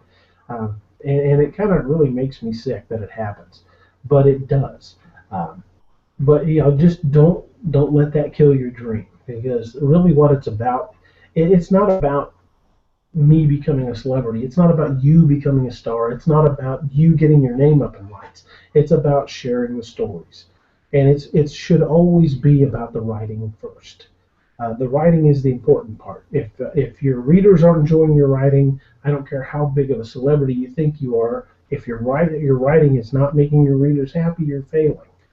By the same token, if nobody's ever heard of your name before, but you could say, oh, have you read this book? And they're like, oh, that's fantastic. It's an amazing book. You've succeeded. I don't care, if you're never a Stephen King. If people read your work and they enjoy it, then you're winning. You're succeeding in this game, because ultimately this is what it's about, everybody. This is what it's all about, is sharing these stories with our audiences. It's bringing the printed word. It's bringing your vision. It's bringing your stories to light, and having other people, and even across the street or across the planet, enjoy this work. I've gotten positive responses and fan mail from people as far away as New Zealand. And to me, that's just amazing, because essentially at heart, I'm a farm kid from rural Missouri. And to think something I wrote made somebody happy, literally on the other side of the planet, is just astounding to me. But that is what it's all about. It's all about sharing those stories and getting them out. Right. And if we could get more people, I'm not saying we all hold hands and sing Kumbaya, because first of all, I really hate that song. But allowing for everybody to come to a point where, okay, so I create, and this is the genre that I create in, and this is how I see my vision for this particular thing, and my vision is unique. As long as they're not going in and dipping into something that has already been done, stealing material or going off the rogue and just doing something totally wrong, they're in their own element, then they have something to share. And it might be really good and it might be really stinky, but at least they're putting out there what they feel is their best work. Oh, absolutely. With the age of modern self-publishing, they made it so easy for anybody to publish. But unfortunately, with that, you get people that just want to produce. They want to see their name on paper, they want to see their name on a book cover, and they write it and they submit it. And there's no steps in between that. And some of them are horribly edited. And that's giving it, saying it was even edited in the first place. Some of them, I think, just went straight from rough draft to print. And if you're going to produce something, you've got to make it as best as you can make it. Now, I'm not saying my books are perfect, because they are far from it. There are things I look back and go, oh crap, should have caught that. But if I do a later edition, I'll fix it. I make these notes, I keep track of it, and but here's something that was traveling through my brain when you did that. The apocalypse itself is not going to go easy. It's not going to go the way a lot of people think. It's not going to be something that they've read in a book. Maybe it might have elements of that. Everything has its own particular design, and in its own particular design, it is imperfect. Oh, yeah, definitely. Everything. What was the old saying of Murphy's Law of Combat? No plan, no matter how well planned, survives contact with the enemy. That's Murphy's Law applies on everything. Doomsday prepping, anything you want to do. Your plans, the best laid plans of mice and men are bound to go astray. It's no simpler than that. John Steinbeck had it right. But the truth is you can't prepare for everything, and it's those little unexpected things that make the stories more unique. It's those unexpected details that crop up that make you have to scramble, because if everything's slot A, tab B, slot A, tab B, there's really no creativity in it. It's cookie cutter writing at best. You want there to be that human element. You want there to be the unexpected. You want there to be the things that are beyond the character's control. Because if you don't have things that are beyond the character's control, if you don't have things that nobody saw coming, then you've got Superman. You've got the character that nobody can hurt, and all right, so I want to get a bumper from you. I know I've had a couple other ones, but I want to get another one. So, of course, you know how things go. You say your name, something that you would like to push, and something about Zombiepalooza Radio. Maybe about how we switched to YouTube. Oh, absolutely. Okay, my name is D.A. Roberts. I write the Ragnarok Rising Saga. You can find me on Facebook at D.A. Roberts Author, also on Twitter at D.A. Roberts Author. You can find information on my books on Amazon or on my website, ragnarokrising.weebly.com. This has been Zombiepalooza Radio, the most fantastic show in the known universe. Thank you, Jackie. And you can find that now on YouTube, which is pretty freaking awesome. Thank you. All right, so Scott Pearson, go ahead and say your final thoughts. That whole bumper was pretty smurfing awesome. DA, it's been a blast. It's always a blast when you come on. Oh, boy. And I'm very much looking forward to the next time. Me too, man. Absolutely. I'm so glad that I scheduled you the way I scheduled you, and that I'm just glad about all of that. All right, so G Digger, what would you like to conclude for tonight's show? I'd like to say the DA is very talented in what he does, and his type of writing and whatnot probably intrigues and gives a lot of people inspirations to never give up and continue to what they do, whether it's writing or cosplay or anything we do, producing shows such as yourself, Jackie, and whatnot. You have to do what you have to do in order to have the fun. And if you don't do that, then you're just another troll in the world doing nothing. Don't be a troll. You, DA. Yeah, Thanks, don't man. be a I troll. enjoyed being on. The more DA, you you know. were very good. I enjoyed you. Oh, that's awesome. Thank you so much, D. Roberts, for bringing back my smile. And I know that if Dead Door William were here, he'd be messaging me, "You're not smiling, Jackie. What's wrong?" So, ever so much. Eat your Snickers, Jackie. You know what? I don't have one right now, but I'm gonna get one or something after I'm done with it. Primarily some food I haven't eaten yet, and it's almost 1 o'clock in the morning, so I'm gonna get to that. But we went to Cracker Barrel earlier. Product placement, everybody. That's Cracker cool. Barrel, send my checks to All right. Well, tell us where the Cracker Barrel is that you most frequent. It's right here in Springfield, over near I-44. There's only one in town. All right. Now you can say that you have Got given them a shout waitress? out. I know, right? What's that? Got a favorite waitress? Got a favorite waitress? The one that brings me food. The one that brings me food. He's a big man, so that he ain't cheating fair. he wants. But you know what? It's very, very DA. All right. So thank you so much, DA Roberts, for being on Zombiepalooza Radio a bazillion times already. We always enjoy you, obviously, and thank you very much to G Digger, because you were just amazing, and I enjoy your humor, and you're just a guy. Thank you so much. And also, Anytime. of course, Scott Pearson, thank you so much for doing all of the write-ups on the Zombiepalooza Dead Again page and making them look awesome. Did a great job again. And hopefully next week we will have our regular staff, but if not, we're going to be looking for another special co-host. So I'll let you know probably Monday or Tuesday if we're going to need someone else. So stay tuned for that, and thank you very much. We're gonna Scott Pearson, you know, I usually let Dead Door William close out the show, and the shore show. I'm tired, can you tell? How do we usually close out? George Romero, wherever you are, we're coming for you. We're going to find you. We're going to get you on the show, one way or another, hook or by crook. Till that time, good evening, good morning, and good night.